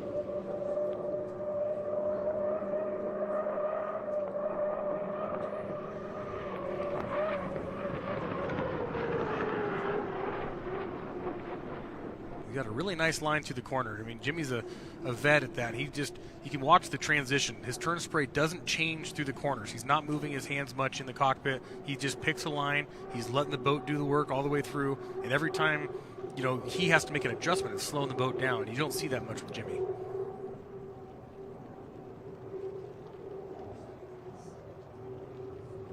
That's a 163.728, it looks like. Whoa.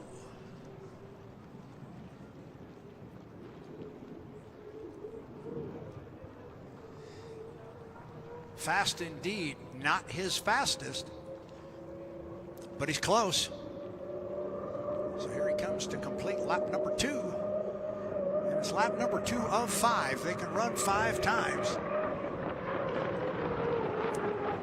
The boat's looking a little heavier to me on the sponsons. Doesn't look like it's quite as loose as it was, and it just might be the wind that he's being a little aware of it.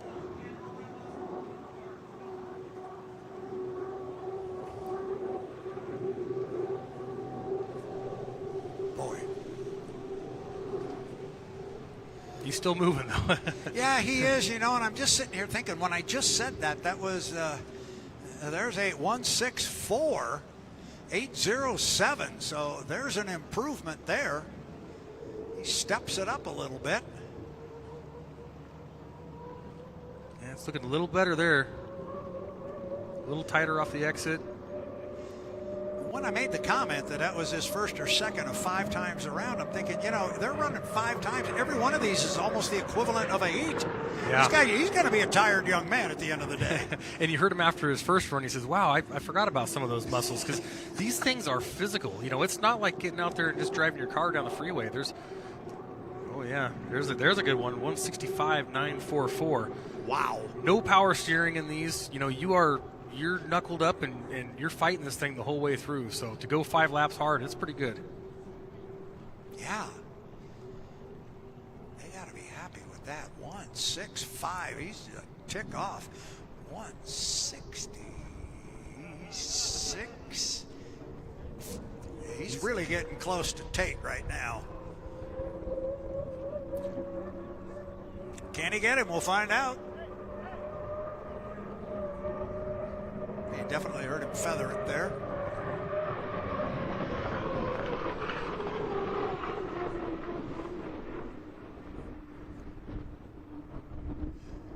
And there he pulls his foot. Another 165. 165.280. Boy. And we aren't being told, or we haven't heard, at least I haven't, of any N2 calls or fuel flow. So this is all just what we're seeing on the race course. We don't know if any of it is unofficial, or any if it was a race day, if there was a penalty or not. But still, some really good times. Some awfully good speeds. I know the boats are being checked. If they're communicating that information, it's not being communicated up to us. It's not totally necessary. We're not, like we said, we're not going for qualifying here. And welcome to the newest aspect of the H1 Unlimited live stream. For a couple of years now, we have wanted to pull off a picture-in-picture. There's another first. This is well done. You guys, what a great job. Nick Kish, the whole team, of putting all this stuff together. It is very, very, I'm blown away. I'm always on the dock, right, or in the boat, so I don't get to see this, but this is incredible. Sitting at home, what a great view. Well, for what it's worth, Dustin, I can tell you what you're looking at right there. I've never seen that either, because that's the first time we've ever done it. Now, we had a couple great interviews with Danny Rogers down in the pit area, but we only had her audio because we couldn't do that. Now I want that. Now I want that interview, and I want to be able to see Danny interviewing somebody up in the corner while we're still watching a boat on the water. I always want more. Well, I think you're going to get it. The way that this days went so far, it's going great. They're doing a great job, and everything we've asked, they're doing it. So here comes Jimmy Shane back to the dock. We are hearing that the 11 is away, and just about the time that happens, we seem to get a little puff of air coming here. You notice the wind it seems like it's changed a little bit too. Yeah. So it's going to be in the driver's face going up the back straightaway now, and that's a little different than it is sometimes. Usually it's coming down the front straightaway. It seems like it's in your face, but the drivers are going to be aware of this, and they'll be a little heavier on the canard going into the wind, and you can really let it loose coming down the front straightaway. So Jamie is away from the dock. The U11, the FLAV-R-PAC, boat owned by Scott and Shannon Rainey out of Cle Elum, Washington. Everybody knows by now I'm 99% colorblind, but man, that boat looks pretty to me on the water. It's easy to pick out. It looks gorgeous. It's different. The FLAV-R-PAC logos stand out. They did a great job. They did a terrific job.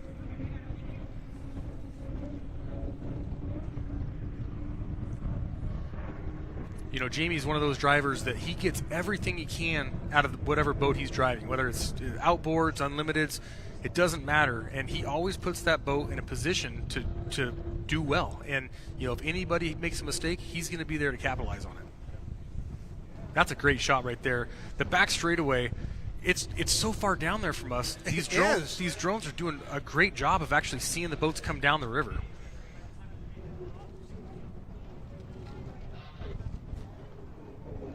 So here comes Jamie off the top end of the race course. He'll come down the front straightaway, and when he crosses the entrance buoy here to turn 1, we'll put him on a clock.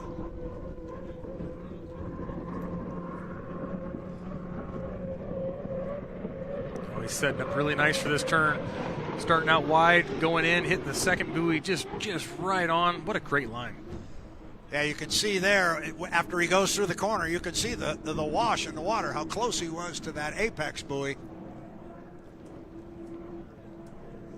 He's got the wind in his face right here, so he's going to be aware of that and keep that boat on the water.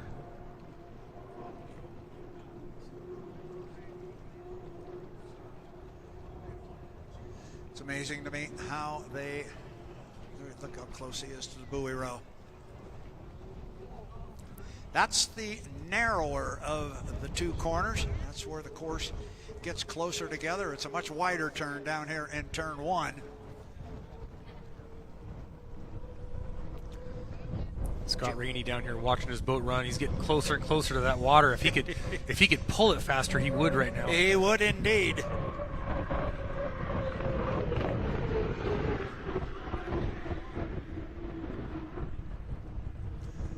Scott's coming up here, I think, to get a speed. 152.340. They had a 155 earlier.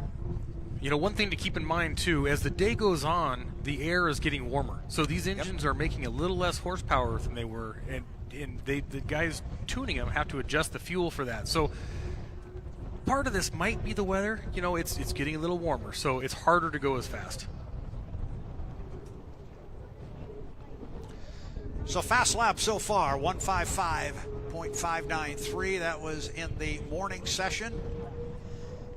Jamie's got that first lap in the book at a $1:52. Looking to improve upon that right now. The boat looks good. What a boat ride. Yeah, it looks fabulous on the water.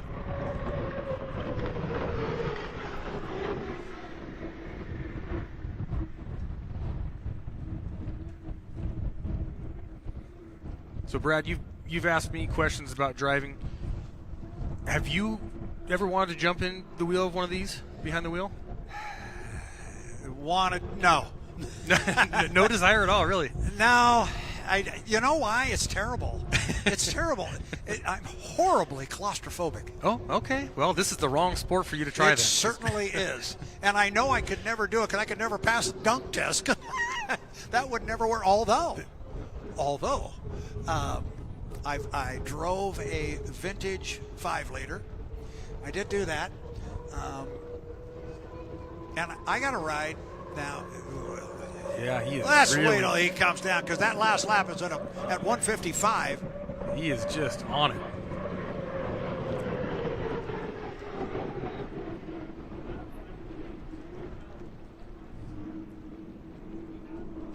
Still got a fast lap at 155.5. How about lap 3 here? Sounds like he's getting out of it a little bit. He did indeed.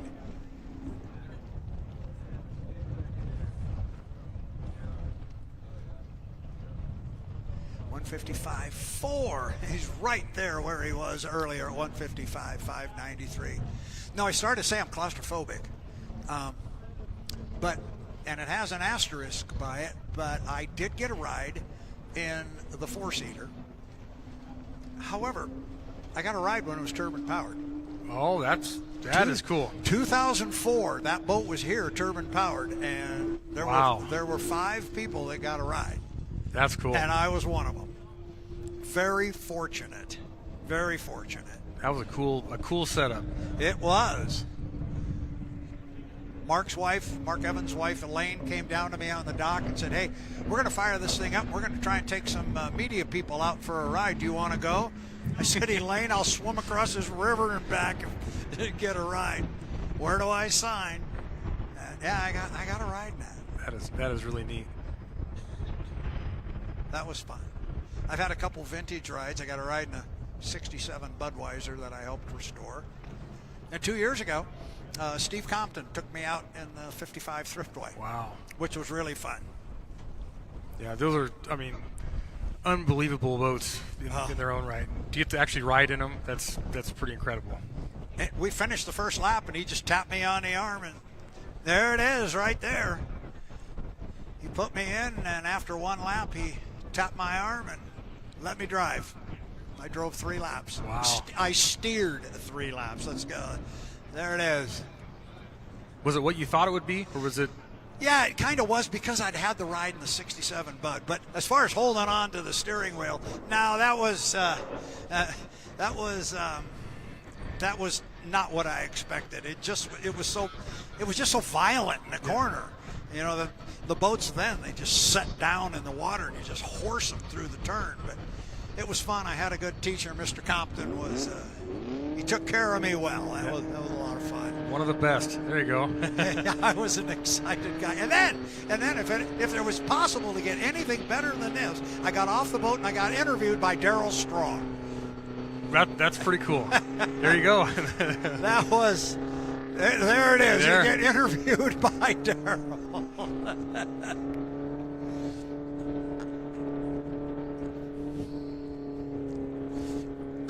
Well, that's cool. That's very cool. So be careful. You mentioned something around here. That guy to our left will pull up the clip, and it will be. He's on it. He is on it. He is on it indeed. He listens to every word we say. You know, going back a little bit here, we were talking earlier about the new procedure and Yes. Some benefits and stuff, and going forward, looking forward to Madison. Whether if you have the option of getting lane one or not getting lane one, Madison is one of the only race courses to where I don't think you could find a person here in the pits that would take lane one.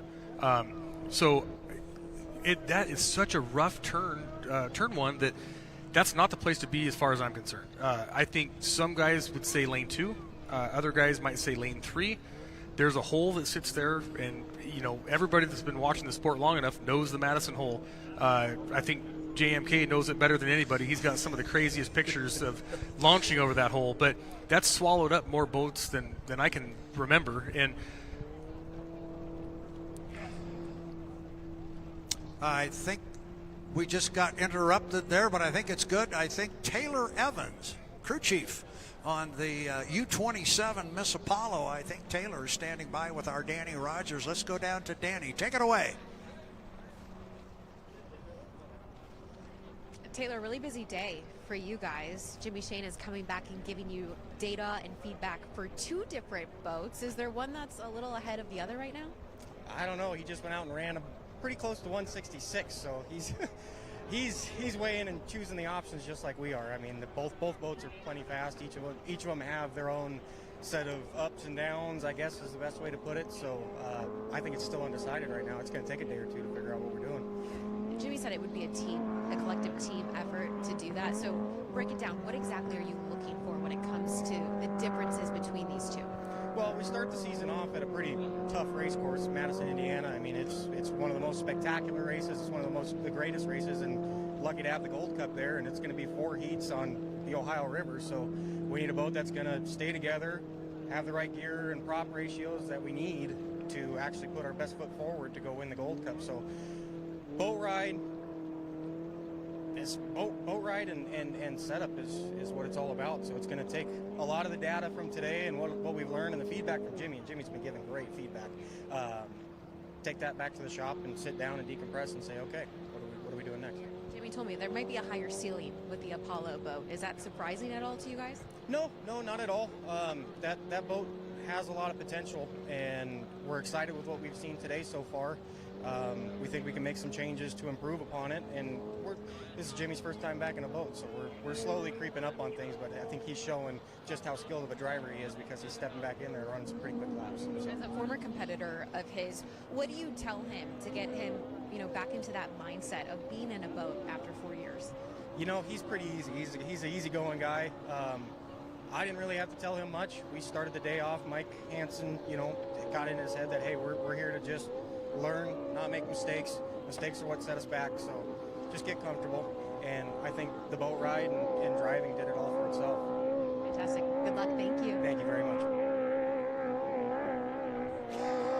Well, unfortunately, we didn't get to hear Mr. Evans down there. He got his moment in the sun, and it was a silent movie. I'm sure it was prophetic.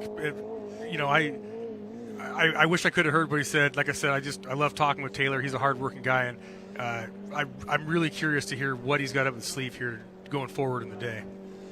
Well, he's a young man who is rather rapidly carving out a name for himself in our sport. And last year, I think I mentioned earlier, he walked off with the Crew Chief of the Year award, but he also picked up and helped hoist that APBA Gold Cup. And once you get your name on that one, nobody can ever take it away from you. No, he reminds me of that quite often too. Whenever we're together, so he whenever we talk about something, he says, "I don't know, I've won a Gold Cup. Have you?" Because so Taylor wins this one. But no, great guy, hard worker.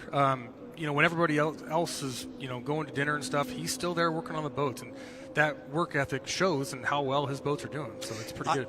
I have only gotten to know Taylor fairly well, and that's over the last 2 or 3 years. But when he does get away from working on a boat, he has a sense of humor that he's a funny guy. Oh, yeah. We have the best times together, and it's funny because we'll go out there and a bunch of the guys, and we won't even talk boat racing. We'll just go out there and just have a great time and cut loose and just enjoy each other's company and then get right back to work.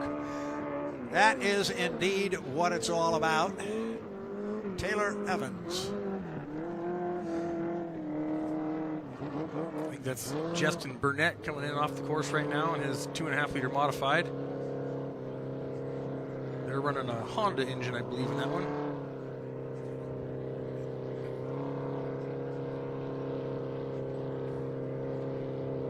They're trying a few things. They're changing the rules up in some of the inboard classes and trying to make some of these automotive engines a little more accepted into the classes. And Justin's been one of the guys that's kind of went out on a limb, maybe ran some stuff that was experimental, and he's getting some good results out of it. And it's good to see his hard work paying off and actually getting some laps in, and the boat's respectable. So Absolutely. It's good to see. Absolutely. We get, as he goes back to the dock, we get a look down there at the pit dock. Get a chance to see what we've got boat-wise in the water down there. It's kind of tough to see. I believe that's Cannon Cushing in the 2.5 stock, and that's a story. You talk about young drivers coming up. I am so impressed with Cannon. I believe he's 16, just turned, and he's an incredibly hardworking young man. He painted that boat himself. He does all the fiberglass work, all the layup stuff on it, made his own cowling, all carbon fiber. And, when everybody else is out playing video games, not Cannon. He's out in the shop working, whether it's with his dad or somebody else over helping. And it's really, really cool to see somebody with that much ambition out there working that hard. And it's great to see him in a good boat. And, it's showing. He's raced outboard for a long time. He's set a couple of records. And he's moving up through the classes. And he's doing great. He's trying out the cars. He's doing a little bit of everything, and I'm very impressed with him. Sounds like one of these guys you were talking about earlier that would put a motor on it, they'll race it. Absolutely, yeah. He gets a lot out of it, and he's quiet. First time I heard him talk, I thought, I didn't even know you spoke, because he's just so quiet and so shy. And then, he's got a full beard, but his dad says, well, he's 15. I said, no way. But yeah, and I think he just turned 16, and he's just always working away. He's got some great friends with him here, helping out in the pit area, and it's just good to see some young people around that are interested in boat racing, and they're willing to put in the work. They work the whole off season. I couldn't tell you how many boats the Cushing family has or is campaigning, but it's a ton. I think it's up there around 7 or 8 boats, and that just shows you the dedication they have.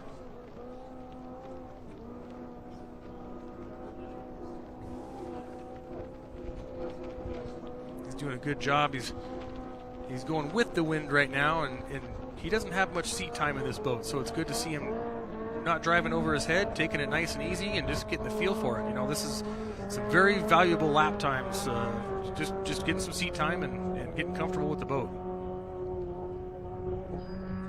And certainly knows the way around. He does, yeah. You talked earlier about finding the course and all the buoys, and boy, some of the venues we go to, you can have 2 and 3 courses. It can get a little tough. Yeah, here in the past, they've had 5 different DMZs, where places you cannot go on the race course or else you're disqualified because it's a safety area. Right. And unfortunately, I've seen drivers accidentally drive through it, seasoned veterans that accidentally just go through one of those DMZs because there's 5 of them. It's very, very tough. Then you throw a whole bunch of other boats on the course, referees and patrol boats and stuff, and there's just so many things to look out for. It's so easy to get disoriented and end up in the wrong spot. It's easy when you watch it on TV and you're looking from these drone pictures going, well, there's the race course. I mean, how can you miss that? What's wrong with you? Yeah. You try it when you're almost laying down and your field of vision is very, very tight. Yeah. Yeah, we raced at Havasu a bunch of years ago, and all the houses look the same. And so when you come around the corner and you look down there and you're looking for a house, something is a landmark, you think, good luck, because they all look exactly the same.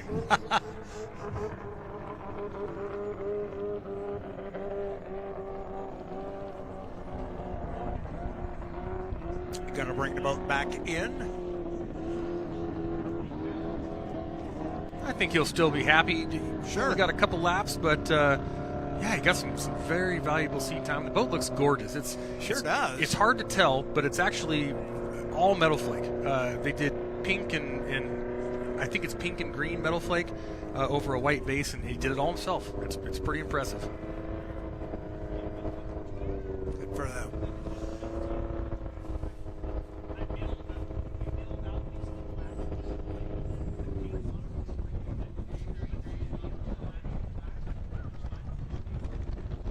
Put 8 to 10 of these boats on the course at one time, and you're talking about a good show. They're not quite as fast as the Unlimiteds, and they don't have the big course, but they are very exciting to watch. And they're even speed. They're all out there deck to deck running a great heat, and it's exciting to watch. Well, and that's the whole point with boat racing, at least it is from my perspective. It's, the different classes, to me it really doesn't matter, but just hook up a couple, 2 or 3 boats, hook them up side by side, and it becomes such a visual spectacle. It's just very compelling. People say, what's it like? Does it feel like you're going fast? It does when you're by yourself, but when you're out there racing with somebody deck to deck, you don't notice that you're going almost 200 miles an hour. You notice that you're going a half a mile an hour faster or slower than the guy next to you. That's all you realize. So it's all relative. Everything becomes relative at that point. This is Brady Brackett, I believe, and they recently just stepped up in class. So this was a slower stock boat, and they said, you know what, we want to go faster, so they put a fully modified 4-cylinder in it, and this class is capable of doing 135 plus miles an hour. So really? That's a big step up for Brady. It'll be exciting to see how he does in it.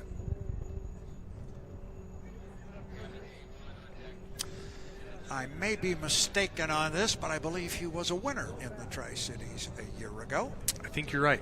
And I believe he has Heath Lambert from the Tri-City Water Follies is part of that race team now, helping him out a little bit.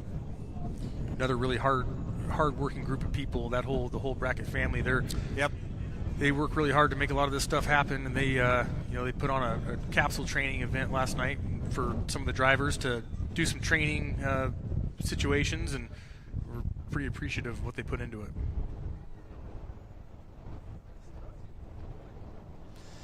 Well, we just got in our ear that there was a fuel flow violation on the 127 on their last time out. So where we haven't been hearing about any infractions, what that tells me is there haven't been any, because as soon as that popped up, we heard about it quickly. So that's good news. That's not for the 127, but it's good that everything else has been standing, if that assumption is correct. That means these crew chiefs have their fuel dialed in, and they're coming out here, pretty spot on. So that's pretty impressive. And, the referees and the inspectors checking this stuff, they're on it. So if there's a mistake, they're going to catch it, and it's great practice for them also. Absolutely. Did we lose? We did. Brady's lost power. This class that they're running is, like I said, it's a fully modified class. So the engines are very sensitive, and if everything's not right, that's the situation you have right there, where you're floating, you're pushing a stiff rope all the way back. And when those things run, though, it is really cool. I mean, those things are so fast. You look at the size of the boat, and you think, there's no way a little boat should be going that fast. But it does. Unfortunately, they break every once in a while. So with that, we hang the black flag on the race course. till such time as they can get Brady off the race course and into a safe position as he climbs out of the cockpit. You'll notice on the underside of that cockpit it's bright orange, and that's a rule that they passed in some of the inboard classes, at least back east in HRL, that the underside of the lid has to be orange. So if a driver does break down, they want you to open the lid and be more visible, because it's really hard to see out of these boats. And if you can put a big orange billboard saying, hey, I'm broken down, don't run over me, it does help. So yeah. You'll see a lot of the inboard classes have that.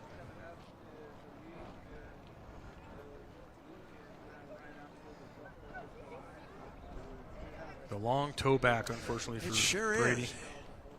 Is. And everybody that's gone down has been up that way.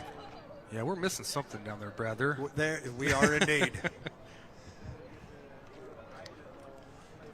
And even though Gunnar didn't go dead up there, he certainly slowed down when he went up there. He was scoping it out. Yeah, he wants to see what they're looking at too.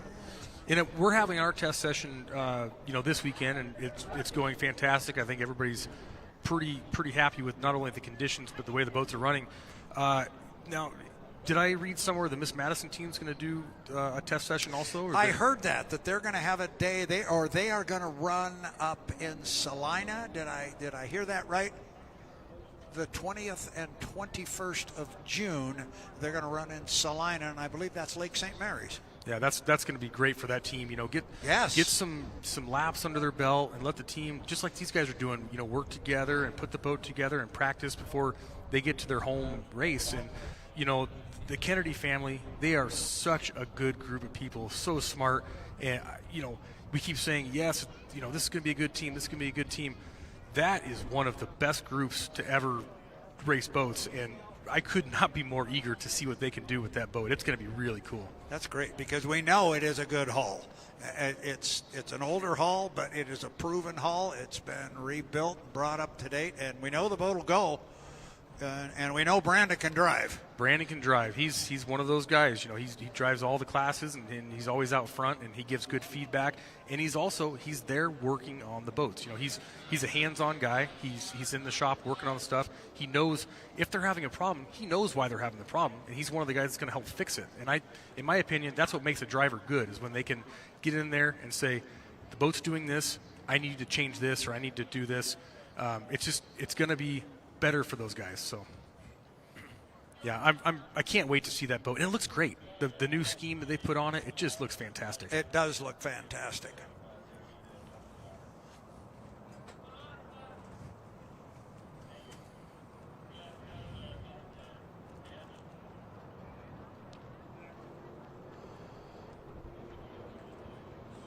So we got a green flag on the race course, and Dustin, you and I are being joined here in our little broadcast position. This was before there was Dustin. There was this guy, John Walders, H1 inspector. John, welcome. Thank you. It's really fun to be here. I appreciate all the opportunities I get to do all the different things and all different levels of the sport. So it's been really fun for me. Thanks. Well, and it's good to have you back with a headset on. You and I had some fun back in the day. Of course, it wasn't that long ago either. Wasn't that long ago. No, it was just a few years ago. Just a couple years ago, yep. We were having some fun, and so as an H1 inspector, it's a test session for the boats. What have you been doing from an inspection standpoint down in the pit area? Well, it all started about 2 weeks ago, actually, and made a trip. Steve Compton and myself made a trip to the west side, and we went to the Kent area and did a couple of boats there, and then to Tukwila and did 3 boats there, and up to Snohomish and did a boat there, and Tacoma, and when I say did a boat there, I mean, we did the annual inspection, and we literally look at every nut and bolt, involved in putting these things together. Not so much, engine related stuff and gearbox related stuff, not that kind of hardware, but all the connections, the wires, the cables, the hoses, and everything that makes them work. And we have a written form, basically, that we've come up with over the years as part of the competition committee. And there's 9 pages of inspectable items. The teams are responsible for having a lot of things, what we call non-destructive testing, which is Zyglo or Magnaflux, X-ray, that sort of thing, where they don't destruct or destroy any of the parts, but they can take a look at it and check for cracks and inclusions and things that could turn into a crack or a failure later on. So it starts there. Then it gets to this point, and once the seat and cockpit is all put together, then I literally measure the clearance between the driver's head and the canopy, that sort of thing. Make sure there's plenty of clearance with their knees and legs and things for the steering shaft and the bottom of the dash panel and all that sort of thing. So there literally is no part that goes uninspected. Really? Yeah. So what are you doing today? You just slumming? Pretty much. Attaboy. Pretty much. Looking for free lunches from the race committee and that sort of thing, some of the stuff didn't get checked off, when we looked at the things a couple of weeks ago. And not all the teams had some of the paperwork back. Some of the parts were still out, being, magnifluxed or going through that inspection process. And some of the parts have been changed. We have a spare parts list where every part of skid fin, the rods, the brackets, the tie rods, the rod ends, the brackets themselves, the skid fins themselves, and all the rudder and all that sort of thing, they all have a serial number on them so that they can go through that inspection process, but also then so that we can tell which parts are on the boat. And so we go through and double check that, and they have run some of those parts today. They've made some changes. They wanted to run some different turn fins or a different rudder or a different engine or different things. And as they change all those parts, we document all that sort of thing. The steering cables generally are replaced every year or stress tested every year. Once they're all lock wired and everything in place, you go out and run a little bit, and the driver usually wants to make an adjustment. It's either too tight or it's too loose, and so we adjust those, which means having to remove the lock wire on the turnbuckle, so we go back and reinspect that to make sure that everything's done there. So everything gets looked at multiple times, and it's it's the rinse and repeat sort of thing over and over and over again. And the whole thing is all about safety. It's all about safety. Safety is the number one issue. And when I was asked to get involved as the Chief Safety and Technical Inspector a number of years ago, it was an eye-opening experience for me. It was a sort of thing where most of the guys in the pits and girls I know in the pits have known them for years and years, and we're good friends. And the minute I put on that inspector or referee shirt, I felt a coldness. I felt a change. You'd walk into the pits, and all the people that were usually reaching out to shake hands were now reaching out for a blanket or something to cover up the parts, so that I couldn't see them. I became invisible. There you go. So that never happened, did it? No. So here comes the sheriff. So it's been a real effort on my part to make sure that everybody knows that, hey, I'm on your side. I want you to run the boat probably more than you want to run the boat, but I want you to do it in a way that's as safe as possible, as fast as possible. And if there's anything I can do to help enhance that or help that, that's what I want to do. I'm your friend in this deal. So we have made some changes there, and I think that there's been a level of trust and a level of friendship that's come back in it, and as you start to see that I'm really on your side and really trying to help you, it's made a difference. So I'm real happy and pleased about that. So he was always on your side. Yeah, that's what he says. But it amazes me though, and I mean, John, you know better than anyone how heavy the running gear is on these boats. I mean, it is. You look at it and you think there is absolutely no way that this could fail because of how well they're built. But when you have a failure, it is catastrophic. If you blow up a gearbox or an engine, okay, we'll bolt another one in. But you break a steering cable at close to 200 miles an hour, oh man, it is over. So guys like you keep everybody safe, and it's an unsung thing. But I know everyone here appreciates the work you do. Oh, thank you very much. I appreciate that. And I, unfortunately, have had the experience to hurt myself in one of these things just about every way possible. Yes, and so it's been a good opportunity to learn from those things and prevent other people from having to go through the same pain in that I did. So it's been fun. So I have a question. My understanding is one John Walters is going to join the H1 Unlimited crew and travel back east to Madison, Indiana. Is that a true statement? I haven't heard that. Oh, I'm kidding. Yeah. No, you're going. So here's the question, young man. How long's it been since you've been to Madison? Too long, yeah, for sure. I want to say 2018. I believe it was 2018. That was a year.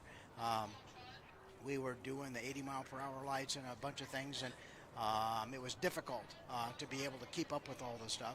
And I had the great honor and pleasure of taking my dad with me to all the races, and he wore a H1 shirt and helped with the inspections and helped with a lot of things. And so, yeah, it was a really good time. So I'm going to fill Dustin in on this while I talk to you, but one of my favorite discussions with Big John here is he is the one guy in the H1 family organization, whatever you want to call it, that has done darn near everything. I mean, he's been a crew member, he's been a crew chief, he's been a team manager, he drove the boat, you've built the boats, you've worked in the media side, you've been a color commentator, you've been on TV, you've been on the radio, you're an inspector, but now it's the old, but wait, there's more. Now you're an author. You've got a new book out. I want to talk about that book a little bit. Tell us what you got going. You know, almost 10 years ago, I lost the love of my life to a suicide. I met Arlene when we were 14 and a half years old. And honestly, she was thinking about ending her life at that point in time, which I couldn't understand. I had a wonderful childhood, which I'm still enjoying, actually. Had a wonderful childhood, great parents that were very supportive and very involved. We went camping and boat racing and did all the things. And I thought everybody's parents were that way. Right. And Arlene, unfortunately, struggled with a lot of issues, a lot of problems, and had some issues as a child that she was never really able to get over. Some nearly 50 years later, when I thought that we had beaten these anxiety attacks and depression and things, I lost Arlene to a suicide. I almost lost my mind at the same time. I couldn't think straight. I couldn't do things properly. I was forgetting stuff.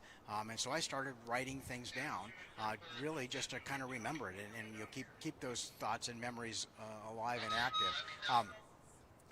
Shortly after that, I started to realize that I had 65, 70 pages worth of things written down. And as I was writing and documenting those things down, I started to understand things and realize things on a completely different level that I didn't when Arlene was alive and we were fighting those demons together. And things happened. I saw things. I heard things. I witnessed things that were going on in other people's lives that I thought, wow, I remember that. I remember dealing with Arlene with that. I remember those signs, and sometimes those red flags came up, and I didn't understand what they meant.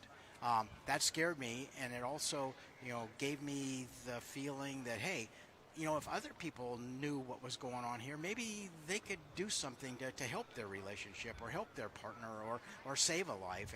And so it really started out as kind of a documentary and that of the wife of a boat racer and the things that she gave up was to be a mom and to be supportive and all the things that she did and one thing kind of led to another.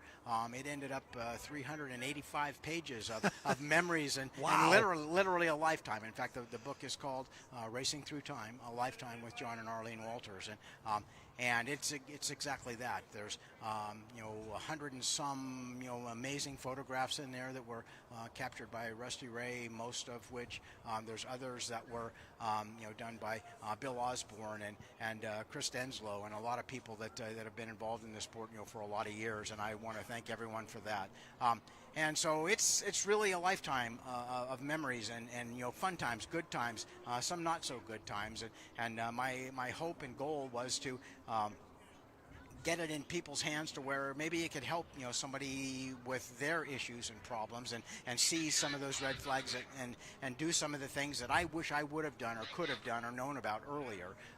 And so a portion of the profit, if it gets to a point where it pays for itself and there is any profit, a portion of it is going to go with Scott Hanauer's help to some nonprofit organizations up and down the West Coast for suicide prevention. Very good. And a portion of it is going to go to the Hydroplane and Race Boat Museum to help them keep all of these vintage boats and memories and things alive, and hopefully people will be able to enjoy this sport a long time from now.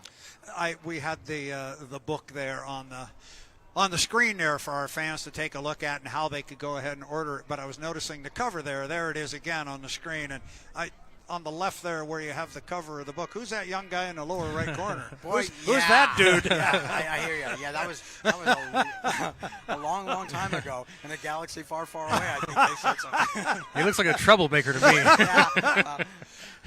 Oh gosh. Well, so I got a copy of the book myself, and I've enjoyed reading it so much. My wife can attest to it, and sitting down. And a lot of those stories, I've heard parts and pieces of some of them. Some of them are brand new, but hearing the backstory on a lot of that stuff, and just hearing about people that I've heard little bits and pieces was so great. I really enjoyed it, and I tell everybody it's a great read, some wonderful stories, and I definitely have a whole different perspective on a lot of things going forward. So very neat. I appreciate that. Thank you so much. It is a very, very good read. I know I have not yet done what I want to do, and now I'm just going to make sure out in the public, everybody hears it, that I expect you to sign my copy of the book when we come back here. I'm disappointed I haven't signed it already. Yeah, well, I am too a little bit, but I think we need to set up a book signing and just let all of the Tri-Cities come down, and you could become a superstar. Well, you already are. I doubt that's going to happen, but you already are. It'd be fun trying. Yeah.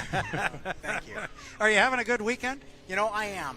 And you went through a whole list of things that I've done in the past there. And I kind of thought that maybe a question like, what's next? Or what are you going to do now?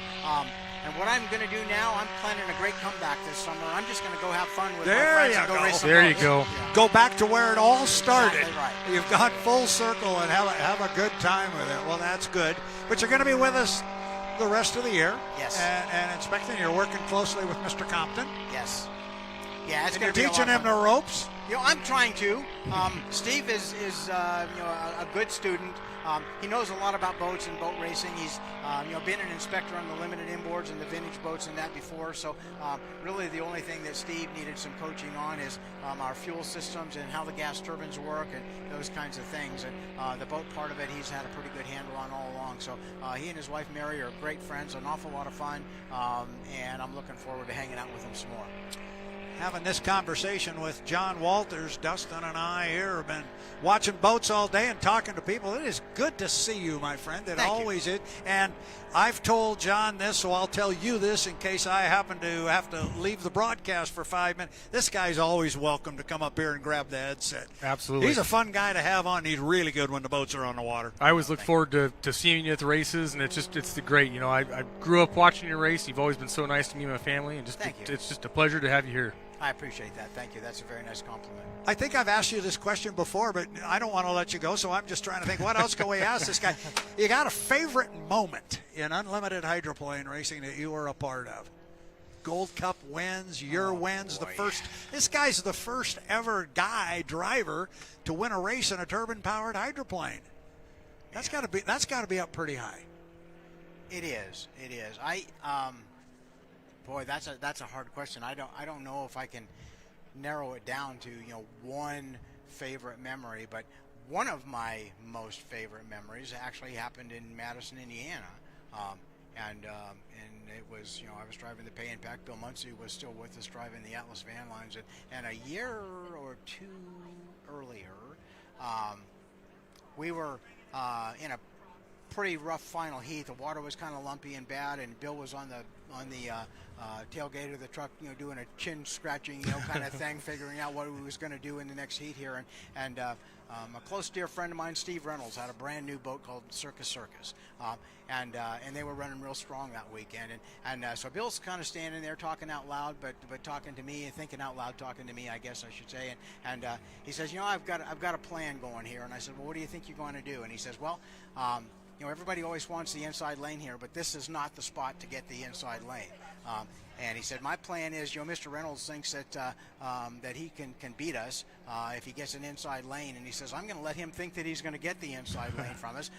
And he said, I'm going to, come from the outside like I like to do a lot of times. And he said, I know that there's a giant hole right there, and Steve doesn't.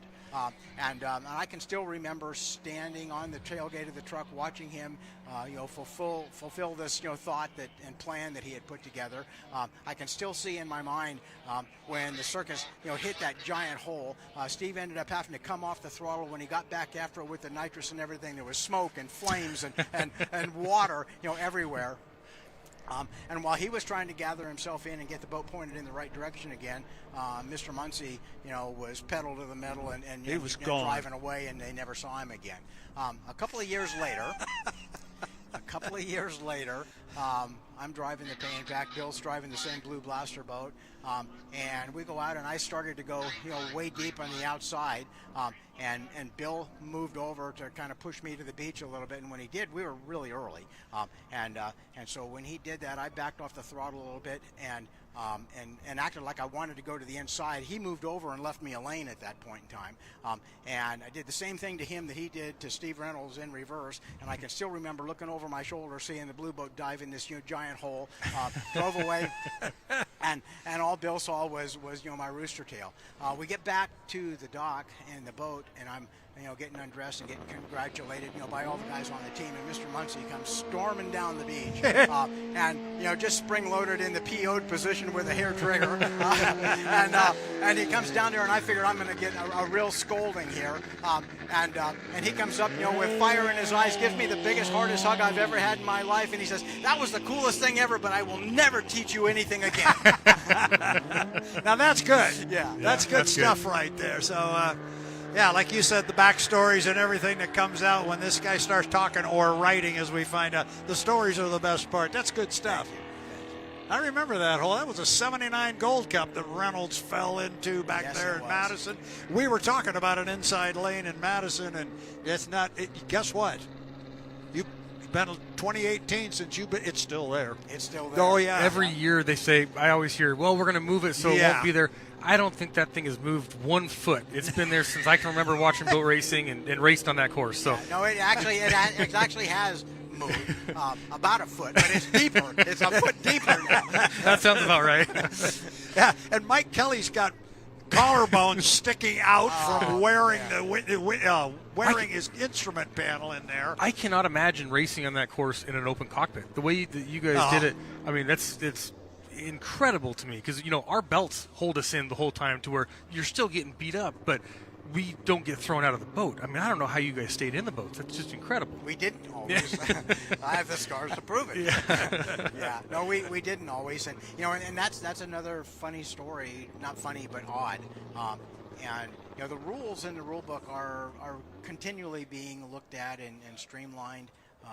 We've removed some of them as times have changed and aren't worth the space that it takes up in the book to keep them anymore. But when we turned in the permission to build form for the Pay-and-PAC, we wanted to put seat belts in it. And that was kind of our thinking along those lines, was to get the driver farther down in the boat, get us belted in there, and make surviving an accident a little better. Chances of surviving an accident a little better. And the permission to build form was actually refused and declined because seatbelts were against the rules at that point in time. Interesting.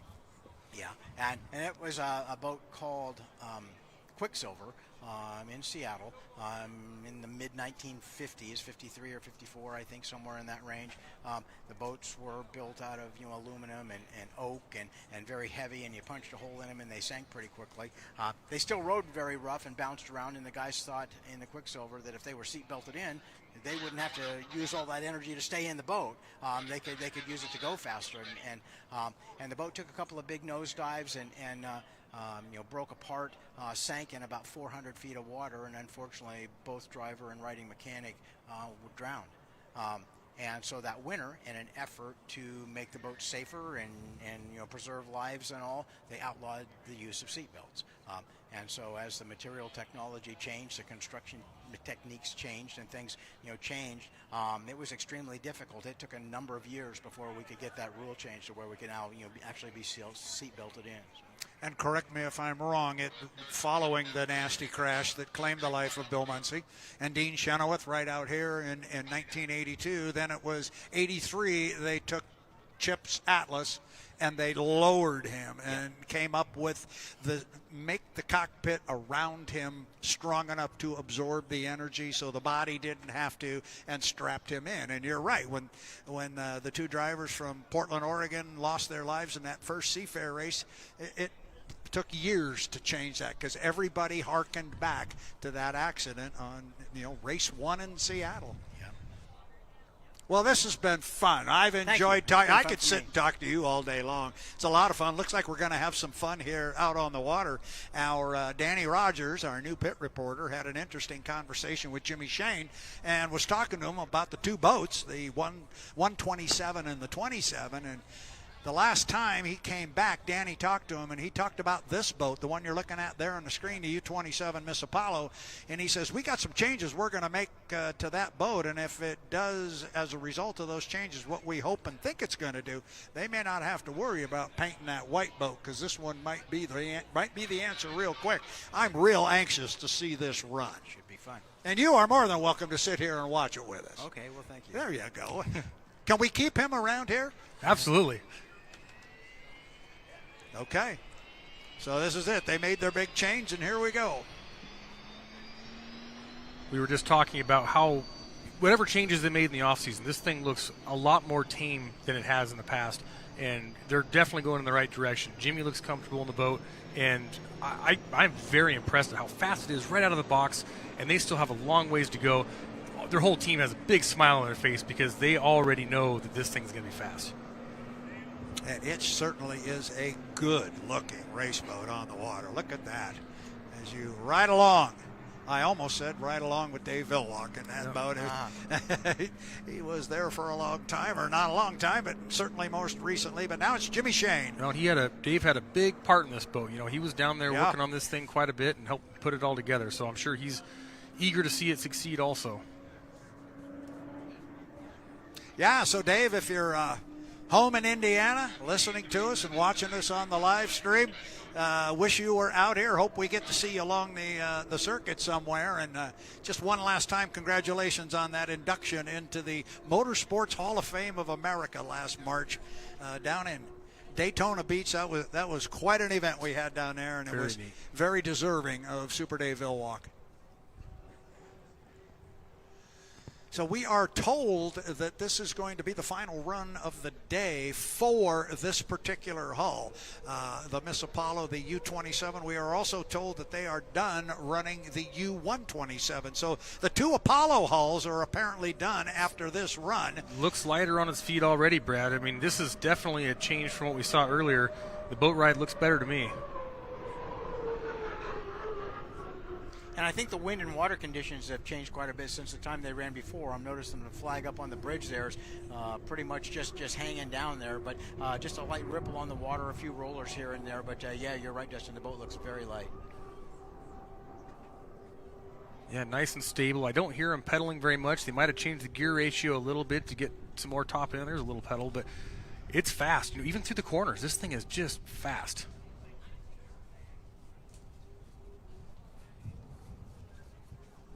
Nice, tight off the exit, and he's on the up pedal. You can tell. You can see all the way underneath that boat, and he's just smooth.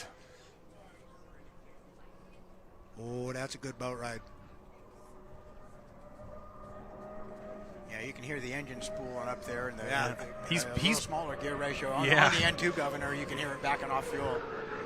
Yeah, pretty early too, John. It looked like right after the start-finish line, you could hear him pedaling it already. So that kind of tells you why he's so fast through the corners. Is they changed the gear ratio. Maybe they're planning ahead for next race also.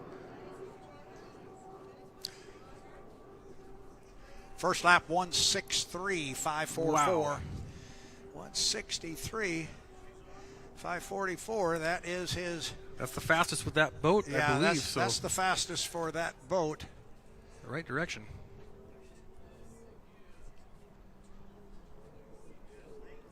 Yeah, you watch his transition at the exit pan, and it's just beautiful. He's nice and smooth at the steering wheel. He's not scrubbing any speed. He's just smooth, and smooth is fast.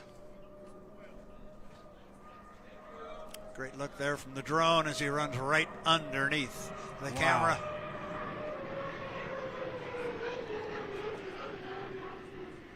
John, how much horsepower do you think you lose during the day when it starts to warm up, compared to this morning when they run early? Is it a big change? It is, yeah. Lycoming race these engines at what they call a standard day at 59 degrees, and they will lose approximately 10 horsepower for every degree over 59 degrees. Wow, okay. Yeah.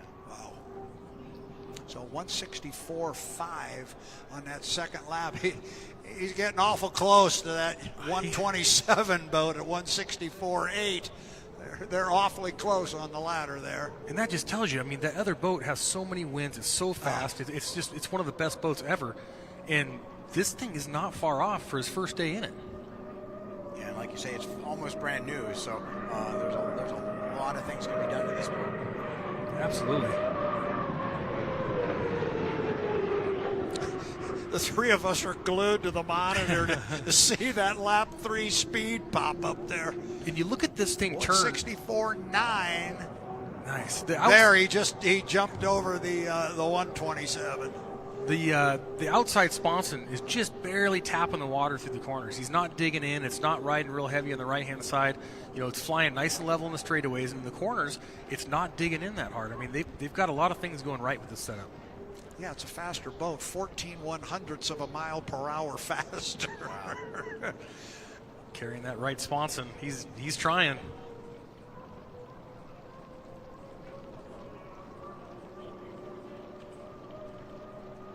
You miss it, John? You ready to go one more time? You know, there's some parts of it that I really miss, and there's parts of it I'm just glad I don't have to do it.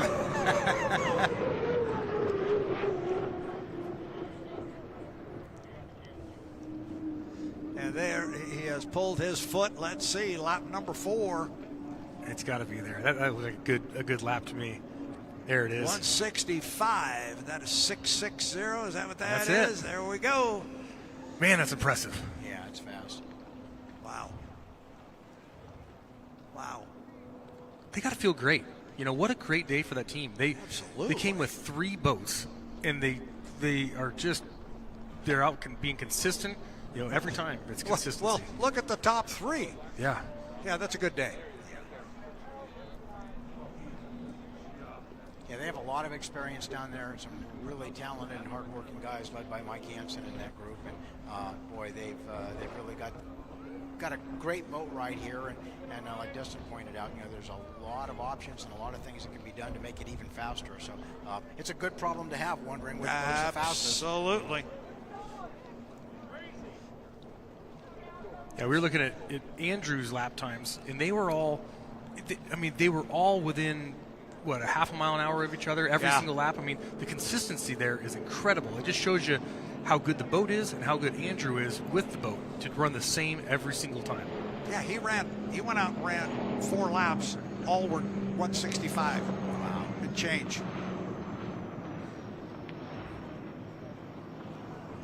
Yeah, I think they've got to pull out of here and be really happy. They didn't, at least on the surface, didn't appear to break anything. They're going to put all 3 of those boats back up on the trailer. We expect we might see Andrew Tate again, but the 2 Apollo boats, the 27 and the 127, we are told are done. So they got to be pretty happy with that.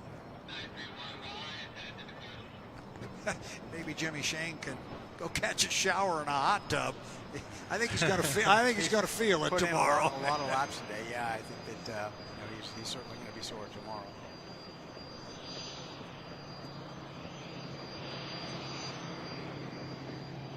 I'm sure his son's racing the outboards. I'm sure when they get out of the outboards, they say, "Dad, I'm sore. Dad, I'm sore," and he probably says, "Toughen up." Well, as soon as he says that, he's sore, I'm sure they're going to say, "Oh, come on, Dad. Yeah, come on. It's not that bad." Yeah, it's not that bad.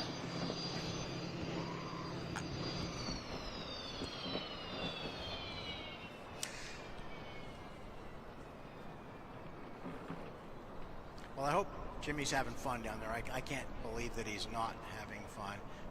He's getting to drive some of the fastest race boats in the world, and it's just really good to have Jimmy Shane and his family back involved in this Isn't sport. it though? It's great. Got the opportunity to talk with Stuart a couple of times and Mom Robin, and they're just great people and fun to be around, and welcome back.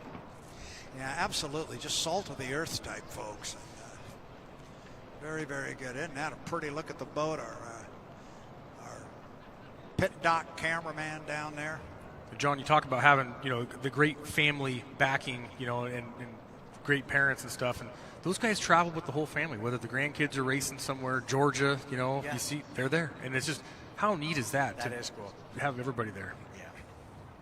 Yeah, we're talking about this race team that we're looking at here, the U-27 to Miss Apollo and Taylor Evans, and just everything that they have done to put all this together. And you were mentioning great people on that team and the amount of knowledge and how you bring the right people together and good things happen. The slogan on the side of that boat, building people who build great things. And that's not just a bunch of words painted on the side of the boat. That is the corporate philosophy, and that is the slogan for Apollo Mechanical. And in talking with the leadership of that company, I asked them about that particular slogan and where it came from, and was told that at one point they took people within their organization from all disciplines within the corporation and sent them off and said, I'm locking you in a room and don't come back until you got a slogan. And that's what they came back with. And my question was, how much did you change it? He said, why would we? That's what our employees wanted. And you talk to Bruce Ratchford, and he is all about empowering, hire the right people, empowering those people, and then get out of the way and let them do their job. And I just love that slogan on the boat. And I was thinking of it when you were talking about, boy, they got great people assembled down there. Well, that's what Apollo does. That is what Bruce Ratchford does. And he is an extremely interesting man to have a conversation with. So are others within the organization. Ryan Ratchford's the same way. And I've had the good fortune and opportunity to spend some time with them and sit around the table and talk things other than boat racing and talk business with them. And boy, it comes out real quick that they empower people, and it is all about people and making sure the employees are happy. And you know, the old line everybody laughs about, that the good employee is the happy employee, but it's true. And it's quite an operation. It's quite an organization, and H1 can be very proud to have not only that boat and that team, but Bruce Ratchford, his company, involved in H1. Yeah, and whether it's boat racing or the mechanical contracting business or any business really, it's always the employees that are the greatest asset. Absolutely. And you take care of them, and they want to be part of it, and they feel like they're part of it. And they've got a real tight-knit group down there that are all pointed in the right direction. So I think they're going to have a great season. Yeah, on these teams, you spend so much time with the people on the team. It's another family. And if you can just enjoy the people you're with, and it's not work, it's more of you look forward to working with these guys. It's great, and it really makes the season go well. And this being the first event of the season, seeing everybody with so much success already and so happy, I think it's just a good indication of how the season's going to go. I wish him the best. I think that I'm a big believer in you make your own luck, and luck is a byproduct of hard work and effort. And I think that there isn't anybody around that's working any harder than these guys, and they're doing it because they're working for each other. They're all working for a common goal, and that starts at the very top, and all the way through. So.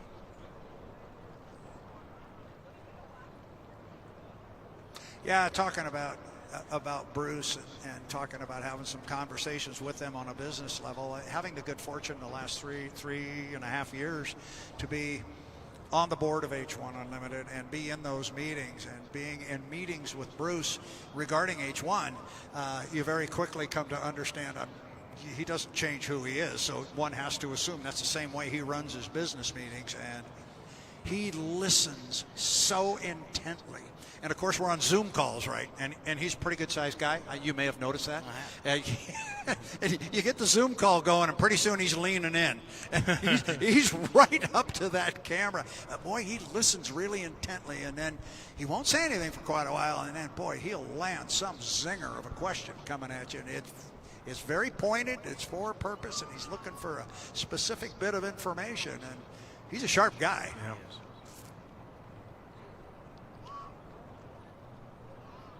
Very quiet. It is. I'm wondering, if these teams are going to put one more setup in it. What else they want to try. Looks like the 21 could be done for the day. They must have learned what they wanted to learn. I see the uprights are folded in. Yep. 40's still set up. Cowling's off, but still set up. So hopefully we'll see that boat go again. That 161 earlier. It was a great speed, and Dylan had a couple good laps, and I'm sure he's dying to get some more seat time in there before they head back to that rough race course.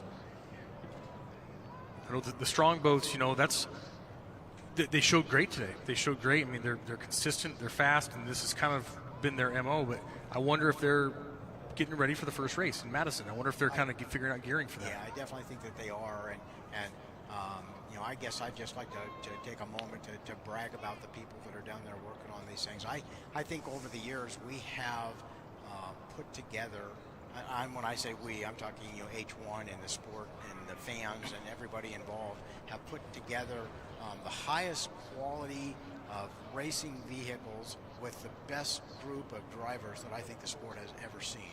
There's an amazing amount of talent here. And Dustin, you're part of that. I mean, you were out there in the bucket list boat there, held one of the fastest laps in the history of the sport and made some incredible progress with a boat that really was out of its class years earlier when you were running the 440. I don't think people understand how difficult that had to be for you running a boat that was much smaller than the others and couldn't handle the rough water and all the things. And you guys made that thing a rocket ship. And there's a whole lot of other teams out there doing that same sort of thing right now with a whole group of young guys and girls that are putting an amazing amount of effort into it and smart. Intelligent groups of people. There's a half a dozen guys, working on these things today and driving these boats today. They're literally are rocket scientists. And, and it's just fun to be around them. The excitement, the fun that they're going through of the innovations and the things that they're doing and the things that they're doing to change the sport. And you nailed it, John. And going back to, there's no replacement for just plain old hard work. And you can name everybody in all these teams. I like to, just for a second, brag on Kelly Stockland. You look at the bucket list team, what he did with the 440, and what a pleasure to be a part of that whole thing. Because Kelly is one of the hardest working guys. Also, I've said that forever. You pick a Sunday, any day of the week, and you go down to his shop. He's behind the mill, and he's standing there. He's wearing a hole in the concrete floor, building propellers, building shafts, building everything. And I think, Kelly, what are you doing? He says, I love it. I absolutely love it. And he's surrounded by great people that love and sharing it with him. His wife Sharon's supportive. So all these teams they're built, like you say, they're built with great, hardworking, extremely smart people. And just there's so much to learn from these people. It's really good for me to sit back and watch how this whole thing works from afar. And I'm in awe over it. Yeah, it's cool.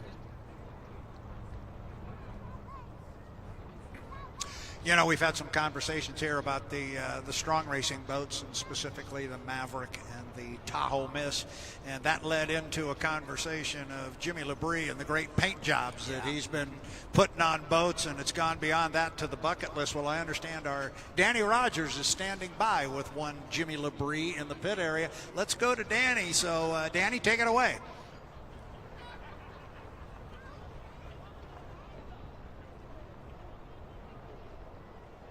The man of the hour, Jim, just about, half of these boats because you painted them. How many boats are you responsible for today?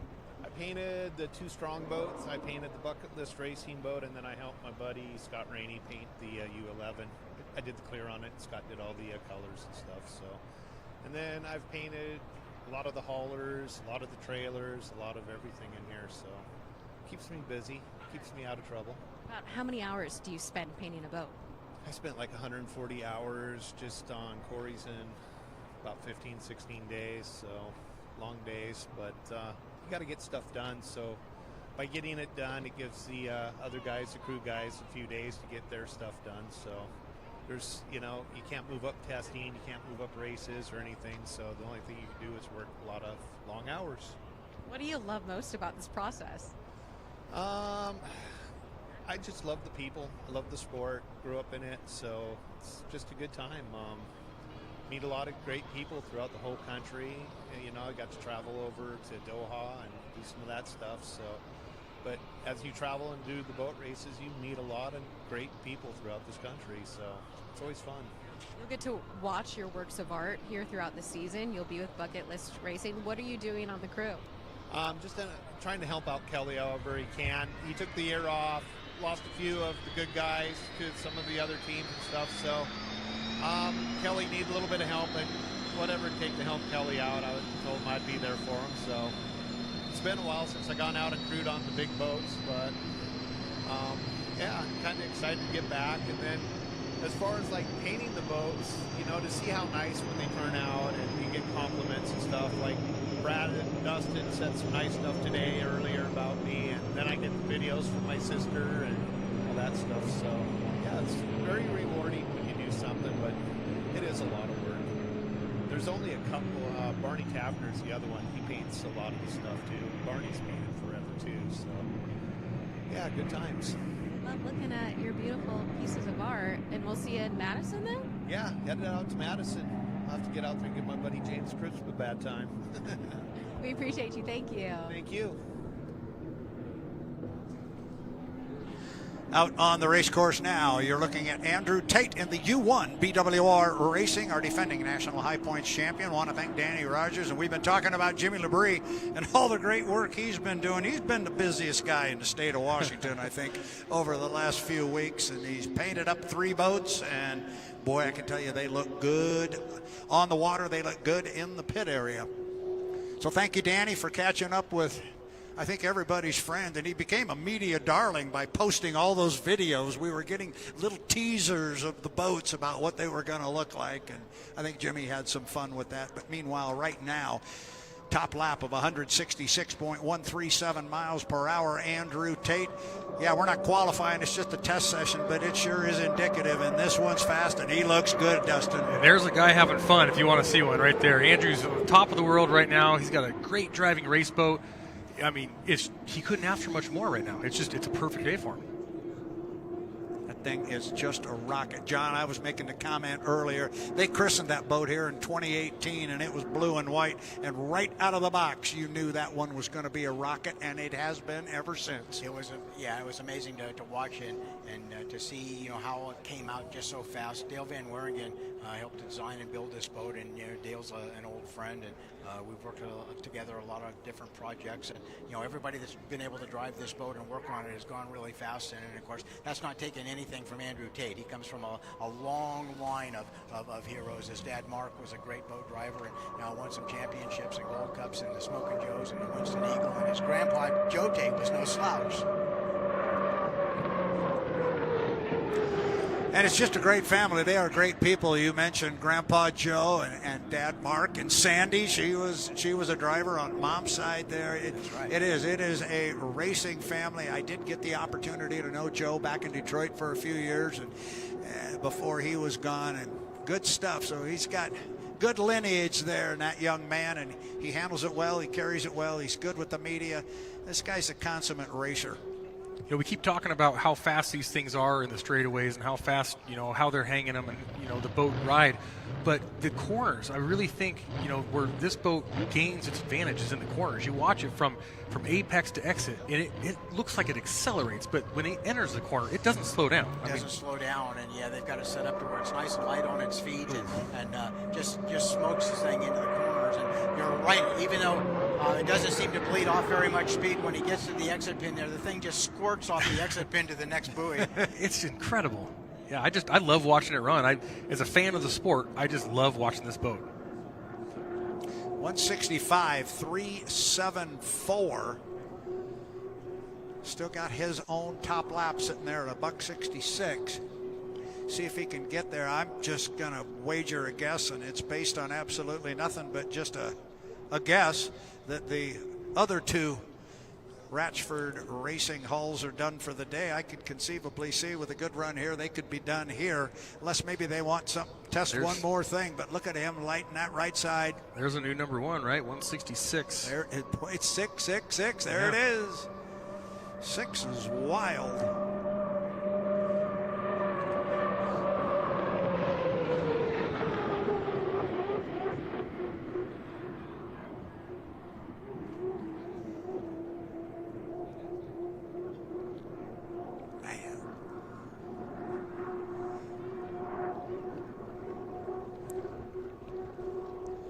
So consistent.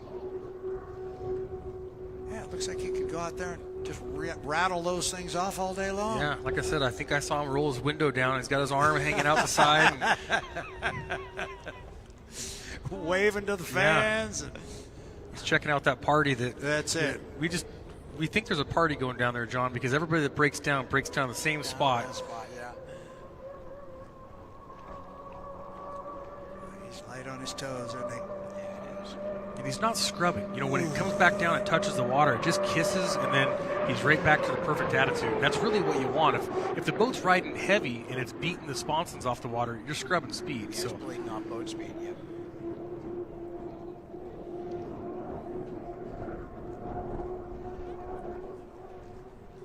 You can tell by looking at the rooster tail how solid the boat ride is. I mean, there's no jagged edges anywhere. It's just a long, smooth, low rooster tail.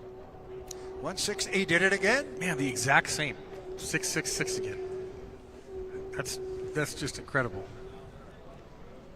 Yeah, the turn spray, like you say, John, it's low, it's long, it's even. You don't see him changing the wheel at all. You don't see any upsets in the boat, and it's perfect water. So, I mean, that does help, but it's also a fantastic boat setup. And he'll carry it all the way through the entrance pen and put this final, there, the capper on lap 5. I was thinking the way he's going today, he might just want to stay out there until he runs out of fuel. He's having so much fun. I bet he is. 1.667.62. So there, he kicks it up just a hair. Wow. That whole group has just got to be feeling pretty good pulling out of here tonight. Yeah, they got brought 3 boats, and I believe they're the top 3 so far. But it's, to your point and what we've been talking about, is what they learned. They changed things here, they changed things there. They're still able to go out and run hard and run strong. A very successful day. Yeah, like you said, it's a good problem to have when you go home thinking, well, we have the fastest 3. Which 2 do we want to race? Yeah. I mean, that's a pretty good problem to have. But it all changes when you get a whole bunch of boats out there together, messing up the race course, and actually making a start and putting these things into competition. It's a level playing field. Yeah, the water conditions right now, like you mentioned earlier, Dustin, nearly perfect. But you get several more of these boats on the race course with that giant skid fin just digging huge big holes in the water there. It gets rough in a hurry. Yeah, now sit back and look at that boat that has run those laps here consistently at the top of this little list we got going on. And then add to the conversation, that boat couldn't even get on the front row of the final here last year for the Gold Cup. Wow. Because of all those other boats that got out there and changed things up and pushed him around. And you're a tick late at the start, and there's so much. We were talking earlier about how much parity is down there in the pit area. Boy, you're a tick or 2 late at the start, you're in trouble. You're in real trouble. Yeah. That's the other thing, as well as they ran this weekend, what he did was he just put a giant target on his back and said, hey, we're the guys to beat right now. So you go into these heat races with that new starting procedure, you want to keep your nose clean. You want to stay out of trouble. You want to get through, get all the points you can, and don't let these guys pick on you, because you might not see it. It's hard to see it out here, but these are the best drivers ever, and they are very good at doing subtle things to upset your day without people seeing it. And, they're not going to come out and tell you that, but I will tell you that. There's little things that they can do that will upset your line, your race, and then pretty soon your day is ruined if you're not driving for yourself, if you're not paying attention. I mentioned earlier that one of these days we'd get a look at the other side of the Tahoe Mist. We talked about Miroslav on the other side, but now right underneath the air scoop there you saw the name Chuck Thompson as another famous driver of the Tahoe Mist. He, along with Miroslav, both drove the 64, 65, and 66 hull when it was called Tahoe Mist. The boat ran under other names. It was driven by other people, but when the 64, 5, and 6 hull ran as Tahoe Mist, it only had 2 drivers, Chuck Thompson and Miroslav. Those are the 2 names that are on that boat. Chuck Thompson won in Seattle in 1963, not in that 64, 5, and 6 hull that ran with this color scheme. It was a different boat, but he was always a great competitor, one of the greatest drivers from the late 40s and into 1950s, and even late into the 1950s with a step hydroplane by the name of Miss Pepsi that was very, very famous. And Chuck Thompson was the guy who was behind the wheel of that. He drove some boat called Short Circuit in the Miss Detroit, won some races with that. Chuck Thompson is a very, very big name in our sport. Unfortunately, he lost his life behind the wheel in 1966.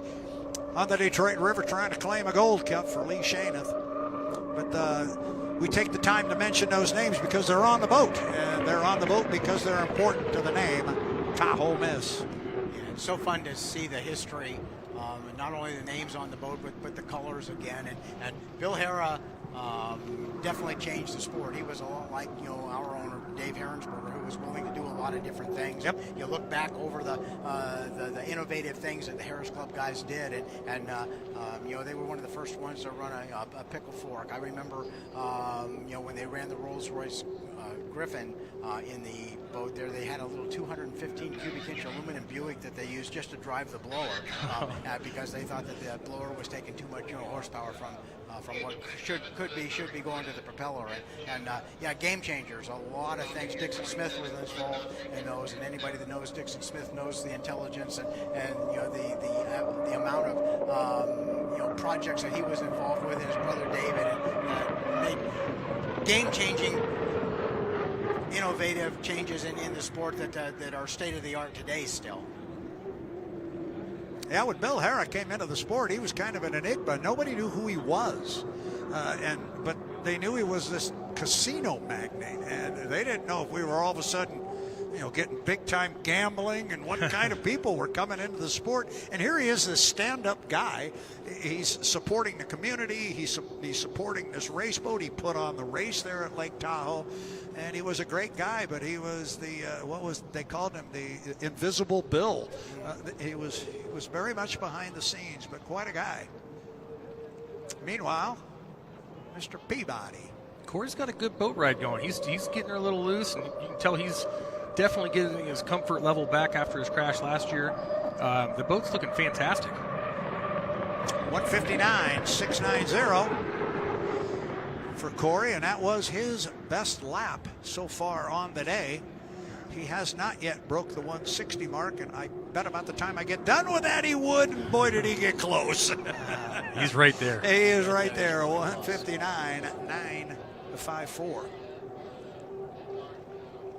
Well, this is another one. You can tell from the water that's in the air how smooth and low it is, that the boat's really hooked up and rolling, going very fast. You can tell by the sound of the engine that things accelerating, all the way around the race course until it gets, just about to the end of the straightaway here. You can get it on the N2 Governor where it's starting to defuel a little bit, but it hooks up well, it turns, it comes off the corners really well. He's got a real fast race boat here. And this boat's different, correct me if I'm wrong, John, but this boat's different than all the other boats out here. A little older. The tunnel is narrower, if I remember right. And it's different. They've changed a lot of things with the boat to get it to compete with the newer boats. And in many ways, it's faster, even though it's older. Yeah, and like you say, it started out life, many years ago. I think it's 30-some years old, and has gone through an awful lot of changes. They worked really hard to lighten up the boat as much as they could, including using a lot of Kevlar and graphite, carbon composite deck hatches and different things to lighten it up. Aerodynamically, the boat's very clean. You'll see that it's got a lot of little differences, little nuances that make it get through the air and the water a little bit cleaner, a little bit faster, and that's the things that are helping it to be able to compete with these brand new boats. Well, when this thing was originally built in 92, I believe, and it was the 92.5, and it was a Coors Dry, and it was the two-wing. This was billed as a boat that was built out of graphite, correctly? Yeah. Is that right? Yeah, there was a lot of different things in this. This was back in the days of unlimited fuel, and you could run the engines as fast as you wanted RPM-wise and that. And Ron Jones was working on a newer style that he called vented hull. This was a three-wing boat. It literally was three sets of wing with trailing it, flaps, and could control it. And it bled off a lot of the air to keep the boats from flying away, and we had so many blowover crashes in those days. And unfortunately, it was built at a time that it rapidly became obsolete as we started to limit the amount of fuel and the amount of horsepower. It didn't have enough air under it anymore to keep it up, and so we ended up having to fill in those slots and those holes and make a more conventional boat out of it, and it's gone through a lot of changes. Also the first boat Dave Villwalk. I was going to say there's an interesting history on this boat because it did debut in Seattle in 1992. I believe Mitch Evans was behind the wheel of that boat when it was the Coors Dry. Went down to San Diego and got on the saltwater down there, and some guy named Dave Villwalk in his first ever race climbed aboard and got a victory. And it was the boat's first victory. It was Dave's first victory, and the boat really never looked back. Neither did Dave. Kind of a funny story too. When we were running the 440 and we were trying to run on rough water and trying to compete with everybody, we needed a rudder. The rudder was too short that we were running, and so Kelly pulled out of the corner of the shop or somewhere this rudder that was bigger than what we were running, but it was still short, and on it says 1025. And then I found out later that it was actually the original rudder on that one, and they were trying some different stuff with it, but it was perfect for what we were doing. Nice. So it works well. Works well. Corey's going to head back after upping his fast lap of the day to 160.179 miles per hour. And looking at the 8 boats on the ladder there, we've got 5 of them at 160 or better. And we got another one sitting at 158, and then we go 155, 152. That's pretty impressive.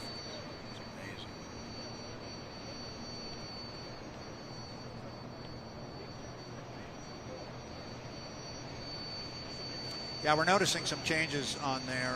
The U11, you see their time went back to what it was prior to their last run. The same is true on the U27 Miss Apollo. They dropped back to the 163.220. They did have an issue with fuel flow going through tech inspection. That's why those numbers have changed.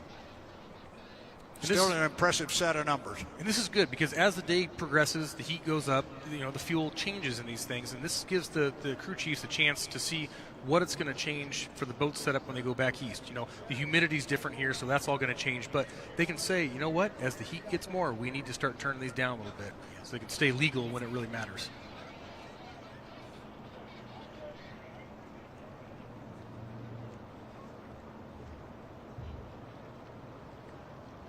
Great shot. Yeah.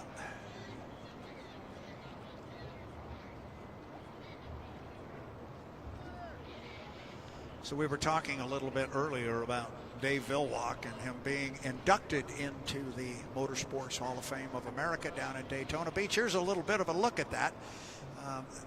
Everybody who gets inducted into that Hall of Fame down there gets these, I forget what they call them, but they're these individual glassed-in cases, and the drivers or the sports personalities themselves choose what goes in there. And Dave had, as you saw there, you got a quick look. He had his Spirit of Qatar driving suit on there. There's a picture of him that he wasn't particularly fond of, but it was back to the Coors Dry days. And he goes, I don't know who that guy is, but they had that picture up there. They had helmets of his and so forth. There it is. There's the Qatar and the Budweiser stuff there. And then up on top of that, there's a picture of Dave. And that was he and I talking there. I had the good fortune of being down there and being part of that ceremony. And it was a night I will absolutely never forget. I got the opportunity to introduce Dave. He had asked me in Seattle if I would do that, and I didn't even know how to answer. I was completely at a loss for words, and I think the only thing I was able to stumble out of my mouth was that I would be honored to do it. And what an experience. What an experience. And we spent time at the Daytona Motor Speedway Museum. They had an event there. It was a 2.5-day event. And it was very cool. It all culminated in a big black tie affair. And I can tell you, H1 did such a great job of being represented at that event. We had conversations before Dave went down when it was first announced. And the conversation that we had, I know at the board level, was that this is really, really a big deal. The last time that an H1 Unlimited driver had been inducted into the Motorsports Hall of Fame of America was in 2005, and that was Danny Foster from the 1940s. Wow. And I said, we're getting this driver in, and I would hate to think that Dave goes up there and gets this award and gets enshrined, and nobody's there to support him. Well, there was over 45 H1 people there. We took over 4 tables thanks to Bruce Rashford and his generosity, but what an event. And we are still trying to build off some of the momentum from that event. We met so many people, and I will stop waxing poetic about it, but man, what an event, and H1 really looked good. Good, yeah, Dave deserves it. He's sacrificed so much for this sport, and yeah, it's pretty amazing. I'm really happy he got in. All right, so we're going to go down to the dock here as J. Michael Kelly comes away from the dock in the Maverick. We're going to go down to his teammate, Corey Peabody, who just returned to the dock in the Tahoe Mist. Danny? Corey, one big emphasis today, bring the boat back in one piece. I think you can check that off. She looks great. What was another major thing you wanted to check off your list today for Madison? We just wanted to go through our plan, and we've done that so far. So, so far so good. Everything's checking out. Like you said, bring the boat back in one piece. When the boat gets in the air, make sure everything looks good on the bottom, because all the work that we did. So we're there. As far as preparing for Madison, there's still more to do. Hopefully we can get out one or two more times. I know we'll get out at least once, but right now it's about building speed. The first couple of times out was make sure the boat's good, make sure everything's functioning properly, and now we can try and build speed. But we're here and we're having fun. In regards to all the work you've done on the boat, you told me yesterday you can appreciate the boat a little bit more. How much more do you appreciate it going into this season? Oh man, so much. It was so much work over the off season, and put it in the water, and it drove great the first time out, and it just gets better. So hopefully we can build on what we have right in front of us and put something great on the water. Overall successful testing day? Absolutely. Appreciate it. Thank you. All right, thank you. Great job, Danny, with the interview down there on the dock. Good to hear. Corey doesn't want to be done yet. He's ready to come back out, and we hope to see him back out on the water. And it sounds like he's pretty pleased with that boat. First time back in action since that crash in San Diego. And I hope our fans that are watching on the H1 Unlimited live stream are enjoying that split screen. That's pretty cool. We're able to hear Danny and hear what she's talking about in the pit area, but still keep an eye on what's going on the water. You're watching J. Michael Kelly right now just hover that thing over the top of the water, doing a fantastic job. We'll keep a close eye on this run. This might be a good one.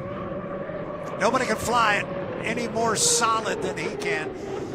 And I want to ask you guys, because you've both been behind the wheel, Theoret drove this hull, and he did the same thing. He could hang how much of this is boat and how much of this is Mike? Theoret was able to do the same thing in that same hull. And I always wonder, is that Mike? Is that the boat?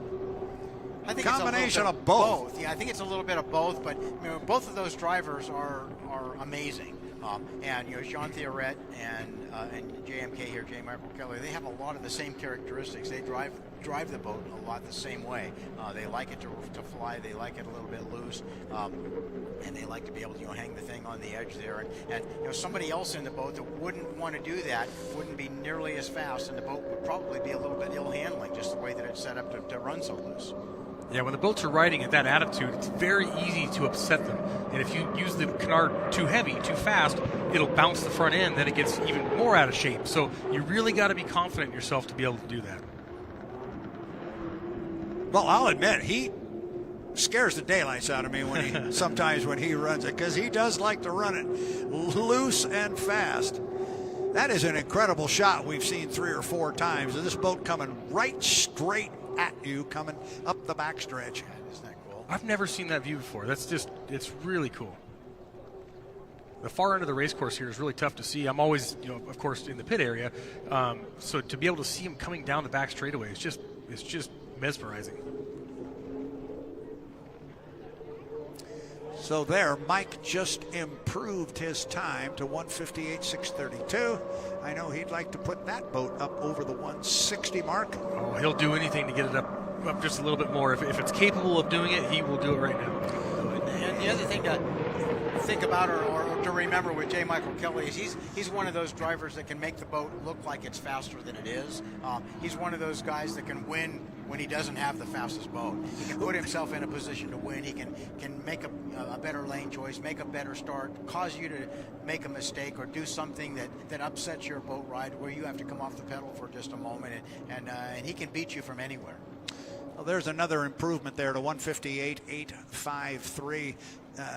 we were talking earlier, John, before you were up here, exactly about what you just said, that in all his years and all the success that Mike has had driving at the unlimited level, he's never been the top qualifier. Yeah. And so if you want to equate that right or wrong, he's never had the quote-unquote fastest boat, at least looking at qualifying speeds. Yet the guy's got, 18 wins? He knows his way around the race course. He is a racer. He is. And Dustin was talking about, next weekend he'll be racing somewhere, and then the next week he'll be racing. Maybe some class, maybe an outboard. Who knows? Boats, yes, he'll be racing. Inboard classes and stock outboard classes and the unlimited as well.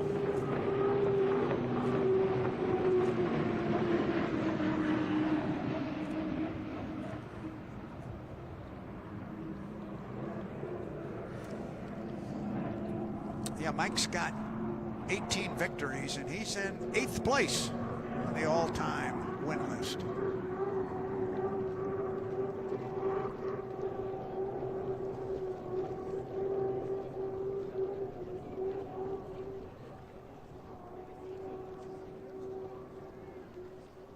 That camera angle takes away one of my go-to questions if I got lost down in the pit area talking to drivers, which was always, we can't see the water up at the far end of the race course. What's it like up there? That camera really shows it. Kind of takes that question off the table. It's great. That's quite a shot. Yeah, they've come so far with the drones. I remember having the helicopters here, and of course the referees got the great view, and they could see what was going on, but the fans and the crowd, they couldn't really see what was going on. But these drones are just really linking everything together. You get to see everything that's going on. And I kind of joke with the guys, because, in the olden days you could say, well, this happened, or this guy moved over, or I didn't lift.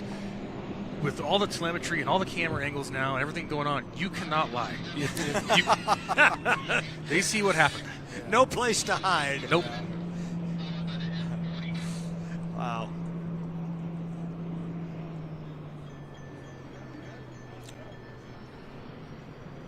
Good looking race boat there, the Maverick. Yeah, isn't that cool? Yule 00. I had a chance to walk away just for a minute and just look down the beach at all the people here today, and it seems every year that we've put this on, this test session, it's gotten a little bit more popular. At first there's a couple pop-ups set up, and then over the years now, I look down there, the parking lot's packed, and the beach is packed as far down as you can see. That's great. What a great setup.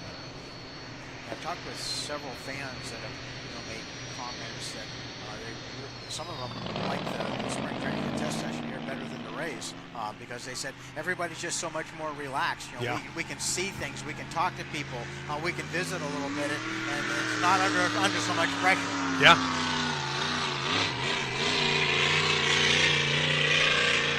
Well, and as Dustin and I were talking earlier, I love the fact that it's on Saturday. Yeah. And I really think that impacts and has had an effect on the crowd. Suddenly, and I was walking too a little bit, got the vendors over here, and you got families over here, and you got kids kicking balls in the park. This is great. This is such a wonderful park anyway. Yeah. All the grass and open areas, and the skate park over there, and the water park. This is a great place. And you got these. This event going on today, and I heard they're going to run a remote-controlled hydroplane race tomorrow over at the pond. This is cool. This is just a great setup. Yeah, the organization is called NAMBA, and I'm going to miss this. NA North America Model Boat Builder Association, something like that. They're going to have 600 boats here at the fish pond for 8 days preceding the Columbia Cup this year. Wow, that's incredible. They've got over 100 drivers coming. This is a massive event. It's the for Nationals. What they do, yes. Yep. And I was talking to some of their people, and yeah. It's crazy.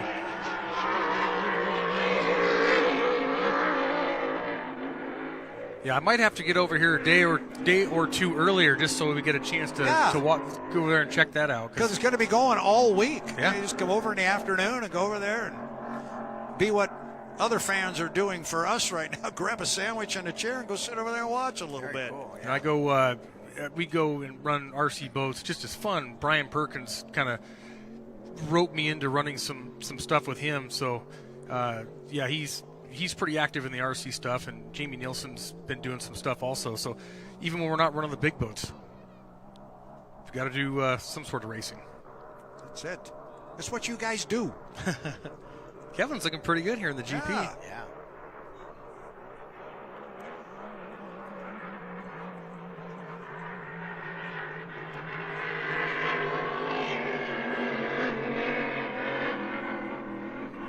He's been really good about, if he feels anything slightly off with that thing, shutting it down, bringing it back in, idling back in, saving the parts. So my hat's off to him for saving the equipment. These Grand Prix are so much fun to watch, but when they start to tear themselves up, they will tear themselves down to the bare bolts. So he's doing a good job. He's able to run this much today. Hopefully we can see the 17 back out again. Yes, that would be good. John, let's get have you weigh in here a little bit on this new race format that we've been talking about it. Dustin and I, we talked about the reasoning behind the change, what H1 was trying to accomplish with the change, and then some of the changes that were made. We talked about the process, and we talked about what's going to be different, what's going to be the same. A lot's going to be the same. There'll be a few things different, but weigh in on that a little bit. What did you think about it, or what do you think about it? And what was a little bit of your... skeptical, honestly, at first, and I've always been a big proponent and a big fan of fighting for lanes and clock starts. And I mentioned before that we won a lot of races when we did not necessarily have the fastest boat by making a better start, by getting a better lane, putting our boat in and our driver in a position to win. On the other side of that same point, we lost a few races when we clearly had the fastest boat. And so, it kind of goes both ways there. But I always looked at it as kind of an equalizer. The problem has been over the years that the boats are so competitive that the inside lane has been the difference between winning or running third place sometimes. And so there were a lot of different techniques and a lot of different skill sets used, including, driving up, finding your inside lane, shutting the boat off, and waiting for it to get to the point to where you could make that run to the starting line and lock up that inside lane. I'm going to interrupt you for just a second because I want to come back to that. It's very important. But I understand our Danny Rogers is standing by, and I think this is always fun. I think she's got Gunnar O'Farrell down there. So let's go down to Danny and talk to Gunnar. Okay.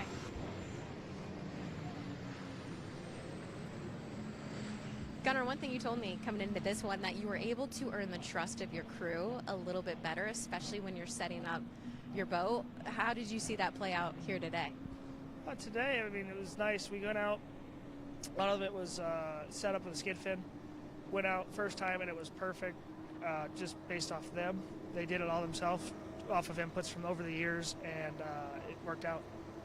One thing you were looking at today was not only testing your boat, but also testing your crew. You're looking for some new crew members, at least 3 of them. How did they look today? We did good, actually. I was impressed with all of them.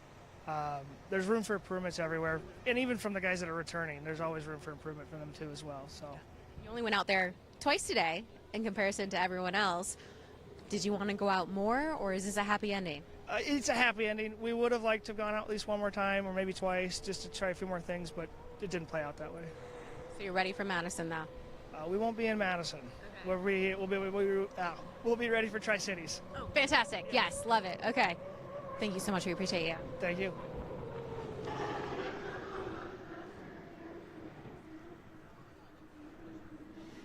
Want to thank Danny for jumping in there with Gunnar O'Farrell, the young man recently married less than a month ago. That's always a big moment in the life. He's a happy guy, and he has been wearing a big grin ever since they got engaged, and I think we're all really happy for him. Meanwhile, we've got the U11 FLAV-R-PAC out on the water. Jamie Nilsen is on the clock. Scott Rainey just off to our left, and Dustin keeps making the comment, by the time he's done with this run, Scott might be all the way down to the water's edge. He's trying anything to coax him down here a little faster. But the boat looks really good. He's got it loose and light on its feet and looking good. Yeah, Jamie's a great driver. He's confident. He's got a lot of laps in this boat now, and he's getting pretty light there. But yeah, I was going to say he's getting the hang of flying this thing too. He's an outboarder at heart, so he knows how to fly one. I'm curious to see what this speed is for him. Apparently so is boat owner Scott Rainey, because always after that first lap, he walks right up there to start getting speeds. Fast lap so far at a $1:55.5.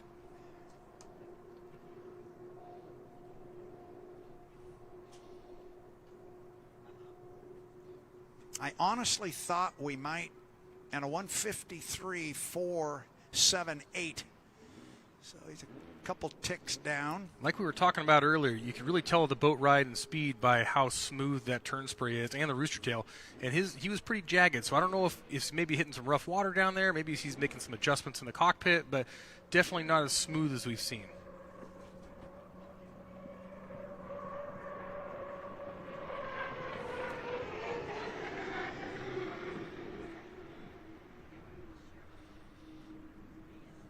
You know, it looks like these guys are just gliding through the corners, no big deal, but it is extremely physical. And I mean, as much as you can fight one of these in the corners, they'll fight back. So that's why the steering wheels are so big. Again, no power steering, lots of G-forces, and it's going to go the direction it wants you to go. I honestly thought here a little bit ago, when that breeze was blowing a little bit, I thought we might have some wind come up, but it's back down again. And I think the water conditions are just pretty darn good. They are pretty good. There's a few rollers here and there, and again, you can see them in the turn there. They come off the skid fin and the rudder being dragged through the water there and making some big holes. The boats themselves don't touch the water very much, or very deep anyway, but they really get chewed up by those big fins. 1:56.393. There's their quickest lap of the day. These big skid fins, John, how much worse do they make the water, you think, from back when you were racing? I mean, tremendous difference. Yeah, there's such big holes. There's so many square inches on these things that they just dig a giant trench in the water, and yeah, they can be a weapon. You know, they're hard to get through. And Jamie has pulled his foot. See if we get a speed there on lap 3, 1:56. Wow. And there's the third time we have duplicated a lap. Wow. To the third digit. And that tells you that the driver's pretty much given it everything it's got. That's there it. Isn't anything more.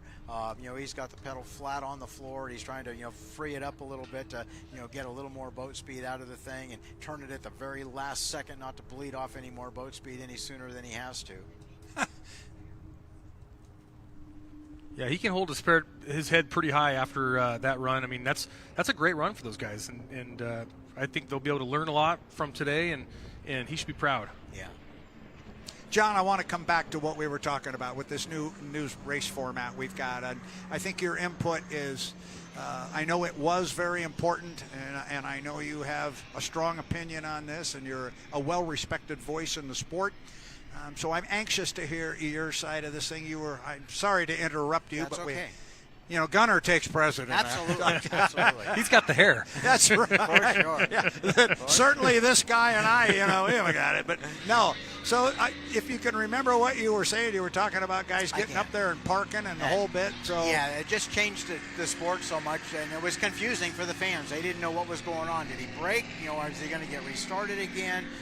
And there's been rules in the rule book about, you know, having to be on a plane on the race course when the 1 minute gun goes off, and then it's been, you know, the referee's discretion whether you were maintaining a planing attitude or not, and it was very complicated, very difficult to understand. We tried to change that or compensate for that with 80-mile-per-hour lights. If you remember, that were on the boat for a long time. If you went below 80 miles per hour, the lights would come on.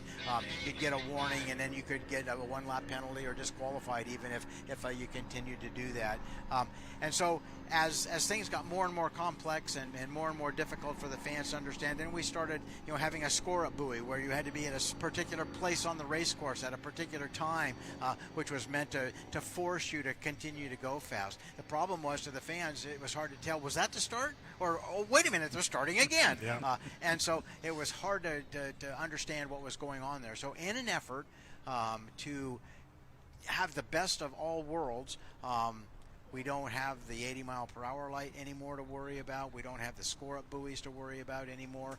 There was a rule where you had to have somebody on the dock actually touching the boat until the 5-minute gun was fired. All that stuff goes away now, and so there will be a clock start, but there will be designated lanes. Those designated lanes are going to be decided by qualifying times. So everyone will go out and qualify. The fastest boat, the third fastest boat, and the fifth fastest boat will end up in the same heat.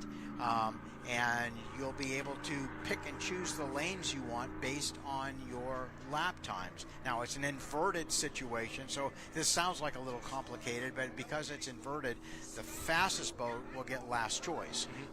And so the first, third, and fifth place boat, if you had an 8-boat field, the fifth, third, and fifth place boat would go in the first heat, and then the second, fourth, sixth and eighth boat, there'd be 4 boats in each heat then, they'll go in the next flight of heat, or the next heat. So the fast guys are going to not necessarily have the best lanes now.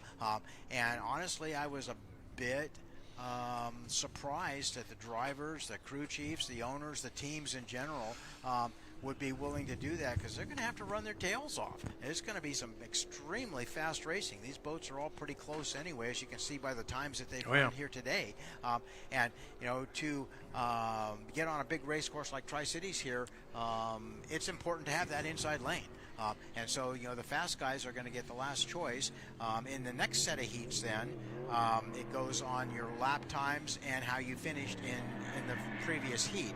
So it's accumulated points. So same sort of thing. The guys with the most points with the fastest times start on the outside. And you get to choose your lane, but you're starting from inverted. So then in the final, by the time you get down to the second day, if it's a 2-day event, or by the time it gets to the final, now it's all based on points. That was the incentive to qualify fast. That was the incentive to win a heat. That was the incentive to go fast, was to collect as many points as possible. Now, the person with the most points gets lane choice. It can be on the inside lane, but you only get to do that once per season. So it's going to be very interesting. I think we're going to see the record book just thrown out the window when it comes to heat speeds and lap times and world records and you know, race times and that. It's going to be exciting. It's going to be fun. I think it'll be. I think it's going to work well. I think it's going to be good. Yep. I think it's going to be good. Well, I may be a surprise to some of our viewing audience. I'm kind of an older guy too, and I was a fight for lanes guy. I mean, that's what I grew up watching. Sure. To me, the fight for lanes thing had kind of gotten watered down over the last few years. You didn't have much time to fight for those lanes, especially with a minute 15-second score-up buoy, and you had to go around the entrance pin to 2 before that. Well, there's a minute and a half you can't really do much. So I think it's time to give it a shot. Let's see what happens. You mentioned clock starts right out of the box. We're still on a clock start. You just know your lane. That's the only difference. And the other big thing, I was explaining this a couple of days ago, and somebody said, I'm confused though. So we're going back to where points determine the winner. No. We're still a winner-take-all final. Points to get there, but a winner-take-all final. And you want to keep every point you can get throughout the day. Every point is important. So you got to earn your finish. I mean, that's great. It's a great way to go. Yeah, you got to run hard all day long. And you know, even with, and I'm a fan of it because of the clock start. You still have to make a good start. You know, you may end up, you know, getting the inside lane, make a bad start, and still get beat. You know, so that inside lane all of a sudden isn't as valuable if you can't make a good start. If you're late, And that was your one time to have the inside lane. Yes. So do not mess it up. Don't mess it up. Don't mess it up. Don't mess it up. John, I want to thank you for taking the time to come up here and join us. Thank you. It is always a pleasure to talk to you. Like I said earlier, you are welcome on this broadcast anytime. Thank you, my friend. If Compton's making it difficult or the teams are making, you come up here. Dustin and I will have our feet up in our lounge chairs, and we'll be hanging out on the tower. It's good to see you. It's my pleasure. I appreciate it. Thank you for letting me hang out with you guys. Thank you. Absolutely. Anytime. It's been John Walters, ladies and gentlemen, and we had him here for a long time because he's a special guy, and he should be here for a long time. So, good stuff. Yeah, John's one of those guys that he's done a little bit of everything. He has. It's my favorite conversation with him is that, you know, you've done this. And I finally got to ask him once on the air. I said, So what was your favorite part?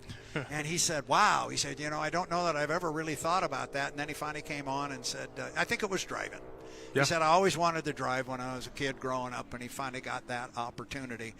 And so, yeah, he likes driving. But, we tossed John out of here, and it just gets better. We just keep going from one big name in the sport to another, because we're joined here on the set by Scott Rainey. Scott, how are you? Good. I'm certainly not qualified to follow a legend like John Walters. I tell you what, that guy, when I first started in the sport, he worked on the team, the Mr. Pringles team that I was involved with, and he was a mentor to me, and I was just a young child at the time, and that guy gave me so much knowledge. And fortunately, we got to race together for many years. We won a Gold Cup together. We won many races together, and what an honor, but I'm not qualified to follow him, that's for sure. Yeah, he's a good one, and I've had the good fortune to work with him as a co-host and a color commentator for a number of years, and now I got this young man. This is pretty good stuff here. Absolutely. And Dustin he's set the world on fire today. This has been great. I said many years ago, I said, Dustin's really smart. We all know that, but he's so articulate. If he ever kicks that cockpit to the curb, I want him up here with me, and we got him. So we're having a good time up That's here. Good. That's good. It seems like a great fit. If you're not going to drive anymore, be involved and share that wealth of knowledge you have. Yeah, still get to see everybody, and just growing up around the sport, you still want to stay involved. So it's great to be here. I told him when we come back here in July, we got lounge chairs up there to start and finish. We got big fans. It's great stuff. It's great stuff. Yeah, just like down in the pits too, Yeah. where we're at. Same way. So, tell me, you got your boat in the water today. You ran, looked good. You just increased your time, I saw, on that one. Yeah, we increased it a little. We're looking for a little bit more than that. I'm not going to tell you it was a horrible day. It was a fine day. We ended the season last year. Yeah, we got a third place in San Diego, but our performance was off, and we could not understand why. Well, we dug into it this winter, and we worked really hard as a team, and fortunately, FLAV-R-PAC, came back and decided to be involved and sponsor us again, and we sorted through the issues we had, and it appears that we've resolved them. But then I look over at the scoring sheet and I see some of these other guys, and they're pretty darn fast. So we gotta keep working at it. Not a bad day though for us. We ran 3 times. We got a lot of valuable information. The last run we just made a little subtle change from the run before, and we saw the results of that. So. And Jamie's looking great in that thing. I mean, he's flying it. He's smooth. I mean, he looks like he's so confident. I mean, he's doing a great job. So he's definitely not the thing that's holding us back. That's for sure. He's an incredible driver, incredible person to be around, and he comes back with so much information, and we can verify a lot of what he says off the computer data. We've been really analyzing that and having some good conversations on what comes next. How do we improve? And that's what we're after. I want you to talk a little bit, if you can. You mentioned FLAV-R-PAC being back on board with you. I know you're happy about that. I happened to see you yesterday. I was driving down 182, looked off to the right, and there you were. And I think it's the new corporate headquarters for FLAV-R-PAC that you had the boat over there and the team. Talk a little bit about that relationship you have with FLAV-R-PAC. Wow. It's an incredible deal. They had a small office here in Tri-Cities, and they had people scattered all around in different buildings and whatnot, so they decided to build one facility for all their employees, whether it's the marketing folks or the accounts payable, the all that, and the farmers have a place where they can go in and meet and coordinate what crops they're going to grow, and it's a beautiful brand new facility that they moved into 2 weeks ago. Really? So they asked us, can you bring the boat here? And then they put on a big smoked barbecue feast for us and the team and all the employees. And it was, I didn't want to leave. I didn't want to get up from eating all that, smoked tri-tip and smoked chicken. It was incredible. And then we got a little education on how FLAV-R-PAC works and what they're doing. And I didn't realize it, but this is pea season right now. They're packaging peas right now. And they package them just as they come out of the field.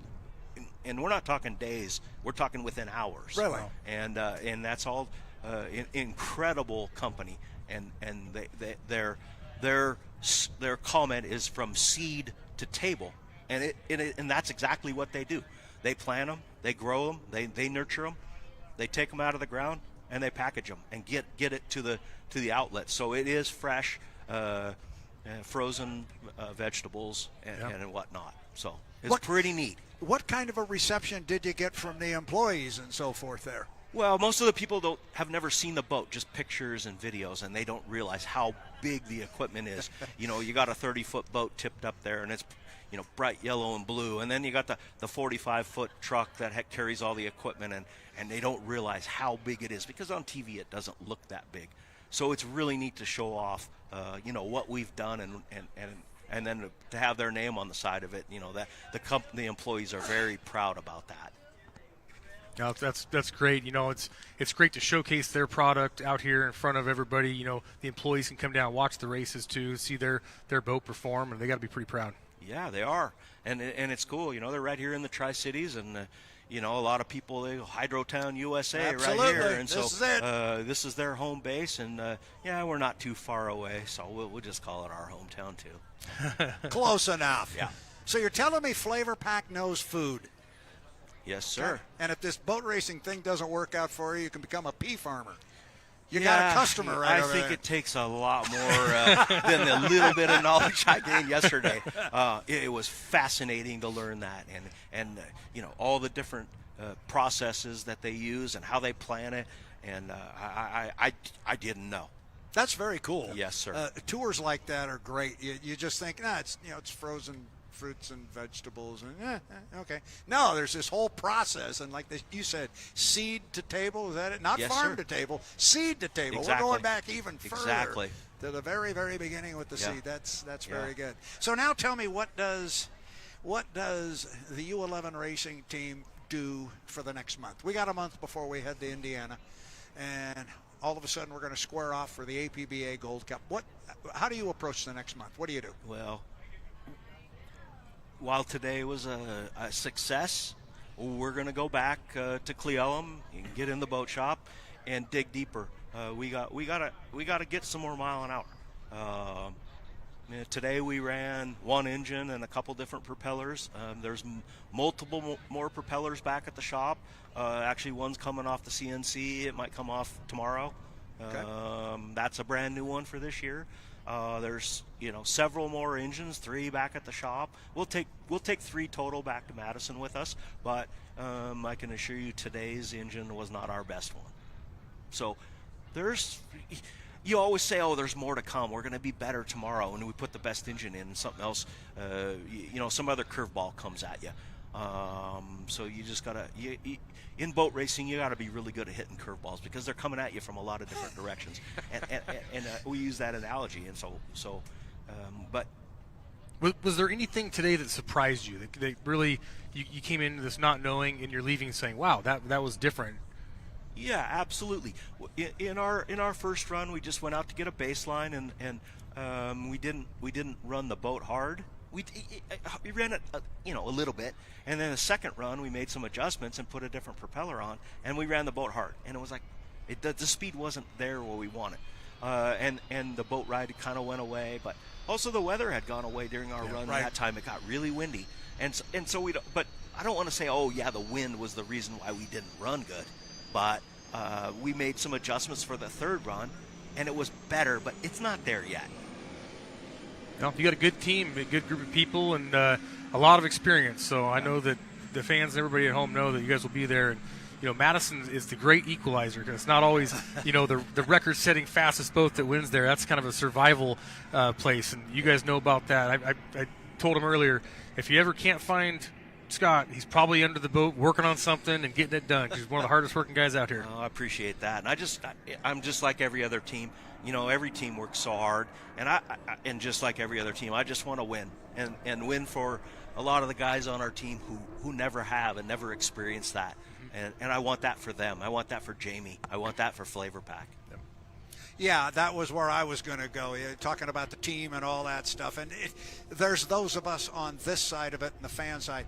They want you to get a win too. Oh yeah, you've had plenty as a crew chief, but as an owner, to see you and Shannon get one would be very special. Well, Absolutely. We're going to keep working for it. But I mean, this guy who's out here right now, Dylan, that boat is not slow, as you well know, Dustin, and they make it really tough for others.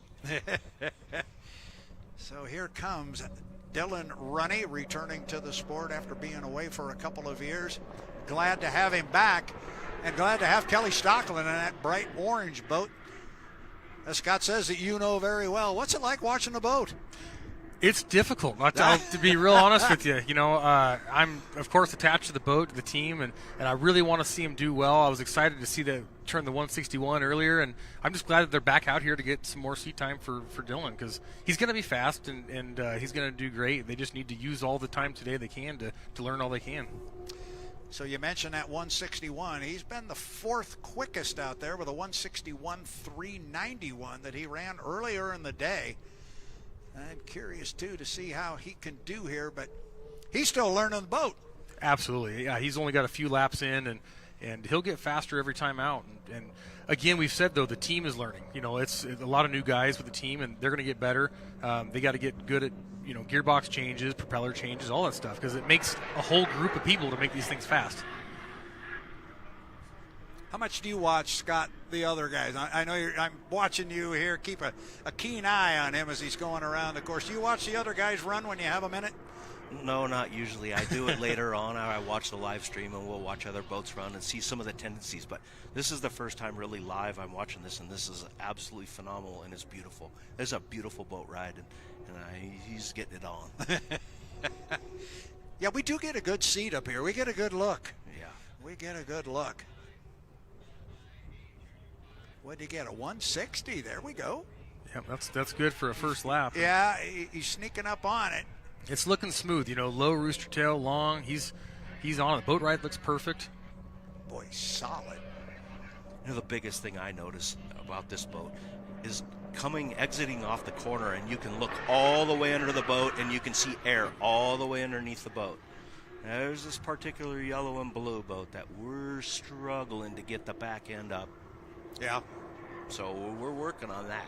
And, you talked about propellers and, all the stuff that goes into them. And that's one thing Kelly's been working on for a long time, propellers. And you guys are going in the right direction. Well, Kelly, he when I worked with Budweiser, he was building the propellers back then. And I was just a little peon floor sweeper guy. And he was, way back then building propellers. He has a lot of experience with this. And, we actually run some of Kelly's propellers often. And we started our own thing just to try to take matters into our own hands so we could control our own destiny and not rely on anyone else. Yeah. So that's a great way to do it. I mean, Kelly is so good, and he understands propellers. I'm sure you can attest to it. But he would tell me at this percentage, at this speed, it's going to start, this is where you're going to run out. And he would nail it down to like a half a mile an hour. I'd watch the N2 gauge and say, well, Kelly says about right here is where I need to start being careful. And sure enough, that's where you'd start to feel the tail end of the boat fall, and you could be ready on the canard, and he just got it. I mean, look at those speeds right there, 160s across the board. It just tells you that it's, that's what it's got. Dylan did a great job. That's pretty exciting, though, if you're getting, into the propeller stuff, too, because that is an art that just doesn't exist anywhere. And if you want to go fast in the sport, that's where the next frontier, basically. Well, it's a constant evolution and learning, and it's data-driven for us. We don't just make a guess at it. We have spreadsheets and graphs and try to learn, what the tendency of the program we're using is doing, and then modify it accordingly as we go forward and make more. How much has the data stuff changed? You've been in the sport for a long time, but back, say, the Pringles days and stuff, and that's a nice, 162.940. How much has the data changed and progressed the sport, from now until then? Oh, it's incredible. We did have some pretty antique data systems back then, but they'd work about 1/10 of the time, and now the stuff the driver doesn't even have to say a word, and we can look at that data. We get it pretty much instantaneously after it gets back to the dock, and we use a different system than everybody else. Everybody else in the sport uses kind of an available system by the name of Race-PAC, and years ago our sponsor Dave Hawley brought some British folks over with a company called Cosworth, and they outfitted our boat with basically a system like a Formula One car would have, and so it does the same thing in just a different manner, and we get the same type of data. So it's in kilometers, and you just got to convert it? Yeah. No, I'm not smart enough for that. Yeah. So we work with that, and it's just a lot of data, and you can really know, down to finite elements exactly what's going on. Nice, very very cool. You guys are doing a great job. Well, and I know you're anxious to get back down and get with your team since your boat went out the last time. Are you going to try and run again? What are we looking at here time-wise? We're getting pretty late in the day here. You going to try and go again? No, we're gonna pack up and head back and get back to work. There's no rest here. We got to get back. We leave in about 3 weeks, right? And so there's it's in the next set of engines needs some attention, and we'll evaluate more data. The propeller that's on the machine that is just about finished. I just engraved the serial number in it on Thursday, on Wednesday. Now the days kind of go away in this time of the year, and so that thing's got to get final polished and balanced and heat treated, and so that's got to get done. And we got another gear ratio to put together. So all the stuff that you work all winter long is all just coming down to the end of the time, and it's the no sleep time right now. It's paying off. It's looking great. We'll swing by FLAV-R-PAC over there. Maybe they're putting out another smoke feed for you over there. I should invite everybody. It was incredible. Scott, thank you for taking the time and stopping up here. It's great to get your insight, and we look forward to seeing you down the road. Good luck this season. I appreciate it. Thank you guys for what you do and keeping all the fans informed, and way to go. Keep pushing the FLAV-R-PAC out front. Thank you. All right. Scott Rainey. Cheers. Owner of the FLAV-R-PAC, the U11. He, along with wife Shannon, and as we spoke earlier, this is part of the working family of H1 Unlimited. Scott on the competition committee. Shannon, a big part of the board of directors. It's good conversation with Scott. Never satisfied, never done. He's always great. He's just as good as they come. Always willing to help everybody out, and he's just fun to talk with. Wealth of knowledge. And we see Dylan Runne getting off your former mount down there, and there were smiles all around as that last lap he clicked off at 162.9, a tick under 163. That's impressive. That's a great run. Yeah, first time out in the boat. I mean, the fact that they went out, made some very respectable laps, brought everything back in, they got to be on cloud 9. I mean, it's no 171. Well, yeah, this is a little different race course too, but.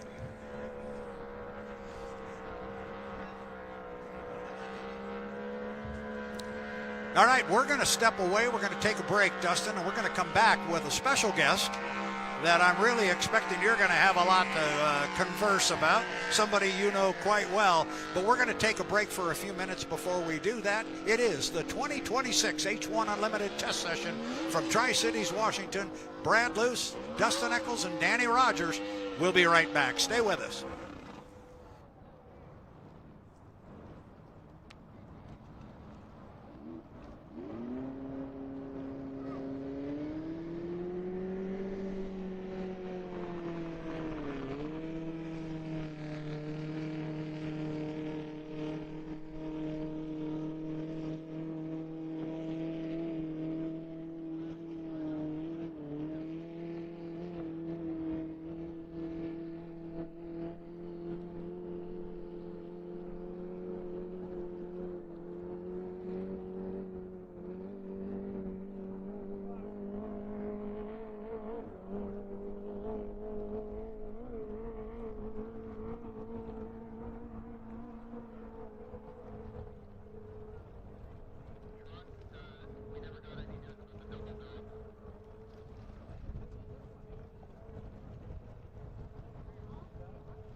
Earlier, Dylan, you were able to get 2 laps in before you guys had to take the boat off the water.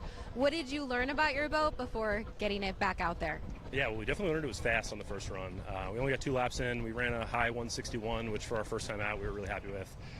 So now it's just kind of a learning curve. We ran a couple issues midday today. Team worked really hard to get those resolved, so super thankful to those guys. Bucketless team, they just keep working, and it's awesome. So yeah, I got to go out this time, and boat felt really good. For you as a driver and getting back in the seat after a few seasons, how did it feel for you? Yeah, it's a little bit like riding a bike to some extent. You had a lot of time to think in the off season in the last 2 seasons, so think a lot about what you want to do this time around, and now it's just starting to execute on those things in the boat. What is one thing you want to execute going forward on? Yeah, I think it's just wing control for us. We're still working a little bit of setup on the wing, but we'll progress there as the season goes on. But for me personally, just getting more and more comfortable flying the boat with the canard and really trusting it in the boat. We appreciate you. Good luck. Yeah, thank you guys.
back on the banks of the Columbia River in Tri-Cities, Washington.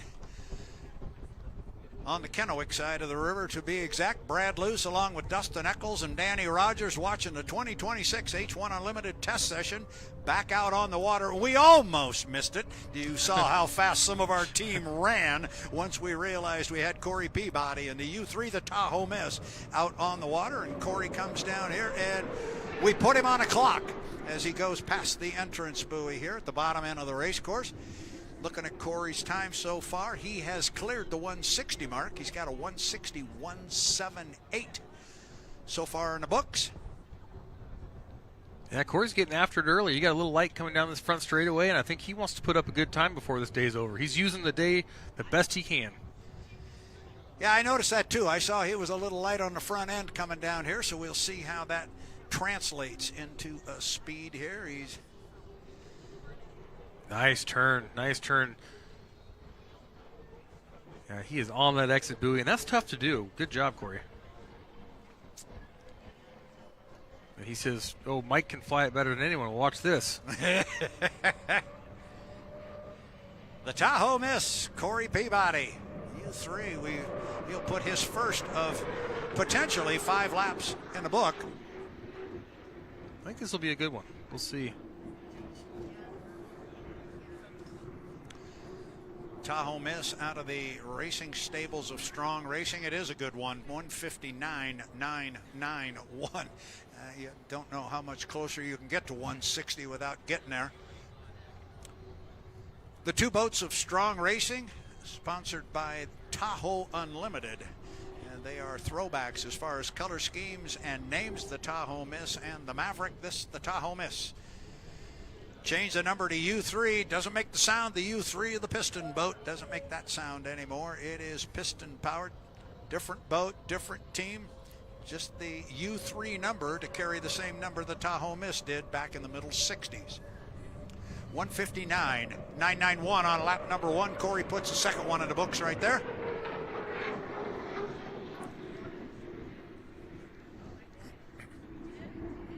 Yeah, Corey took a big hop on the far turn, but it looked like he recovered really well. He's going to try to up this if he can. That's a 157.463. Pretty consistent. He's going to push this third lap a little bit more as he heads up the back straightaway.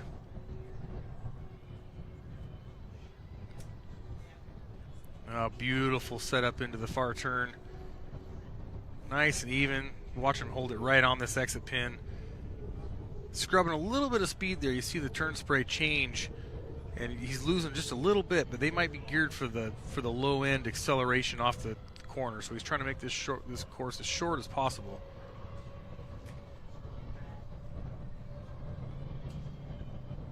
Absolutely perfect boat ride as he heads into turn number 1 here.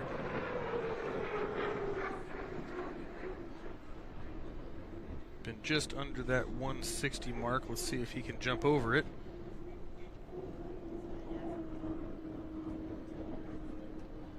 Looks like he a little slower that time.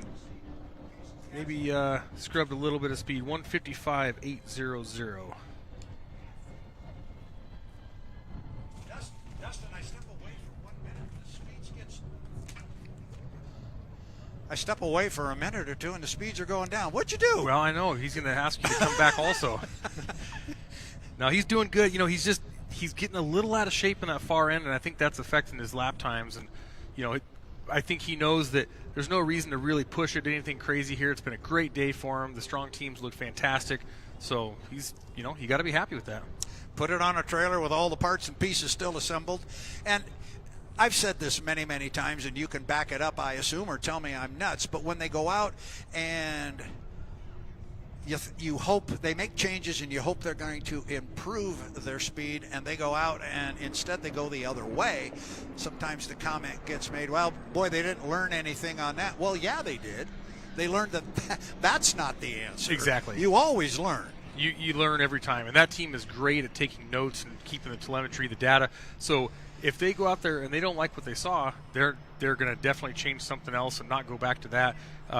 You know, the boat is still really fast. They probably were changing, you know, it looked to me like maybe something with handling because he was so tight on the buoys. they might have been just working with skid fin angles, maybe put a different wedge in it, something to see how it would hold. So they might not be looking at the top end. They might say, Corey, how did it drive? And he's going to come back and give him the feedback of that was a lot easier to drive, or no, that's definitely not it. So we'll see what he has to say. Very, very good. Corey Peabody, the U3 Tahoe Miss, will come back to the dock. The qualifying speeds here, too, I mean, they're crazy high, but that doesn't really represent a good racing speed. So the two setups are completely different. So right. They might be running race setups here, and just seeing how they run and checking fuel flow and N2 and all that good stuff. The important stuff. Yeah, because we're not handing out any trophies today. That happens in a month from now on the 4th of July weekend in Madison. And oh, by the way, it's a pretty big trophy. That's about as big as they come. Yeah. It's as big as they come in motorsports, that's for sure. And you'll be sick and tired of me saying it, and I do it over and over, and you know where I'm going. It's the oldest active motorsports trophy in the world, the APBA Gold Cup. Yeah, and if you can win it in Madison, you are earning it, because it's a driver's course, and the water is unpredictable. It's a long ways for most of these teams to come from home, and you got to feel confident going into that place. But if you can be successful there, especially this year with the Gold Cup, it doesn't get much better than that.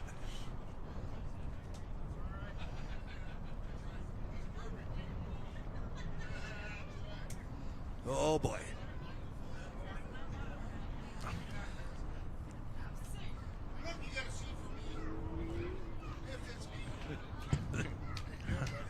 I'm doing great. Hey, good to see you.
Back on the shores of the Columbia River, Dustin Eccles along with Brad Luce at the 2026 H1 Unlimited Test Session, and we stepped away from the microphones for a couple of moments there. We had a special visitor here, and when the boss man, a.k.a. Bruce Ratchford, shows up here, we shut the mic off for a minute. He had some important things to tell us, and so we listened. But we're back as Mike's laid down a couple laps now at $1:56.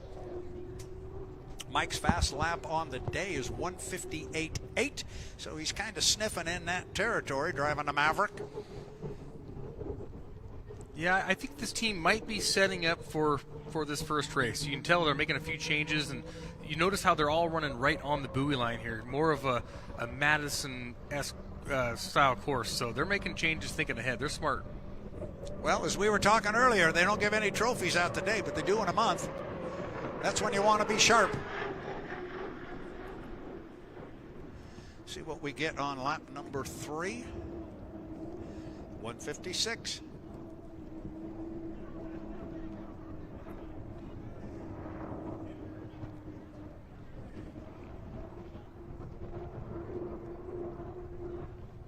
Yeah, that's my new favorite shot right there. I mean, just coming right at you. That's really something. This whole media team has done such a great job of putting these great shots together for us today. It's my first time being up here watching it, and I wish I could have done it a lot earlier, because this is great. Well, we made some major changes within the live stream team, and you're one of those changes. And there was a lot of other changes made, behind the scenes and so forth, and everything was with an eye toward making it better. And I'm hoping that fans are feeling the way Mr. Ratchford is, and I think they are with some of the feedback we're getting. This was a pretty good start to the season. And as you know, Nick's going to tell us at the end, this is our worst live stream of the year. It's only going to get better. Yeah. We're flying 2 drones today, and we will have upwards of 4 going during the season. And we'll have drones in each of the corners to assist our officials with making calls in the corners, but we'll also be able to pull from those shots and use them on our live stream if necessary. And then we'll also have what we call, for lack of a better term, artistic drones, which will be giving shots like you've been looking at coming up the back chute and so forth. And I mentioned we were going to have a special visitor, and I didn't know that we were going to get a visitor of this particular magnitude. But one person we haven't heard from today, but we're going to be hearing from throughout the season, is my good friend and your good friend, Brent Hall, who was with us last year. Hello, brother. He joins us here on the set. This guy right here is Brent Hall, and what have you been doing? Man, well, first of all, roommate and brother, and right, so we've been hanging out, and I've been spending a lot of time in the pits. Have you? Yeah. How you been? Man, I'm good. What a beautiful day. That's and nice. Just to see the quality of boats out there. The number of 160 heat laps, that's incredible. So it really is. I'm anxious to hear how many total laps have been run. Right. I know a few years ago when Nick wasn't out here keeping our statistics, he was keeping our stats while he was back in Detroit, and he was texting me numbers. And I remember we ran, during the test session, we ran something like 109 laps during testing. But I'll bet we've run a bunch today. There's been a bunch. There has been a whole bunch, and they've been running 4 or 5 laps each time somebody runs. So, you start running the numbers. Maybe we got to 100 laps, but a whole bunch of them were north of $1.60. I remember when 150 was cool. It 150 was cool. Yeah. It's like now it's like 160. Okay, that's where you need to be. It's amazing. Yeah, a 151 right now, you wouldn't even be on our ladder. Nope. But boy, I mean, incredible to see, and the number of fans that are here. I've been walking around, and this I already heard was, and you probably already said it, was the most watched. I just heard. Yeah, isn't that incredible? The most watched test session. I didn't mean to cut you off because I heard it, you heard it, the fans didn't hear it. No. It was the most watched, highest viewership test session we've ever had. Yes, sir. So that's good. We're just going to keep building on it. And also, it's you and it's you. No. You got to look at what you changed, right?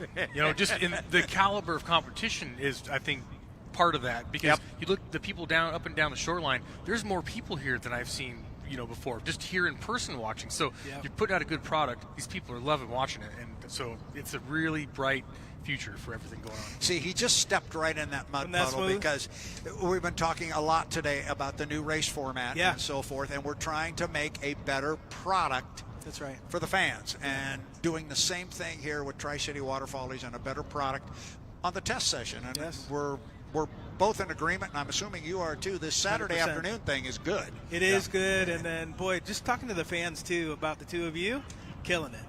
Now we're having Killing fun. it. Yeah, absolutely. Hearing great things. This is going to be an amazing year, and it's already starting off so well. It is starting off so well. Now, did you do any of your good features for us? I'm always up to something. Yeah, I know dance you videos are. we can see. No dance videos. No.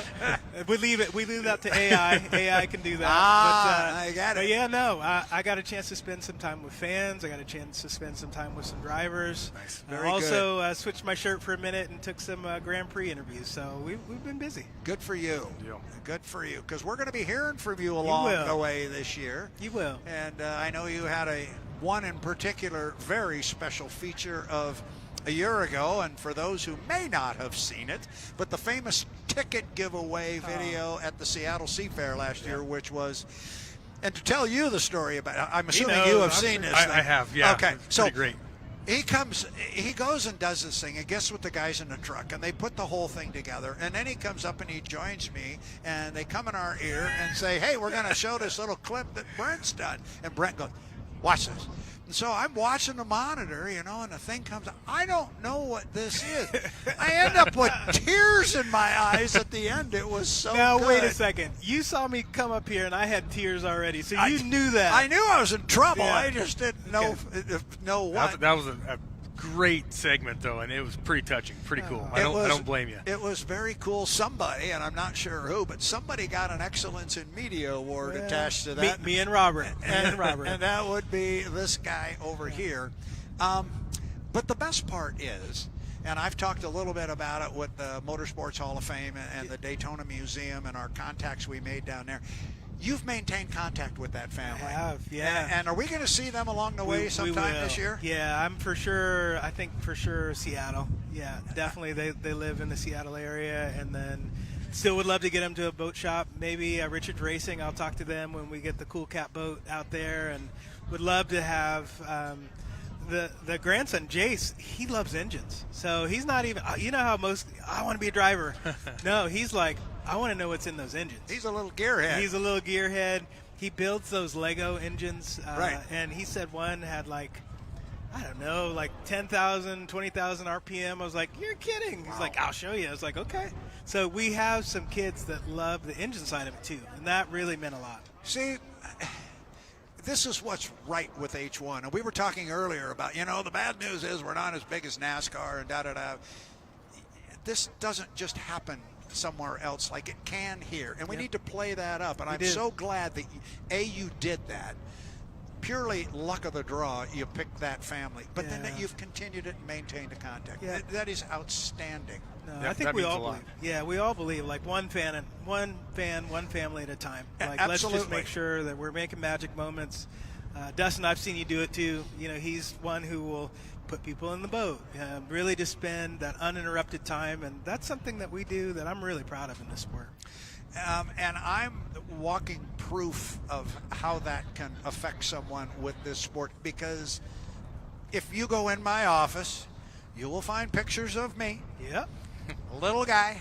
And I might need some of those. We might need some of those for the telecast. 8, 9, 10 years old, and I'm sitting with my favorite drivers back in the day. I'm sitting, talking to Ron Musson or a Rex Manchester, or a Don Wilson, something like that. And those pictures are on my wall. Yeah. And it's the same pictures that my grandson got with you that I was talking about, or people get with you. It's good, important stuff. It really is. It really is. Yeah, I'm just proud, and we saw some of that today too.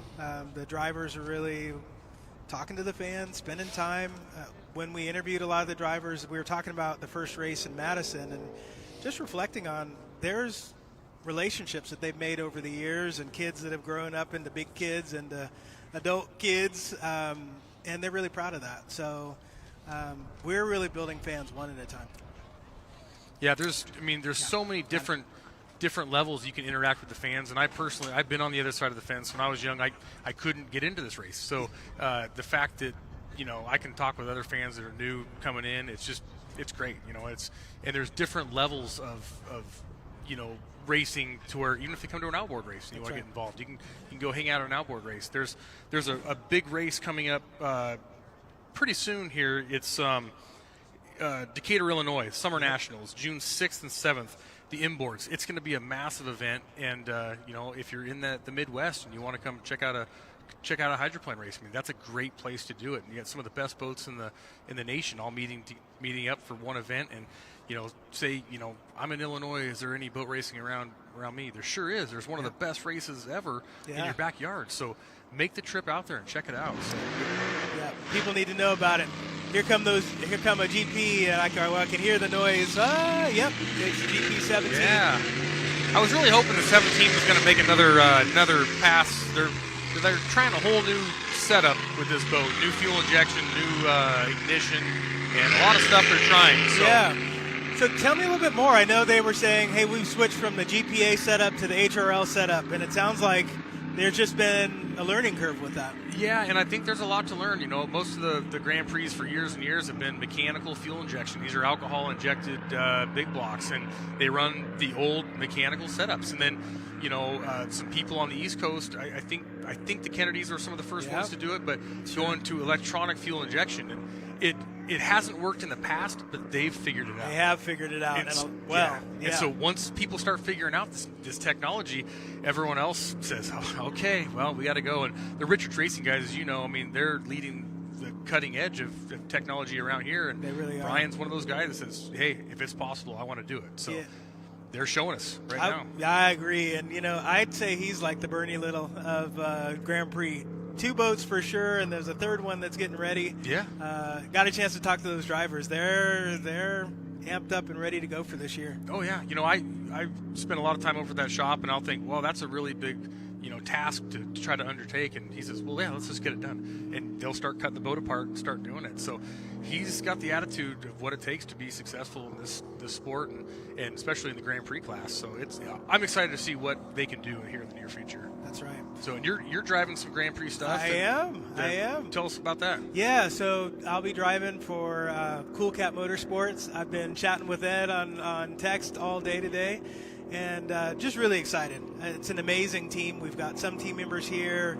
The shop is in Street, Maryland, and we got a chance to test drive there a couple weeks ago. But I know we need to switch back to the GP17, otherwise I'm going to get in trouble with these folks. But you spent time in this boat. This is a fast boat, and now Austin Egret. Is it Austin out there now, or is this actually... I don't know if it's Josh or Austin. Okay. Austin has been the driver, but I think Josh is going to get a lot of seat time this year. Yeah. Austin is his wife's expecting, and they're trying some new stuff, new driver, a lot to learn here. Yeah, Josh is super excited. He was just like, man, I'm so honored to be here. And he was in cleaning up the bilge after a little bit of an engine issue. But I see him as a future star in this sport. He's been killing it in 1 liter. He basically owns this river from a 1 liter perspective, and he's going to do well in the Grand Prix. Yeah, it's hard to get a good boat ride, as you step up in classes, and for him to be able to jump into the GP17, what an opportunity. So hopefully he'll be successful and get some good laps in. And it just takes seat time, just like the unlimited stuff. You just need to get in there and just get lap after lap and get confident. And the Grand Prix, as you know, are very unforgiving. They are. The second that you feel anything that's not right, just get off of it and save it. So that's right. It's and it looks like I see Josh here on the beach, so it must be Austin out there getting some seat time. Okay. I think Austin was like, hey, man, I need a few more laps before I become a dad. So I know he was like, well, but I know Josh is excited to get out there, and it sounded like he's going to run the first 2 races of the season, and then I think Mom may give Austin the clearance to say, all right, you can go ahead and run again. Oh, nice. Yeah. Well, you got to do what's important, and Alex is not far off with having the baby, so we wish them the best. And boat racing sometimes needs to take a back seat to the important stuff. So it does. Family first. It's a good opportunity for Josh to get in, and Yeah, I'm really excited to see what this team can do. That boat, like you said earlier, I used to drive it back when Rick and Sean Bridgman owned it. That's right. Had some of the best times of my life in it, and it's going to be one of the fastest GPs again. It's just a fantastic boat. So I can hear it right now. I can't see it. I can see it on the he's winding it monitor. up. He's winding it up. Here he comes. Yeah. They run a gearbox in this setup. Yeah. There's a bunch of different options, but it's looking really good. Yeah, he's got it nice and aired out. You see how he's sponsoring walking a little bit. Uh-oh. That's not what we want to hear. There's that thing where he might have felt something that was slightly off, and Austin's a very smart driver. He's a very smart driver. He says we're going to save it for another day. Yeah, and boy, that's definitely what you've got to do. And Austin coming off a Seafarer win, that was so cool. And, I remember racing against Austin in 2.5 stock. He's always been an amazing competitor, gracious with the fans, but when he gets in that boat, he shuts the lid. He's ready to go. Absolutely, yeah. He's a very accomplished driver. The 2.5 stock was really fun to watch. He came a long way with what he had, and that boat was so fast. So seeing him get into one of these things and have the chance to do well, Seafair last year showcased what he can do with a good boat underneath him. So yeah, very cool. Hopefully nothing's tore up too bad. Looks like the lid's open, and we'll get a push a stiff rope back to the pits and have a little bit of time to see what broke on it. Yeah, I know it's been a rough go today for Richards Racing. Just a lot of motor challenges. I saw them swapping out the motor earlier. So, yeah, fans, fingers and toes crossed that there are no major issues, and you just got to shut it down just before. And, you come down here or you're watching from home and you see these guys out here racing and you think, wow, that's neat. They work really hard.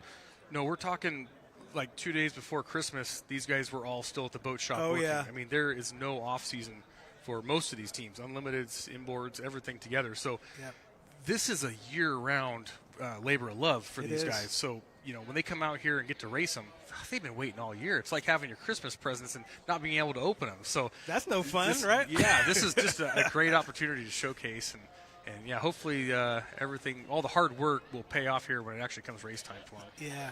Now, it's funny. I went to interview them, and they didn't want me that close to the boats. I didn't understand why. That is weird. What's up with that? I was thinking, I called home earlier. I said, this is really weird. I said, every team has been so welcoming and said, come on into the pits and in my truck and everything. I said, they've never been like that before. And I said, oh, wait a second. No, I'm not racing against them. That's right. Yeah, that's right. So, yeah, you still have that going. So you're still racing against these guys. So you're on the outside of the truck looking in. They let me touch it. I got to touch the freak, and he was like, get used to that. And I was like, okay, that's fine. Yeah. But we did have a really good conversation, and, that team is really gelling. Yeah. And the more seasons they have under their belt, the better they're just going to get. So there's a lot of camaraderie. Richards Racing and then obviously Cool Cat Motorsports, those teams really get along, and they're competitors for sure.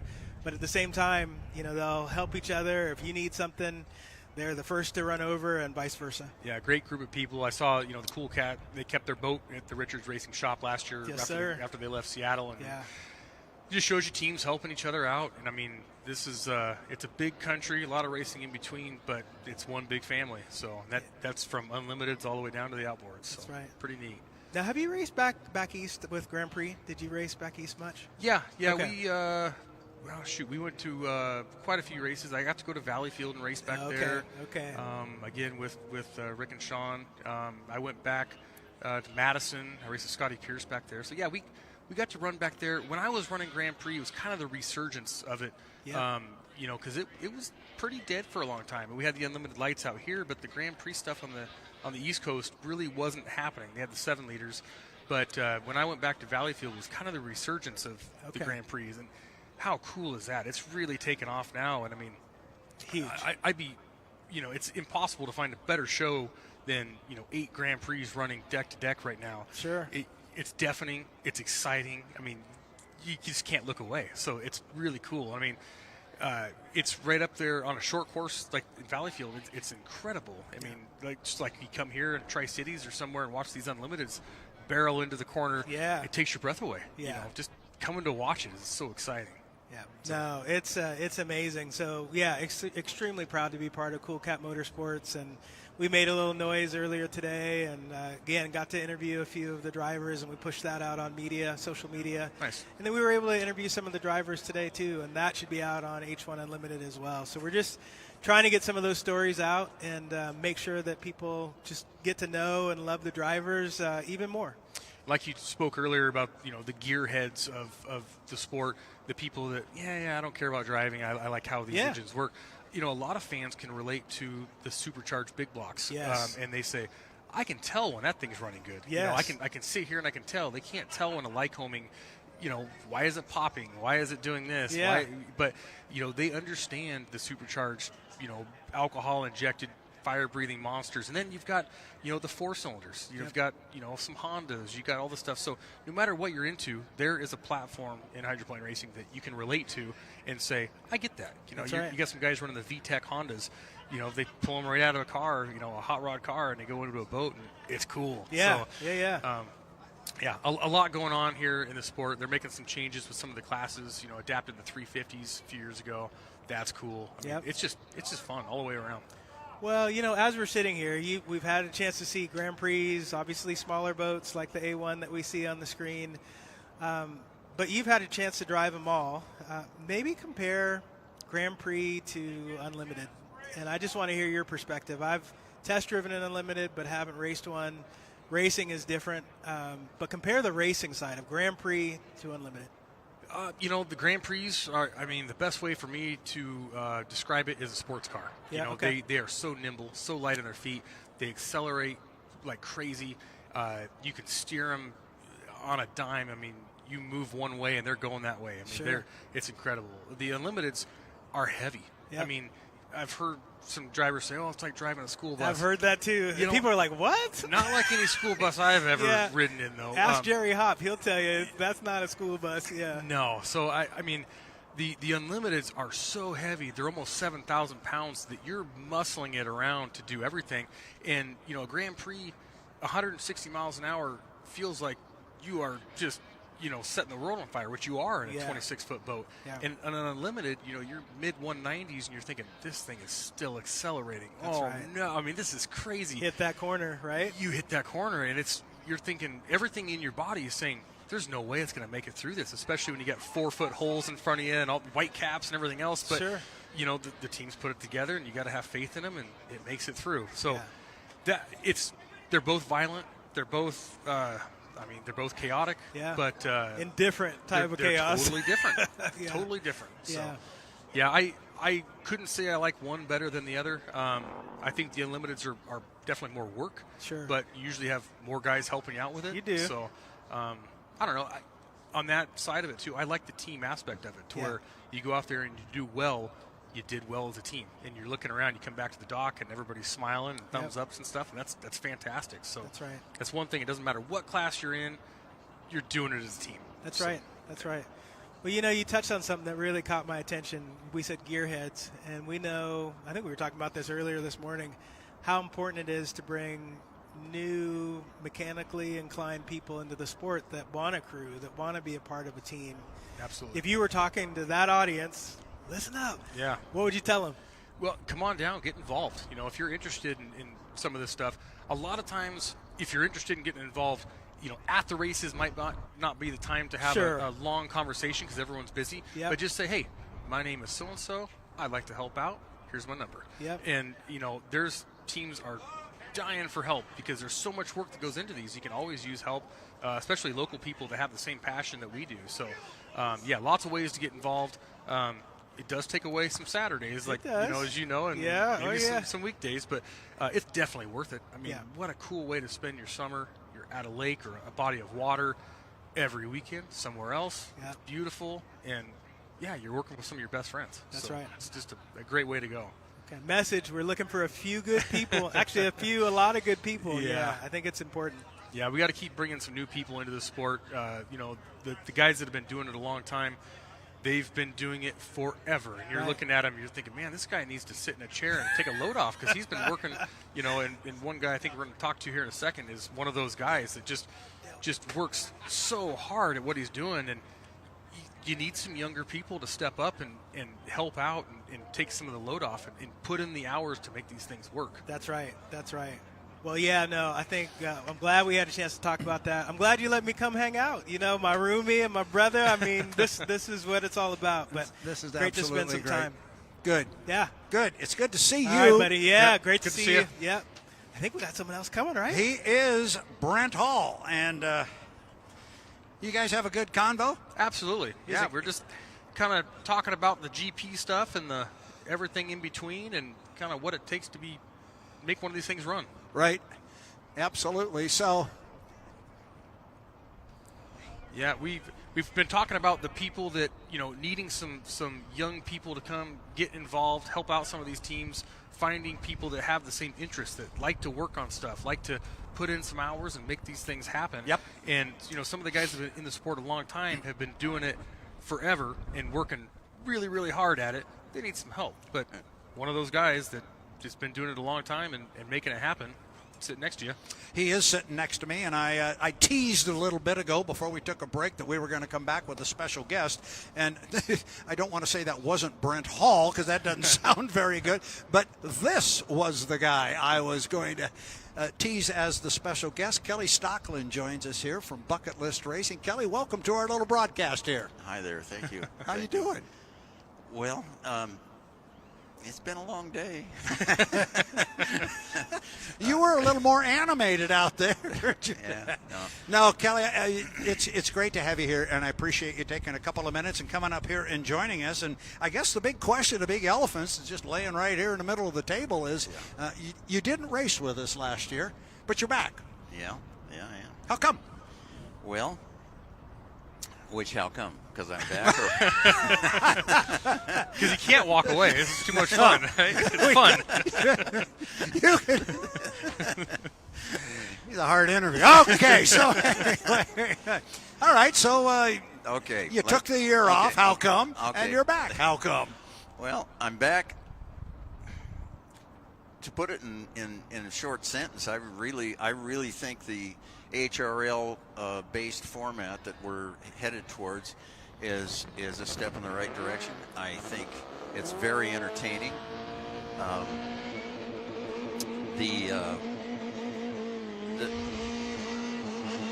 There goes a small boat. Hang on. They can still hear you. Yeah. Okay. All right.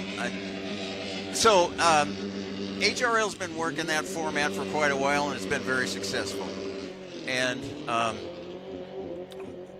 the situation that I think the Unlimited group has been faced with is boat count, and owners are getting less and less. So the owners are buying boats, and we have multiple boat teams and things like that, and we have to have that, because if we don't have that, we don't have a fleet at this time.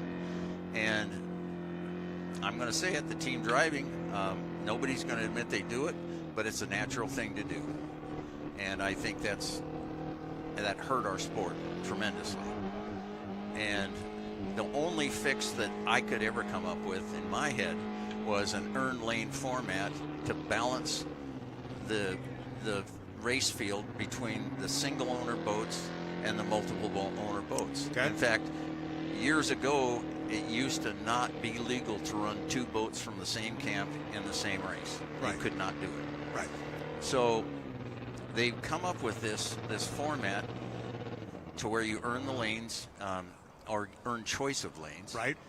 And I think that will alleviate a lot of that threat that only comes naturally. I mean, why wouldn't you if you had two boats, why wouldn't you work the two? I mean, car racing does it all the time, and it's a natural thing, but I think it's a negative thing for our sport.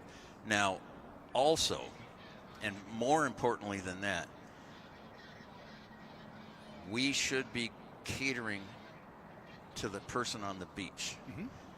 And the person on the beach, the man and the husband and wife and the family that come down here, family of four that spend a couple of $100 to spend a weekend down here for 3 days, basically you got, in my opinion, one real race before you got the final. Because when you only have 6 boats, you don't have elimination heats. They're just, all you're doing is wearing out parts. That's my opinion. Okay. Now, the way it is now, qualifying matters. You have to qualify well to earn points.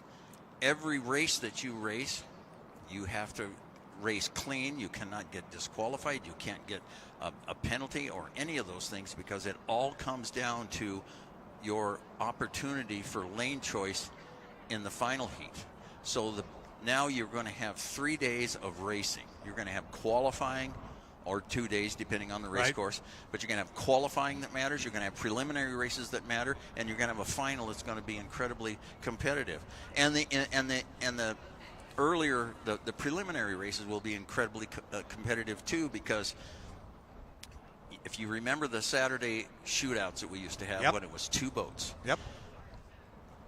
You took the 2 boats, the slower boat took lane 1 and the faster boat took lane 2, and we had some incredible racing in that. Yep. And this is going to be, it will be similar to that in some of these heats, because the faster boats will tend to be on the outside in the preliminary heats. And you just have more than 2 boats. Yes. And I think it'll be exciting. Now, I know that's a pretty long-winded explanation, but it took a couple of years to get the thing sorted out, so there you go. Fair enough. So you're excited about the new format? Oh, yeah, I am. And good. I am. I don't think it's without, I mean, it's going to take some work to probably perfect it. I don't think all the answers are there perfectly. Nothing's perfect first try, seldomly anyway. So we ask the people to be patient with us and adjust the rules as they have to be to make it correct. But we have to satisfy and cater to the family on the beach. That's the most important thing we have to do, in my opinion. Well, on that one, you won't get an argument out of me on that. I've always said the most important people here are the fans, because you know what? If we throw one of these things and nobody shows up, guess what? They're the customer. We don't go back anymore. And so I think that's right. We've been talking about it. Dustin's been weighing in on it, and I've been talking about it. We're trying to put a better product on the water. Yes. To attract more fans, make it a little easier to understand. Yeah. For the Joe casual fan who just thinks that orange boat is the coolest looking thing. He doesn't have any idea who the heck's driving it. He definitely knows what he's talking about. That's a smart guy right there. So I'm going to want to have you talk to this guy over here, because I know you guys have a relationship. But I got one more question, which is how come. But talk a little bit about the choice of Dylan Runne and how that's going. Well, gosh, I don't know. How did that work? Dylan actually approached Sharon and I last year and said, you know, do you feel like running your boat? And I said, man, maybe yes, maybe no, we'll see. Same answer I gave everybody all the time. Right? The non-answer. And he really wanted to take another swing at racing a big boat, and he's very excited. And so I started doing a little bit of research on some of the things that he's done on the East Coast and some of his racing career, and I really like the guy, you know, and I don't know how else to say it other than if this is important to have somebody that I don't want a hired gun. You know what I mean? Right. I want a guy that I want a guy that I like, and I like he and I go ride Harley Davidson to go have dinner all the time. That's the way it is. No, it's true. I mean, you're spending all this time together, and you're going through all this frustration and everything. You have to have a family, right?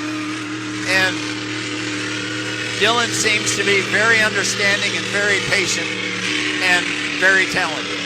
So I don't know, it just kind of came around. And he says, I want to drive a boat, and if you bring your boat out, I want to drive yours. And I went, okay. You know, that's pretty much it. What's he think of it? He loves it. Does he really? Yeah. So the first time we're going out here, and oh, by the way, we put the Dustin setup on it because what else are we going to do? Yeah, there you right? go. That's square A. And he goes out there and he runs 162 with the thing. But I told him, I said, go out there and go slow, right? And see how many parts fall off. and he goes, I can't go slow in this thing. I can't do it. Wow. Off he went. And we didn't put very much fuel in it because we were just going to go run a couple of laps, and he just ran it longer than So he that should where have. he went? Yeah, it just ran out of fuel. Yeah, we were all worried that maybe something broke and all that. Well, there were some things that went wrong, but it was nothing serious. It was frustrating little things, but that's what testing's for. So you have your own special setup in that boat now. Well, we worked for a while and just got what worked for me. And I mean, Kelly and I communicate great together, back and forth. And he's the type of guy to where you come back in, you say, boy, it sure would be nice if we could do this, or sure would be nice. He's always the type of guy that said, well, why can't we? Let's do it. And so he'll just make it up. If we needed a part, he'd make it up. If we needed to change something, we'd do it. So that's what I think is one of the things that makes your team so good is, you have the capability of doing it. And I've said it all day, one of the hardest working people I know, if you're ever trying to get a hold of Kelly, he's not answering his phone. He's in front of his mill trying to find zero.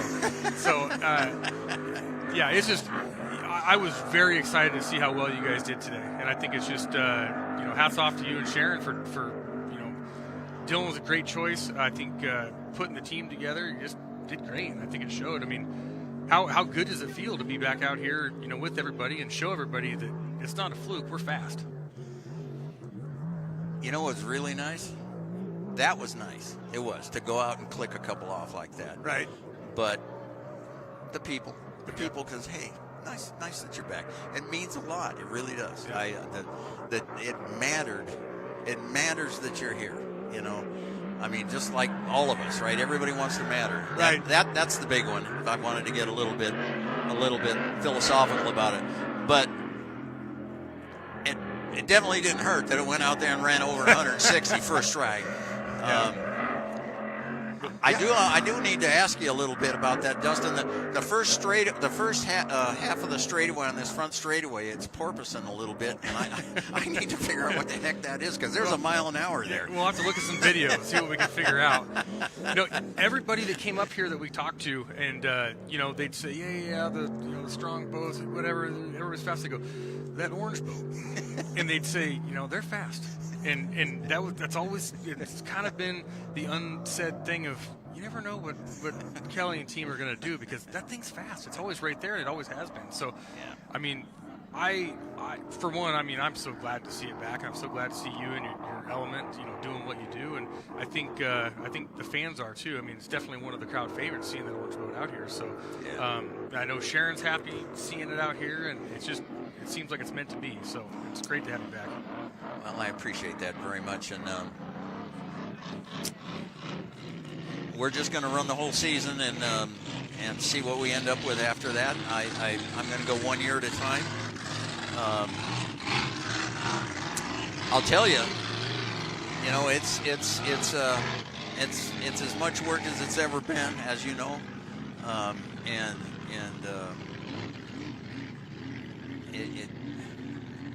there's a lot of talent out there to race against right now. I mean, the people there's some nice stuff over there. And if you look at the speeds, they're all right there. Just like last year, only there's going to be 8 or 9 now instead of. Yeah. So, and that's I mean, this is going to be, people cannot talk about boat count and be serious anymore. If you've got 8 boats and they're all within 5 miles an hour of each other, that's never happened before. No. And you look at those numbers that were posted today, top to bottom. Yeah. That's impressive. Well, but historically, it was 2 boats. Yep. Sometimes maybe 3.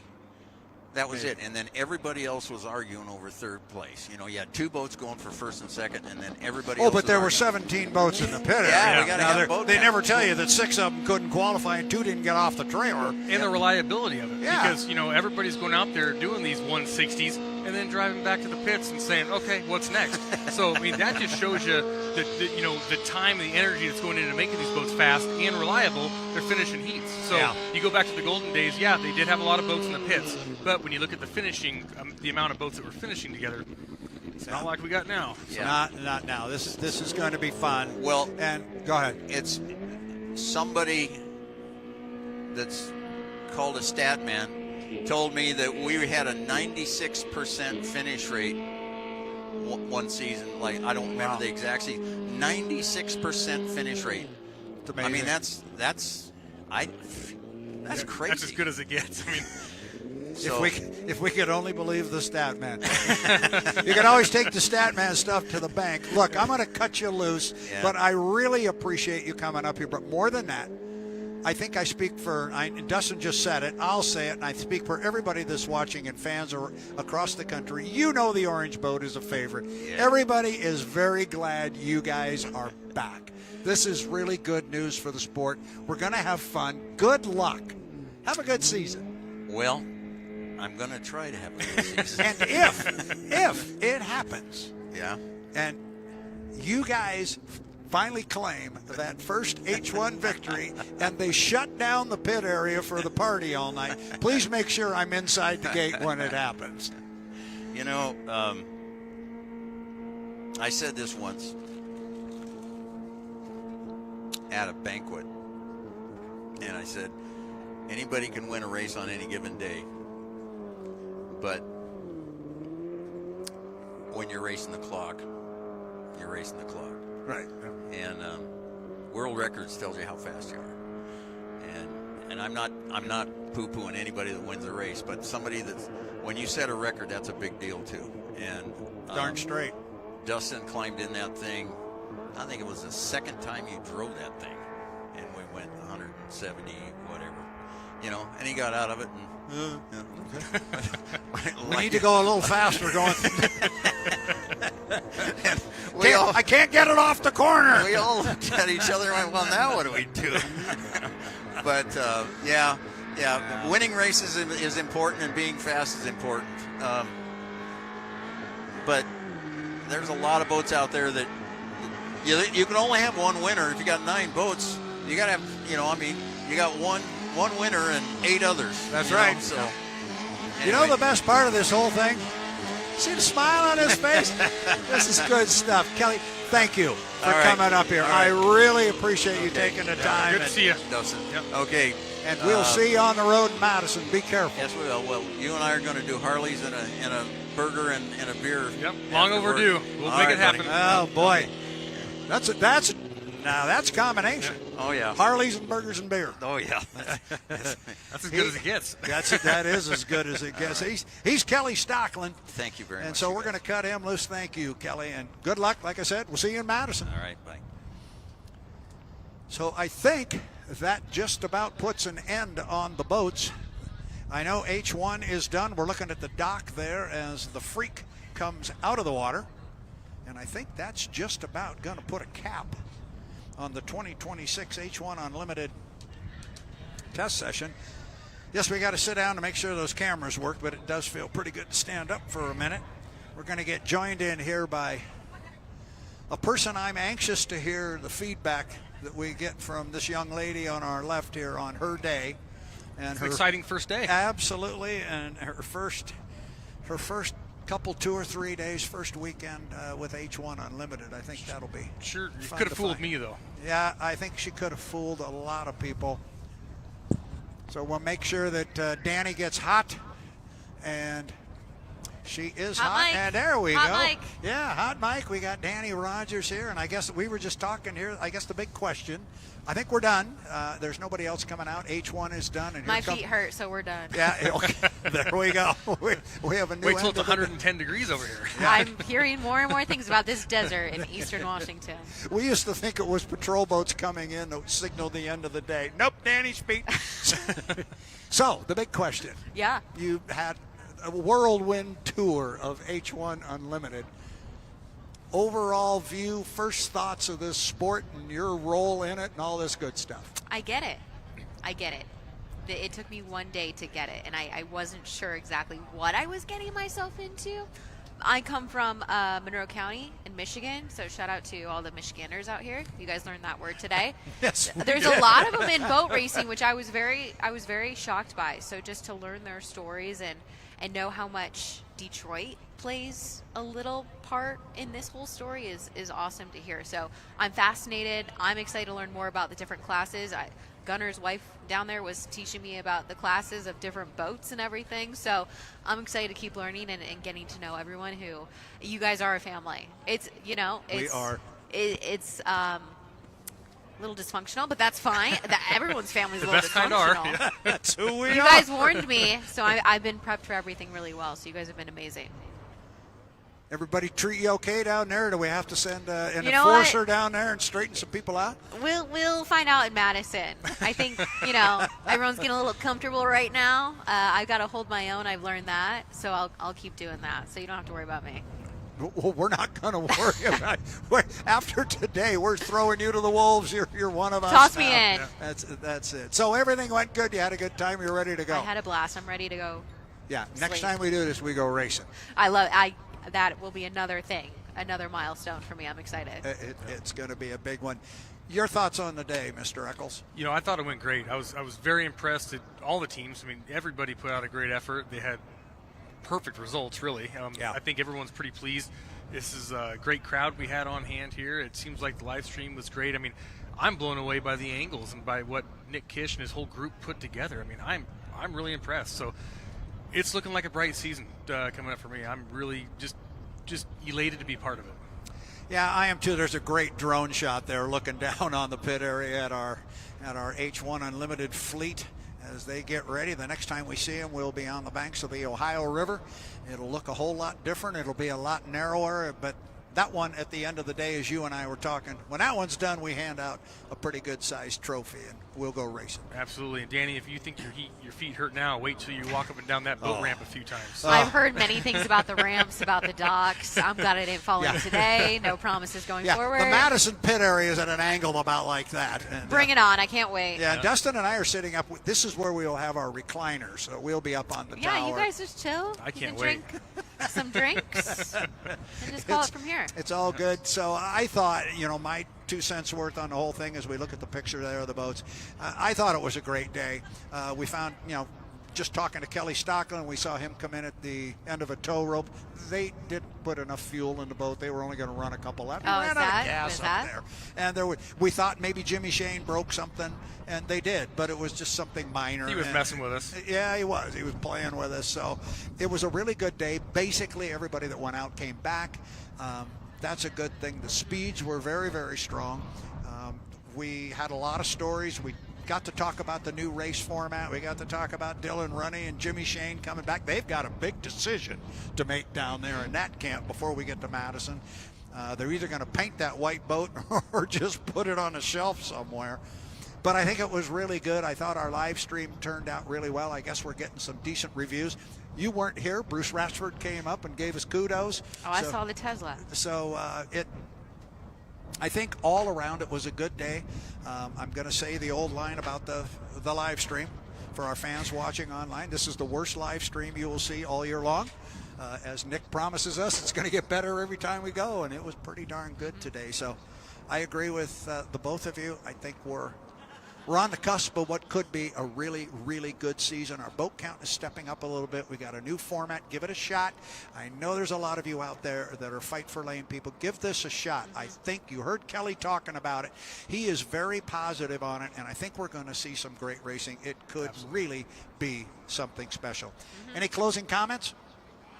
Let's go to Madison. Let's go to Madison. I think that works. Gold Cup, here we come. Gold Cup, let's go make it happen. So, for Danny Rogers and Dustin Eccles, this is Brad Luce with H1 Unlimited saying so long from the Columbia River in Tri-Cities. The 2026 H1 Unlimited Test Session is in the books. And the next time we will all be together, it will be Friday, July the 3rd. We'll be in Madison, Indiana on the Ohio River for the APBA Gold Cup. I know the three of us will be there. I hope you will be too. Until then, Brad Luce again saying so long from the Tri-Cities of Washington.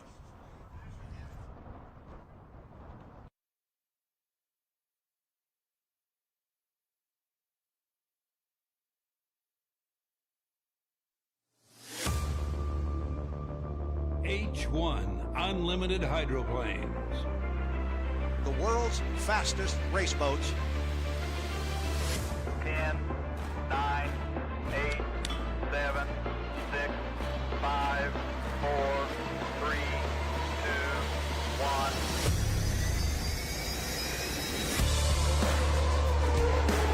Oh, really flying the boat. It doesn't get any better than that. They are going to be side by side. This is for the checkered flag.